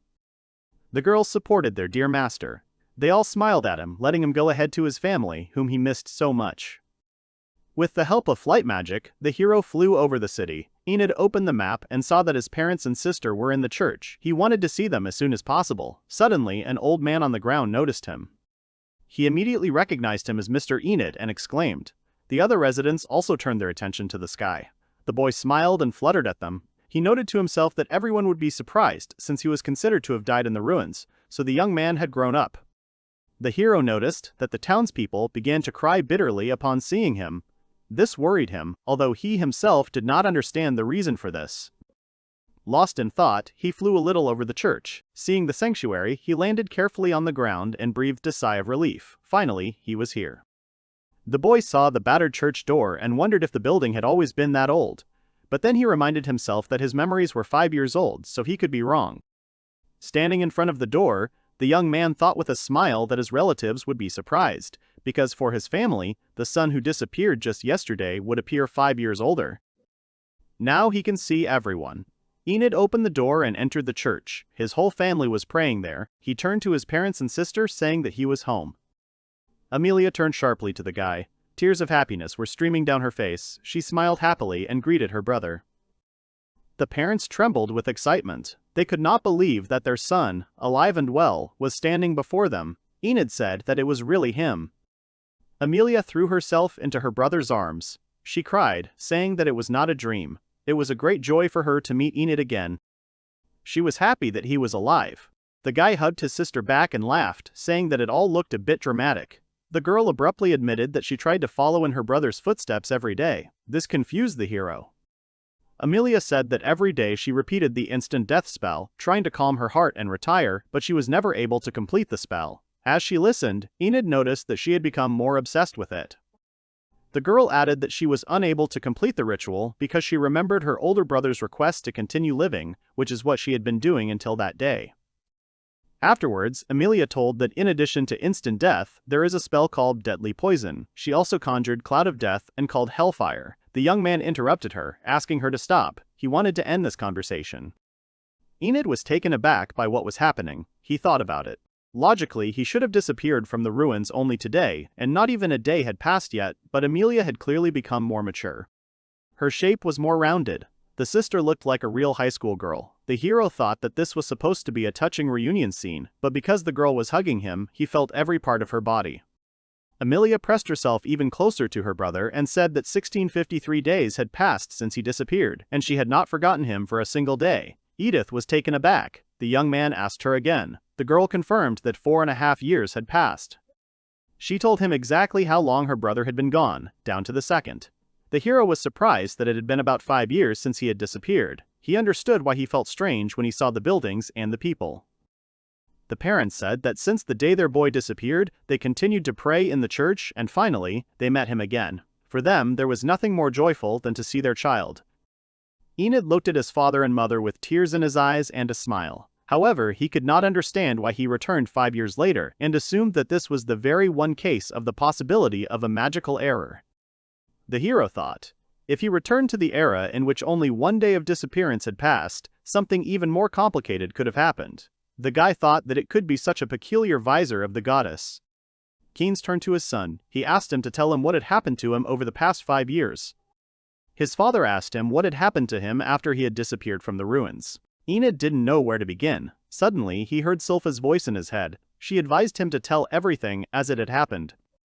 The hero began to look for the goddess, but she was not visible. She explained that she, as a super magic god, was given the function of talk, and added that he should tell everything with sincerity because it would be considered a virtue.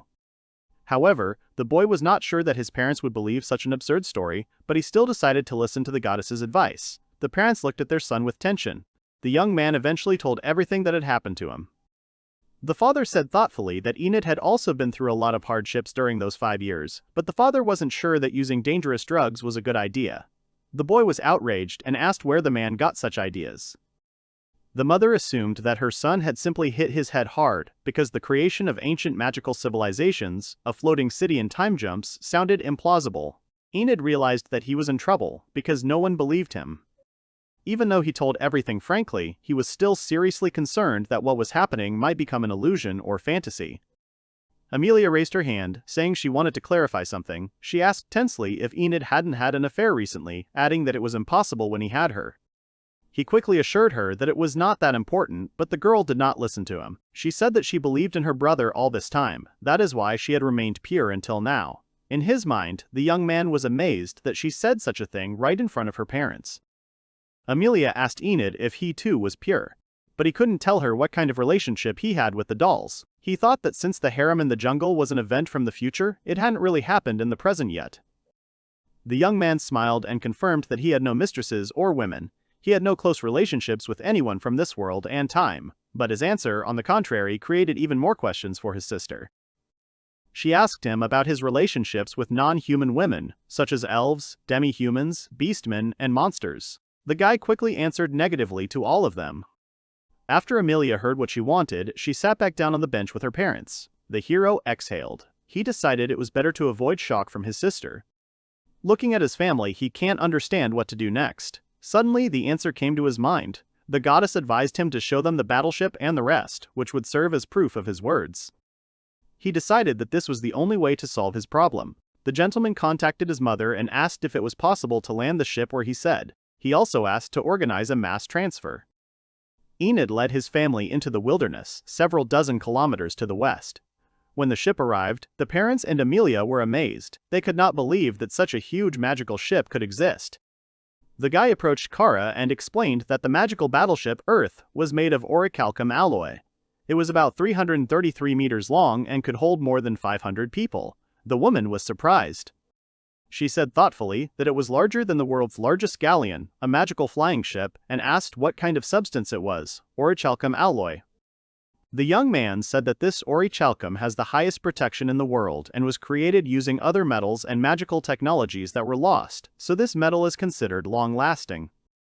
While the hero was speaking, the bridge from the ship descended to the ground. Girls came out. Enid introduced them to his parents. He explained that they were artificial life forms and a goddess in human form. At that moment, the huge ship moved into the goddess's pouch. Kara was amazed. She asked what it was, because even with the use of compression and weight reduction magic, it would be impossible to do this. Mom explained that her spatial pocket also allows her to store things in different places and dimensions. Seeing Kara interacting with the goddess, Enid noticed that they really got along. At that moment, his father approached him. The man apologized to the boy for not believing his story at first because his stories were unbelievable. Keynes offered his son to rest at the estate, to which Enid agreed. Honey was unhappy that they were being separated again. The guy apologized and said it had been a long time since he had seen his family, so he could understand. Nana came up and calmed the girl down, reminding her that she shouldn't act so selfishly, and wished the gentleman to spend time with his family. The girl came closer to the boy and asked him not to leave them alone for too long. Edith agreed. Their strange atmosphere was noticed by Amilia. She began to shake with anger. Nana said that she would park the ship 5 kilometers southwest of the city, by the lake. That way they could come in a few minutes if he needed anything. Although Amilia was annoyed by the fact that her brother was talking to other girls, she tried to calm herself down by reminding herself that they were just dolls.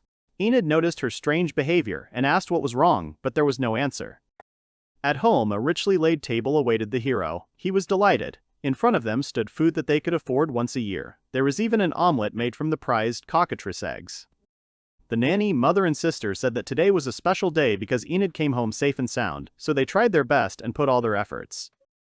The hero was embarrassed and thanked everyone. He noticed Misery standing by the wall and asked about her suspiciously. Father said she had not touched the cooking. Kara was unhappy that whenever the girl had the opportunity, she added strange things to her food, so Misery no longer cooked. The guy did not understand what kind of strange things she was talking about. Then the nanny listed them: hair, nails, saliva, and other bodily fluids of Misery herself. Enid asked if this was some kind of harassment, but Luina replied that it was most likely a distorted expression of love. Amilia joined the conversation and said that she understood the girl's feelings. She believed that sometimes you can overdo it, especially when love is unrequited and brings pain. Enid smiled and thought that his sister was very kind to Misery. But suddenly, Amilia said that she could prepare something similar with her hair and body fluids, if her brother did not mind. Kara, on the other hand, did not understand and did not want to accept Misery's actions. She said that no matter how much the girl expressed her love, Canes loved only her, so her attempts were useless. With a vicious expression on her face, the woman added that in any case, the cursed Blue Claw would not only activate on Misery, but would also cause her pain far more horrific than torture, and Kara would subject her husband to a punishment worse than death itself. The girl trembled with fear at such threats. She turned away, and Cain said that he had questions for her. Enid sighed, saying that the love from a mother to a father was as hard as ever, while Amilia said that she understood Kara's feelings, because she would do the same to the man she loved who betrayed her.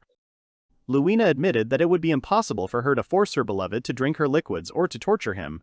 The hero thought that his nanny was the only woman with common sense, but then she added that she would like to wear Dutton's cute beard. After dinner, Enid was finally able to take a bath at his house for the first time in 5 years. He had a fun time with his family and was happy about it. The hero smiled warmly, realizing that he was at home with his family. Amelia's shadow flashed by the bathtub. She addressed her brother through the door. He was surprised to hear her. He asked what happened. The girl asked if he liked the bath. The guy answered that everything was fine. Because he didn't see her, he didn't understand what was going on. Suddenly, he heard the rustling of clothes. His assumptions were correct. The girl undressed and asked if she could take a bath with him. Enid was surprised by this question and the turn of events. He asked his sister again, to which she repeated that she wanted to take a bath with her brother and hoped so. This stunned the young man. He reminded her that they were already 16 years old. The girl asked him discontentedly if he didn't like swimming with her, which was not true. Enid simply didn't know how to object to him. Amilia, hearing the uncertainty in the young man's voice, said that she was going to take off her underwear and go to him. The hero waited for her silently. After the girl took off her last clothes, she covered herself with a towel and went into the bathroom after asking for forgiveness. Despite her initiative, Amilia was very embarrassed. Enid was surprised by how much her sister had grown up and changed. Her breasts had become bigger, and her legs and arms had become slender, like a model's. Because of the intense gaze, the girl became embarrassed and said that she felt ashamed. Enid apologized and turned away, but Amilia opened her arms and screamed for him to look at her body. The guy tried to ignore her and distract himself by looking for soap. In the end, Amilia sat in the bathtub with her brother. The young man said that it was still rather cramped to wash together. They were aristocrats from the lower class, so their bathroom was not luxurious. The girl quickly agreed with her brother. The hero laughed and said that now they were more like lovers than relatives. Amilia became worried. Her whole body throbbed with debt just from the thought. She thought that it wouldn't hurt to try to establish intense contact with her brothers soon after they had been apart. The guy excitedly promised that he would not make her or her mother worry anymore. Amilia looked at him in surprise. The girl admitted with a smile that she was happy now, because they were together. And then she asked with hope if they would sleep together after the bath. The young man was a little taken aback by such a question. However, he was not against being with his sister that night, because now, after 5 years of separation, he wanted to make all her wishes come true. Amilia smiled happily and thanked Enid. The hero thought about it and remembered that the girl loved it when he hugged her from behind as a child. He decided to repeat this gesture, like in the old days. Unexpectedly for Amilia, her brother hugged her from behind, pressing her closer to him. She began to breathe quickly, and Enid asked what was wrong. Then he felt her body go limp. He began to bring his sister to her senses in a panic. After the shower, the young man put his sister to bed. Looking at her, Enid realized that he had gone too far in the bath. However, the boy noticed that even in her sleep, Amilia was smiling and looking happy, calling her brother. Eventually, he himself lay down next to her and fell asleep.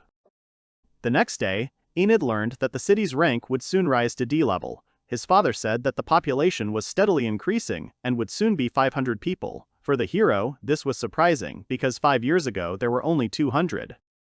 The mother explained that this is also facilitated by migrants. People from another country who want to settle with them also come every year. Kara's husband was happy about this, as it made Amilia an attractive place to move to. Enid felt that her father sometimes gave off an air of reliability as he worked with sincerity towards the town. It was understandable why the townspeople adored Keynes. The young man was sure that the situation had not changed in the 5 years of his absence. His son said that it was not surprising that development was going so well. His parents looked at him questioningly. Enid said that after all, his father was a lord and his mother was a lord's wife. They worked hard together, trying their best. He admitted that they were two people he respected. These words moved the man to tears. He was glad to hear that his own son recognized his work and said that he was happy to be his father. Keynes also reported that, thanks to the vaccine, there were very few smallpox cases in Melia and the surrounding area. Enid was pleased that his and his father's vaccine was gradually spreading. The man said that soap also helped improve hygiene and reduce illness. With this, their economy flourished. The hero was glad that his actions were beneficial to society. Kara added that it was dangerous to rely solely on this to manage the city's finances. The young man thought that it would be better to start producing something cheap and high quality. He understood that Melia's soap economy could soon collapse. The woman reminded them that they should take into account the share of workers in the soap industry, which is increasing every year. The husband did not understand what his wife wanted to say because they had not had any particular problems yet. Kara said the problem is the level of food self-sufficiency. The composition of traders and population has become unbalanced, and warming food continues to exceed production. Keynes smiled and said they could sell the goods elsewhere, but the couple started asking questions. She asked what would happen if the harvests continued throughout the New World. Prices would certainly rise, and Melia's financial situation would become more strained. Her husband replied that they could then import. The woman sighed, saying that it would bring them high shipping costs. The risk of sinking or loss of cargo was also high. Keynes scratched his head awkwardly. This angered his wife. She told him not to laugh, and explained that if the price only went up because of a crop failure, then everything would be fine, but if the surplus food ran out, forcing them to rely on imports, then in the worst case, people would simply not survive the famine. The woman was unhappy that her man was not thinking about anything. Looking at his parents, the hero felt nostalgic. However, he agreed that Melia's food problem was quite serious. However, now that he was back, he had to start looking for a solution. The young man said that he would go out and look around the city.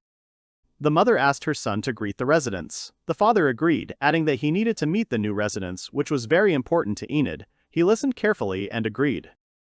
A young man went out into the city to take a stroll and greet everyone. He was walking along the streets when a young man suddenly pounced on him in tears. The hero did not understand what was happening. He was a little hurt, so he squinted and tried to understand who was in front of him. He recognized Conan in the young man. He said that it was really him. He hugged Enid tightly, saying that it was a dream to see him again. The boy tried to calm his old friend down when he saw Amilia and Sult with the rest of their acquaintances. The girl said that when everyone heard about his return, they all rushed to the city from the royal port. Enid was surprised that they had covered such a long distance, to which he was told that they had arrived on magic ships. Conan said joyfully that it was only natural that the friend of his heart and the savior of his life had returned home. The hero was pleased to hear such words. Enid noticed Sult and was glad to see him. He brushed him off, saying that he had come because Conan had invited him. Although the young man admitted that the hero had helped him, he could not be completely honest with himself. Cain came up to the boy. He thanked him for coming. It was a joy for the boy to see Enid alive and well. He began to cry, remembering that fateful day when the hero had to sacrifice himself to save them. Cain said that not a day had passed since he was forgotten. The boy told him not to cry when Amilia tried to calm herself down, reminding him that Cain was a boy. Suddenly, Enid felt something soft on his face. It was Alina. She hugged the boy tightly, greeting him. The girl was glad to see the young man unharmed. She said it was all thanks to his family, who continued to pray in the church every day. Amilia could not stand such closeness between her brother and Alina. The saint said that everyone in the city was also praying for the return of the master. The residents ran to Enid. The young man apologized for making them worry. The old man tearfully said that he was able to return to the city safely, so he will continue to do everything possible for Melia. The hero was told that he looked even more magnificent than before. The villagers assumed that the last few years had been harsh for the gentleman. However, Enid thought to himself that, overall, he had lived well. The new residents were also happy to meet the Lord's son. The old townspeople were happy to see him again because they needed him so much. Enid felt warmth from these words. The villagers welcomed him back home. At that moment, the hero realized that he wanted to make these people happy. After some time, he was lying on a bed in a magical ship. He was thinking about the problem of food when a battle doll came to him. She asked what had happened to the master. Ever since he had returned, his life had begun to revolve around moving between his parents' mansion and the magic battleship. The hero promised to come to Nana and the others every day because they didn't want him to leave, and he had just spent some time with Nana. When they were done, the girl thanked the gentleman. In the living room, the combat doll noticed that Enid had quickly set about solving the problems in his hometown. However, that was to be expected from the master. He awkwardly wanted to say that they had not done anything yet when Mom came into the team. She thoughtfully asked if they had a problem with their food self-sufficiency level. The hero said that he had noticed a large number of shops, but he had the impression that the amount of farmland had not changed much in 5 years. Mom noticed that there was some land near one lake and said that it would be great to grow magic wheat and vegetables. Enid reminded her that the time they were in now was different from the time 1,000 years later. Neither the air nor the soil had strong magical powers. Mom assured him not to worry. She pulled a large watering can out of her small pocket and placed it on her head. The girl said that they needed magic rain. The boy did not understand her. The girl exclaimed that this was not ordinary rain, but a very ancient magical instrument for watering. When water is poured into a watering can and a person with magical powers holds the handle, the water inside is transformed into magical water containing the corresponding components. In this way, it will increase the concentration of magical power in the soil. Enid was curious and asked how much energy it would take. Mom smiled and said that they would need about 1,000 units of magic. However, the hero knew that the maximum magic power of people on Earth was 1 unit less than necessary. He mentally wondered if he, with his high magic, could use the magic watering can. Enid said that even if he used the tool alone, it would be difficult for him to cover a large area alone. Mom didn't understand what he was talking about. She said that he didn't have to do it all alone. The creature waved its hand and a large number of watering cans appeared in front of them. She said that if you transform water with this rain, the effect will last for a day. Mom reminded that the hero had visited the heavenly city and he had many servants who would help him. The young man immediately became motivated and confident. He knew that dolls with magic could work indefinitely. His maids were even better than the golems he created. Suddenly, a goddess landed on his shoulder and asked if she could help him with anything. The boy was surprised by her appearance and his mother was horrified. Sylph wished good morning to the hero with a wink. She also greeted her mother, to which she also greeted the goddess with fear.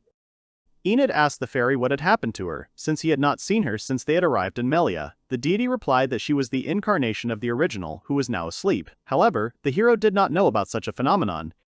Sylph explained that after repeated space-time transitions, she had little energy left, and only by sleeping for some time in a place with a strong magical atmosphere could she restore it.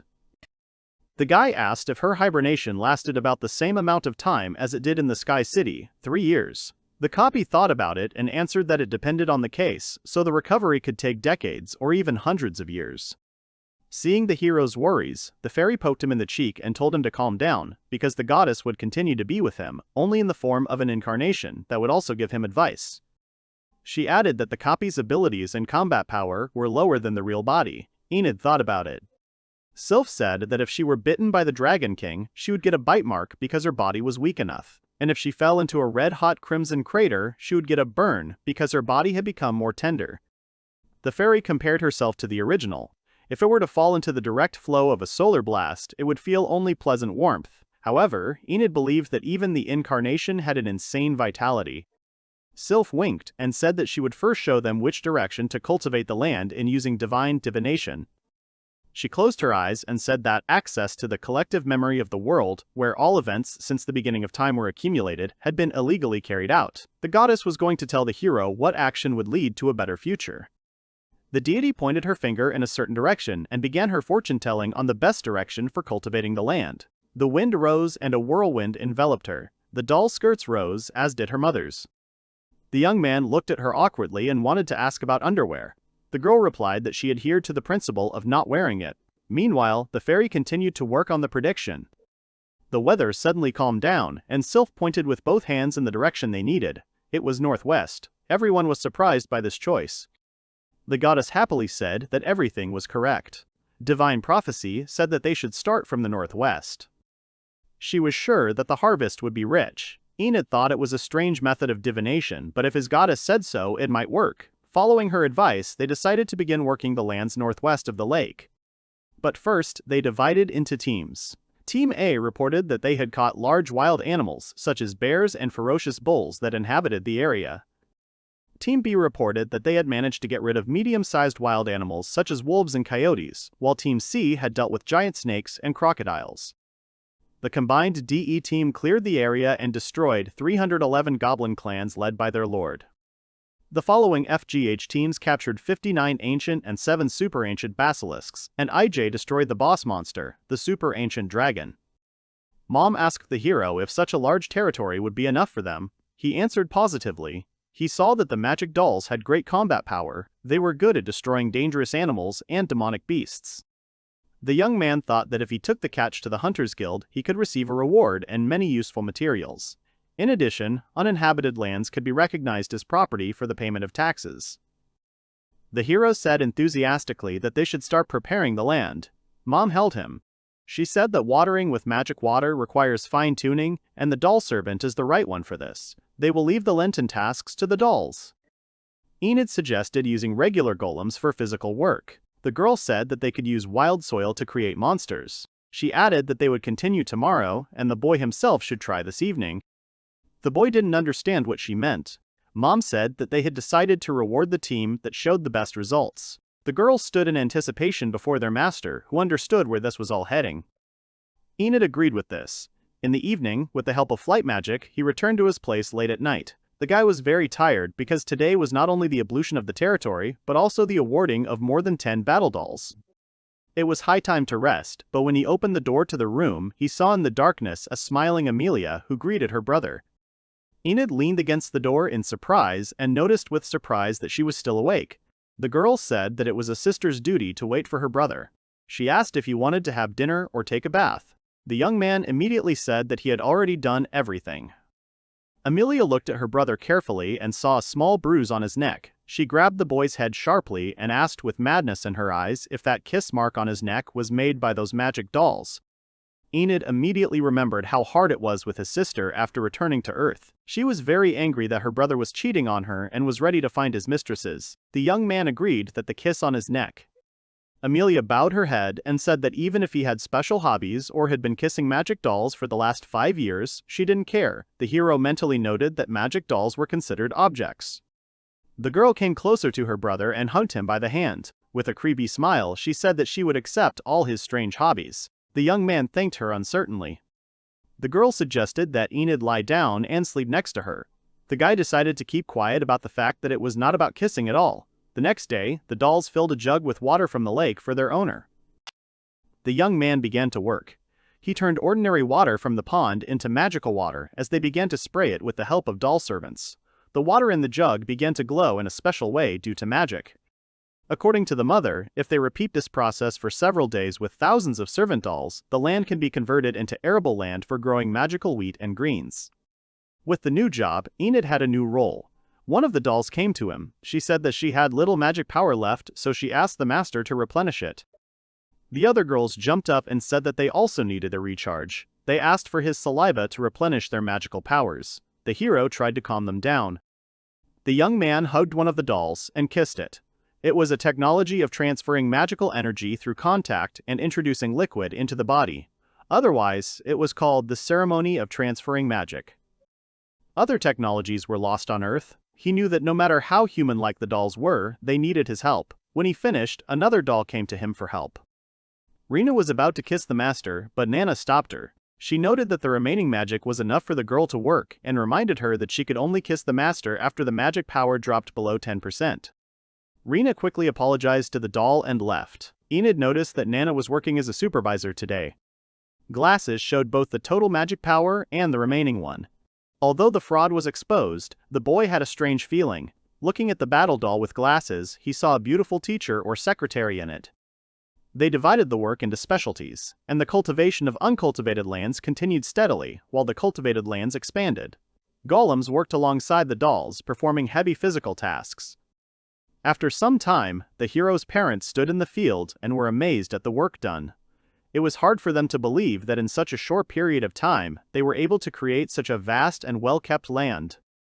This agricultural land was planted with seeds and seedlings that were obtained from the development of the jungle in the distant future. They were sure that next year they would have a big harvest. Kara asked if the magic dolls from the Sky City were also engaged in the development of the territory. Enid said that they needed their help to change the quality of the soil. The young man believed that now they could temporarily forget about the food issue.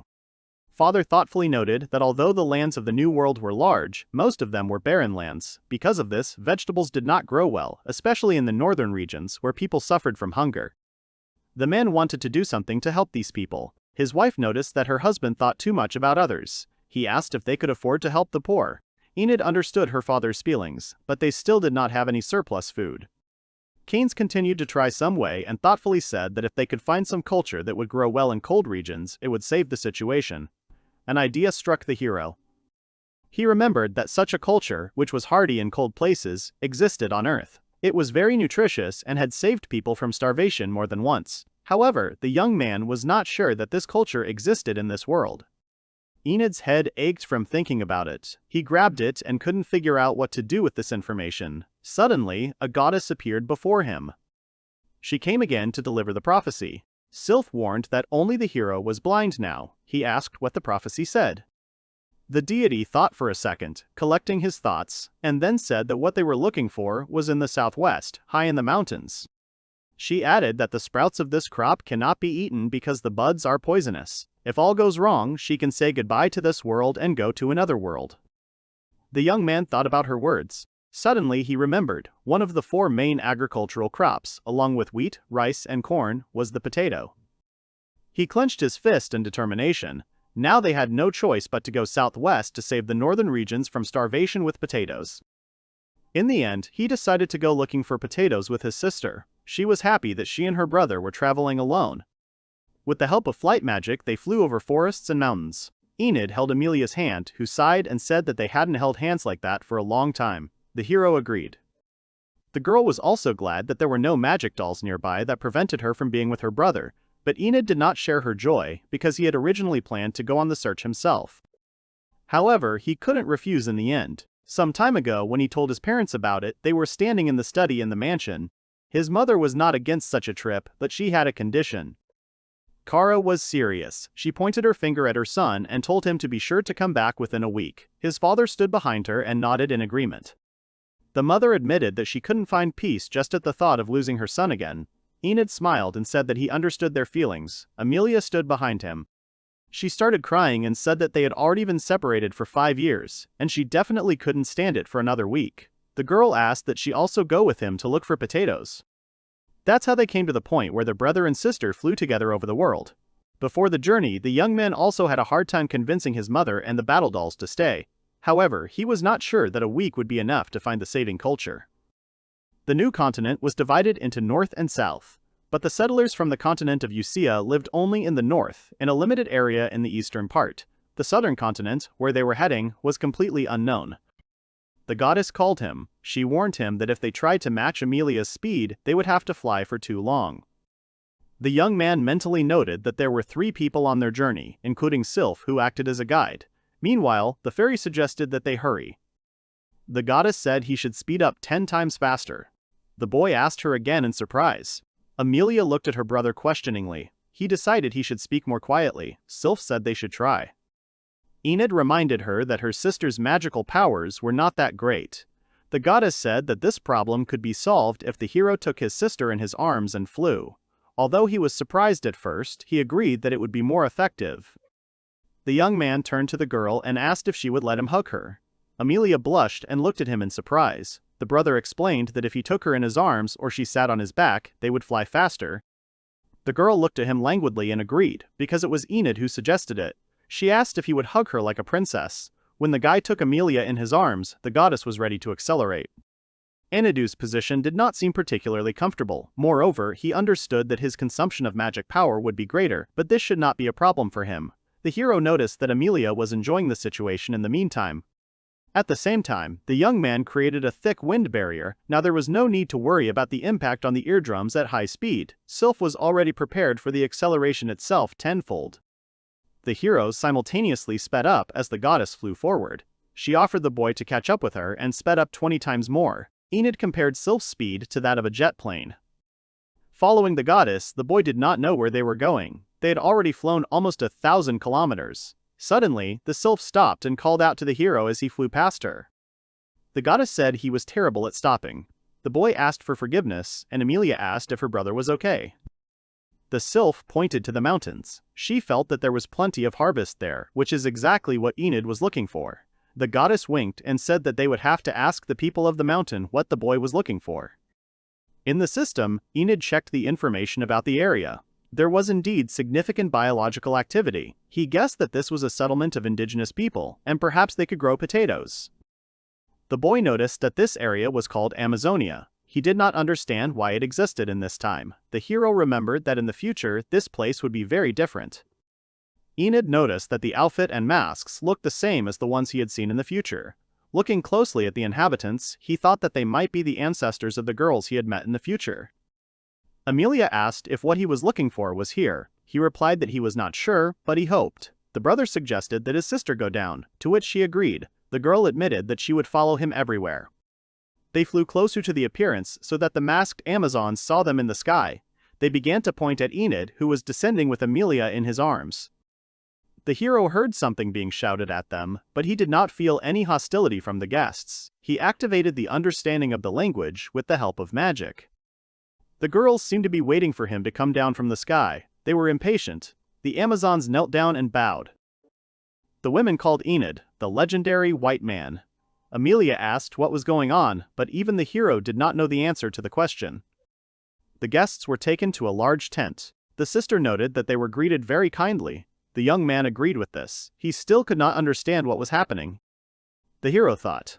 They were unexpectedly greeted very warmly, but there was something hidden behind such hospitality. He wondered what the legendary white man could mean.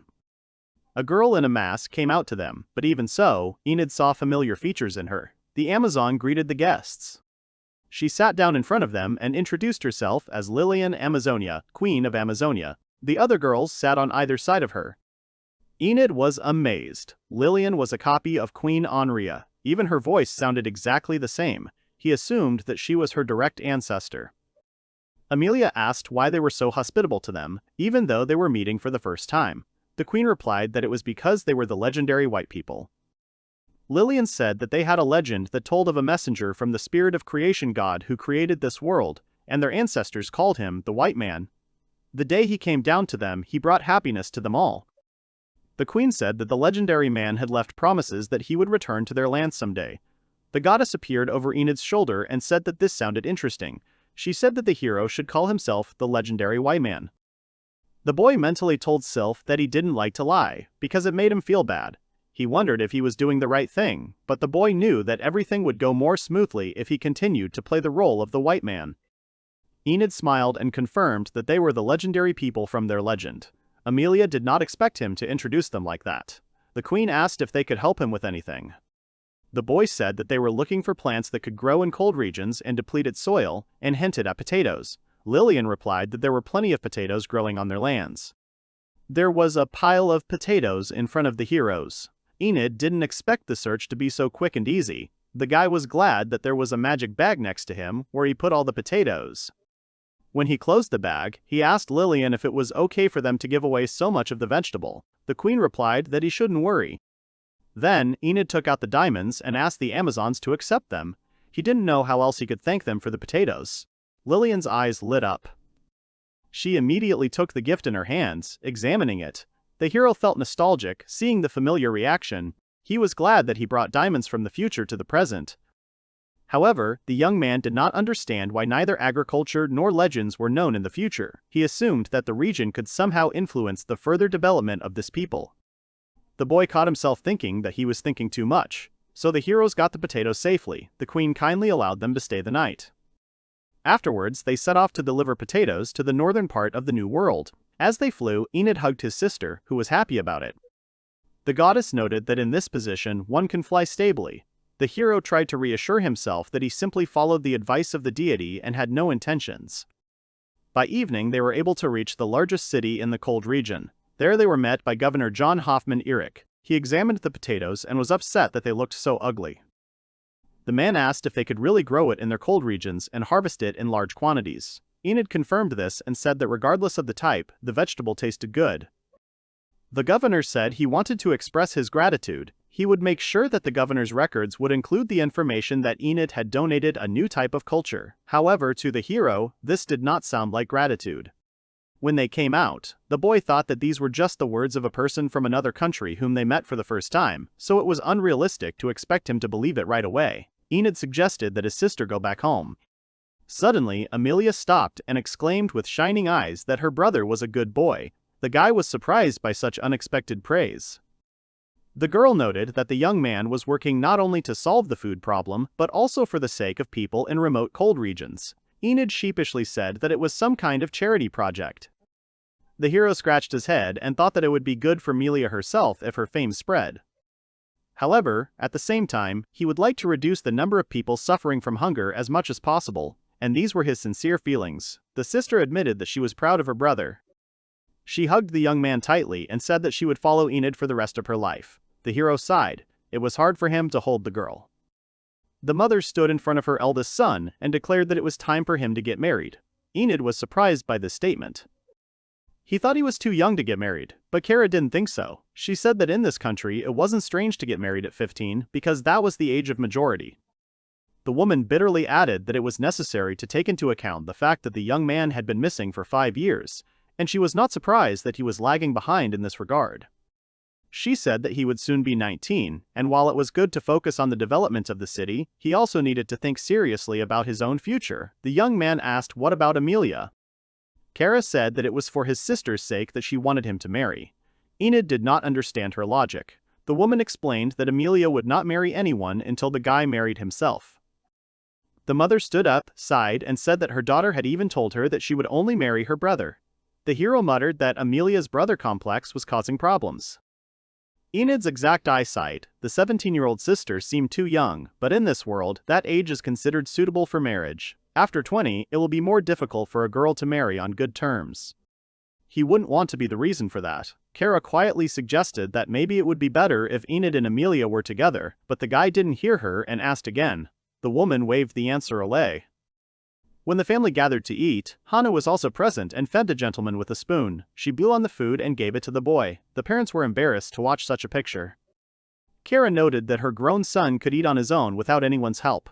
Amilia jumped up, agreeing with her mother. The young man scratched his head in embarrassment. The sister, with tears in her eyes, declared that she was categorically against combat dolls because she herself could take care of her brother. The girl asked that no more magical dolls be brought to the mansion. Enid reminded her that she had agreed to a compromise, to bring only one maid so that life would be more comfortable. After his return, the hero led a double life, moving between the ship and the mansion.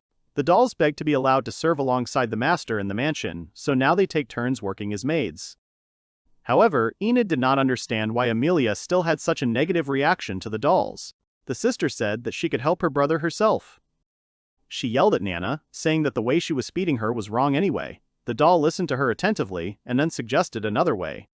She put the food in her mouth and kissed the master. Amilia trembled at such impudence. She could not utter a word.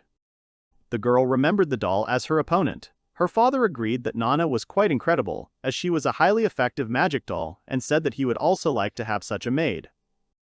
Kara heard all this and asked threateningly if her husband really wanted to be fed and mouth to mouth by such a beautiful and young magic doll. The man immediately began to deny it. In the evening, Enid took a shower with Amilia and Nana. They immediately began arguing about who would rub the gentleman's back. The young man did not understand why his sister was in such despair. He noticed that the usually kind to everyone Amilia changed under Nana, and she became a little cruel, but the doll also had something like a rivalry towards Amilia. Suddenly, the doll pushed the girl, causing her to fall onto the tiles. Enid asked if everything was okay. The sister ordered Nana to leave the bath, but she replied that only the master could give her orders. She turned away and added that even his sister had no authority to order her around. Amilia was furious. The girls started arguing. They clung to each other and argued while the hero enjoyed the view. He said that the bath was dangerous and they had to be careful, so the young man asked them to just wash themselves. Nana and Amilia calmed down immediately.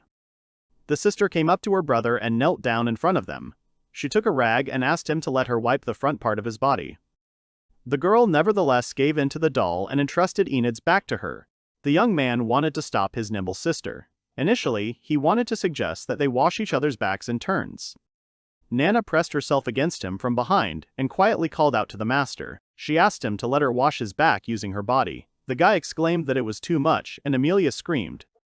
The sister asked what her older brother was doing, to which he replied that it was just washing his body and added that he always washed like that. The young man asked why she was asking. Amilia soaped herself and said that she would wash him with herself too. Nana said that she was going to wash the gentleman's front part, as always, to which her sister exclaimed that she would do it. The hero asked if they were going to wash themselves. After the bath, Nana climbed into Enid's bed. Amilia was not happy about this. She exclaimed that it was her and her brother's bed, so she had to get off. The doll reminded her that she did not have to obey her. The situation developed in the same way as in the bath. Nana objected to Amilia, saying that the lower tier of the bunk bed was intended exclusively for the master, so there was no need for the girl to sleep with the boy. Amilia, however, declared that they were one, so her older brother's bed was also her bed, which was completely natural. The doll said that only the girl herself could say such nonsense. The sister asked the boy to order Nana to get off the bed. Enid said that they would sleep together anyway. The girls calmed down only when they fell asleep. The hero woke up in the morning and felt something below. It was Nana who was giving him pleasure. She greeted her master. However, there was no reaction from Enid as he had become accustomed to this morning's service. Suddenly he realized that it happened every day. He exclaimed and reminded that they were in his own home, especially in the room he shared with Amilia. After that, the young man noticed that his sister was not around and asked where she was. The doll said that Lady Amilia had woken up recently and left the room immediately. The guy assumed that she had gone to preen herself, as he knew that his sister spent a lot of time on it. The doll's body began to tremble. She breathed heavily and begged the master to have mercy on her. Nana could no longer bear it, but Enid was not yet sure that he could do this in this room. Nana stood up and showed where exactly she wanted the hero. This action immediately persuaded the guy, and he agreed to help. The young man thought that they should finish quickly before Amilia returned. When Nana reached her peak, she went limp and asked the master for forgiveness. She asked if she could have his favor again, to which Enid agreed. The doll thanked the guy and continued. However, at that moment, Amilia came in. The hero froze. He could not understand why she finished early today. While the brother tried to somehow explain the situation, the doll continued to do what she was doing and did not pay attention at all. Nana enjoyed herself and finally calmed down. She snuggled up to Enid. The brother noticed that his sister began to mutter something. It was like a spell. A dark aura surrounded Amilia. The young man tried to stop her and persuade her to talk. But it was too late. The girl cast a spell of instant death, but Nana parried the blow, which surprised the guy. Amilia sighed and said that she had made a mistake due to a lack of composure and prudence. She smiled creepily and noted that the instant death spell did not work on this magical doll. The girl added that she should have used the destruction spell. The hero hoped that she was joking. The sister was not happy with her brother. She said that it was wrong to do that to a doll. She said that the boy had special inclinations, which was disgusting. So the girl decided that she would correct her relative. However, Enid did not appreciate her enthusiasm. Since then, her attitude towards him has changed. She became too frank with her brother. The girl showed her underwear on herself and asked if he liked it. The brother answered dryly that everything suited her. He didn't care, because they had already bathed together.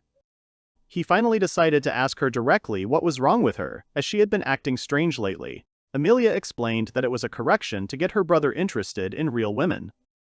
Enid told her that being attracted to a magic doll was as much of a deviation in her logic as being interested in her younger sister as a woman. Amilia immediately began to deny it. She quickly said that it was not strange to be attracted to her sister. The young man began to argue with her. He said that if you think about it, such a relationship is impossible. The girl did not think so. Enid noticed that Amilia, who was sensible, was applying a strange worldview to him. He wondered if he would have to look for a wife for his sister's sake. After some time, the hero and his father met with the deputy mayor, who came to talk about increasing the birth rate. He proposed arranging marriages among bachelors like Enid and Amilia. Keynes understood what was going to be discussed. The man asked the guest what specific ideas he had. The deputy cheerfully said that they had nothing, so he thought it would be good to get help from the Crane family. The hero noted that it was a rather timely appeal. He said that if they were to consider long-term development, they should increase the population themselves, without relying on immigration. The deputy mayor immediately agreed. He was impressed by the young man and sighed, saying that he would be happy if his daughters ever married such a distinguished man as Enid. The father thought about how to develop a policy aimed at encouraging marriage. The guy suggested creating places where young people could meet. Soon, dating spots opened up for young people. People walked and talked in a cozy atmosphere. Even the hero's nanny was there and people got acquainted with her. The fighting dolls also participated in this event, offering refreshments to the guests. Enid's video was a huge success in this. About a month after consulting with Mr. Sabs, they successfully arranged a meeting place. They managed to have a large-scale group date organized on a citywide level, which was incredible. Despite the fact that the participation fee is 8 silver moments, a decent number of people came. It was amazing that more than 1,000 people, including participants from other countries, gathered in Malia to participate in the city group date. The hero reflected on the fact that if couples were formed and some of them got married, then the level of celibacy would decrease, and this would lead to an increase in the birth rate, which was their original goal.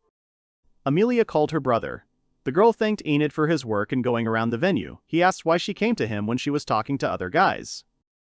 The sister replied that her brother would always be a priority. The hero mentally noted that the advertising about Amelia's participation had a colossal effect on attracting the public. Enid would like the girl to start moving away from him already. The young man said that Amilia had helped them a lot this time. The girl replied that she would always support her brother, but her real task was to make sure that the guy did not get close to other women. Walking around the festival, Amilia noticed that everyone was enjoying the event. Enid was relieved that the groups that couldn't fit into the barbecue and were spread out to different restaurants were having a great time. A week before the event, Enid was reviewing the plan. The ratio of men to women among the participants was 9-1, which was too unbalanced. Sitting in the office, he sighed. Although some were attracted by the participation of the Venalia festival members, such a large difference in numbers could lead to discontent. Mom appeared and told him not to worry. She suggested that the battle dolls in the mansion be passed off as humans and that they be allowed to participate. Enid wasn't sure and asked what would happen if someone noticed. Mom smiled slyly and said that if she kept quiet, no one would know. Suddenly, the goddess appeared and declared that it was terrible to deceive. Mama screamed in horror. She pressed herself against the hero and trembled with her body. Sylph said that if they were going to involve the dolls, they had to be honest with the participants, because if the truth was revealed, it would be a question of trust. Enid agreed with this. The goddess suggested emphasizing that these are magical dolls, visible only to people, then everything will definitely be fine. At the event, they were enchanted by the beauty of the dolls, who spoke to them sweetly. The girls were interested in their stories and offered to have a drink together. The other magic dolls were more cold and distant, asking not to be treated so familiarly. The participants were so delighted with them that they were ready to give up human women. Seeing such a reaction, Enid thought that no one was against the dolls. The goddess asked if it was right to follow her advice. The guy agreed. The young man realized that doll servants were really suitable for the service industry. He received that they should make them employees and open cabaret clubs or cafes with maids. Amilia approached him. She carried the meat she had given him on a plate and offered his brother a taste. He thanked her. The girl hugged the young man and he noticed that she had become more clingy than usual.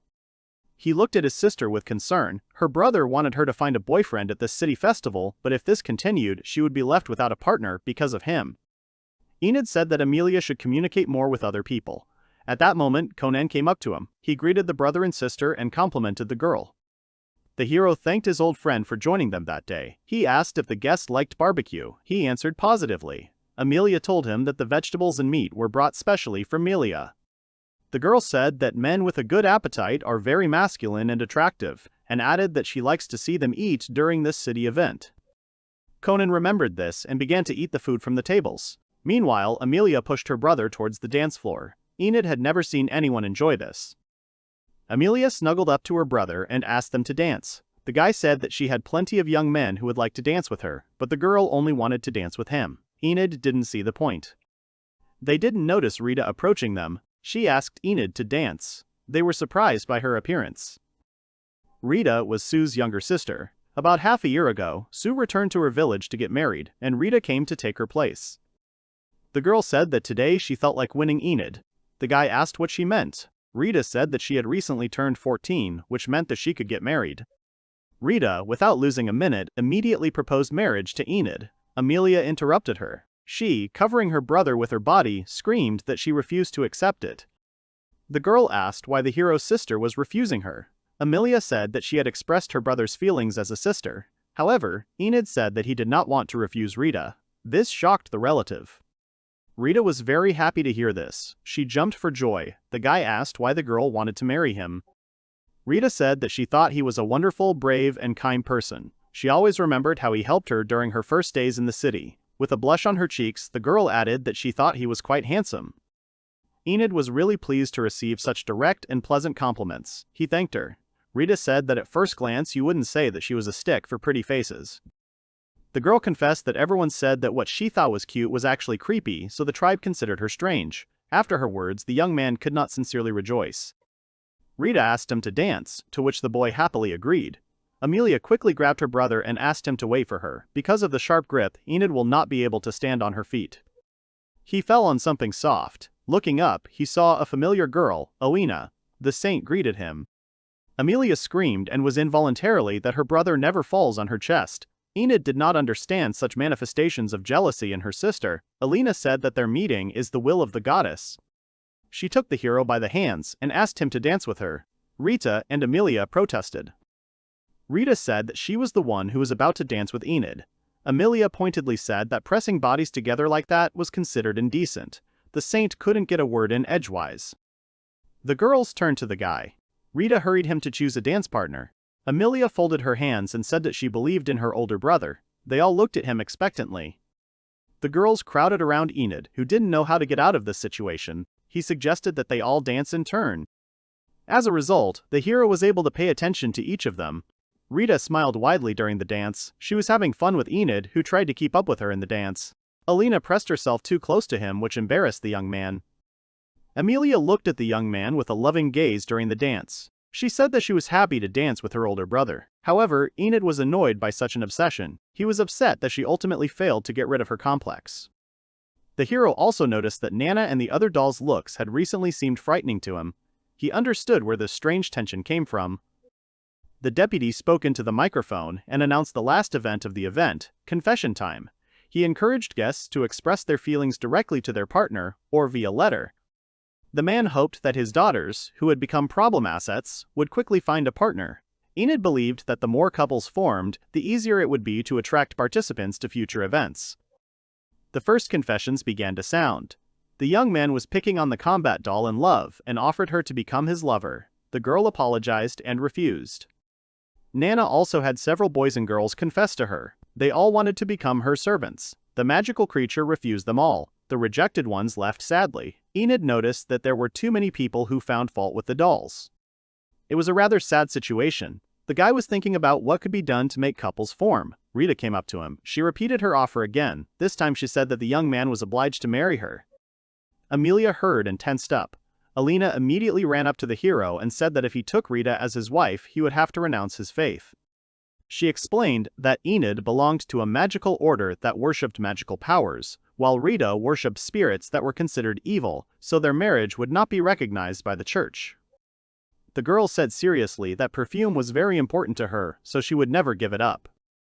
Rita added that even if their church does not recognize them, they will rise under the blessing of the spirit priest. Alina protested. She said that this cannot be done.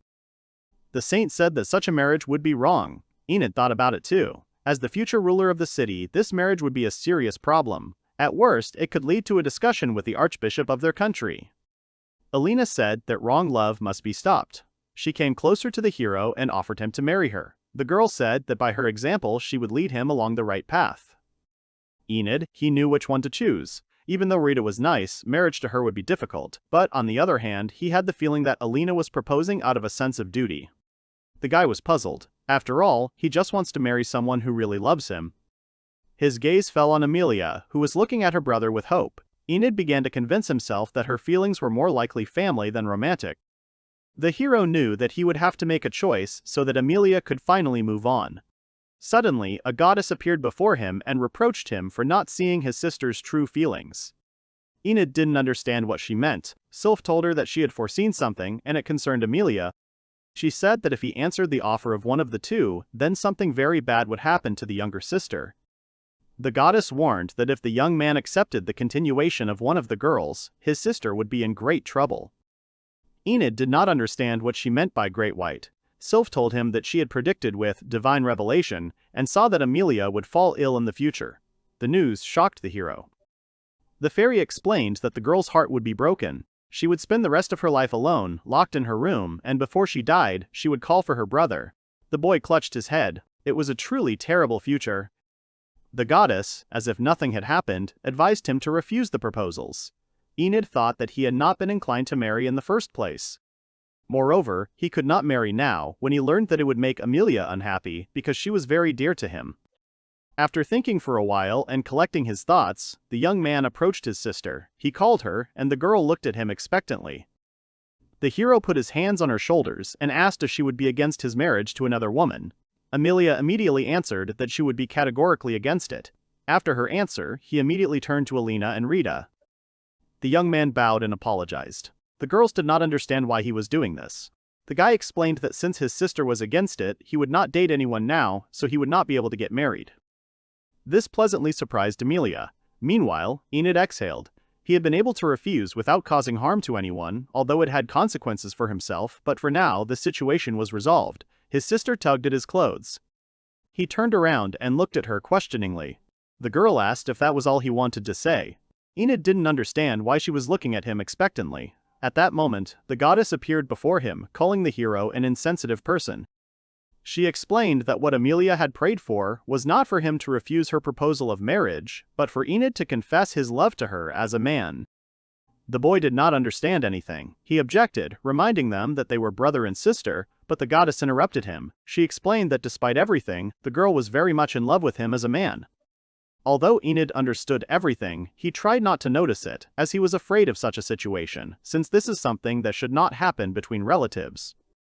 Suddenly, Amilia confessed her love to him and wanted to continue talking, but the guy abruptly covered her mouth with his hand. He understood that socially and religiously, marriage between brother and sister is unacceptable. However, no one knew, not even Amilia herself, that they were not related by blood, so he wanted his sister to say something more, because she might be misunderstood by the townspeople.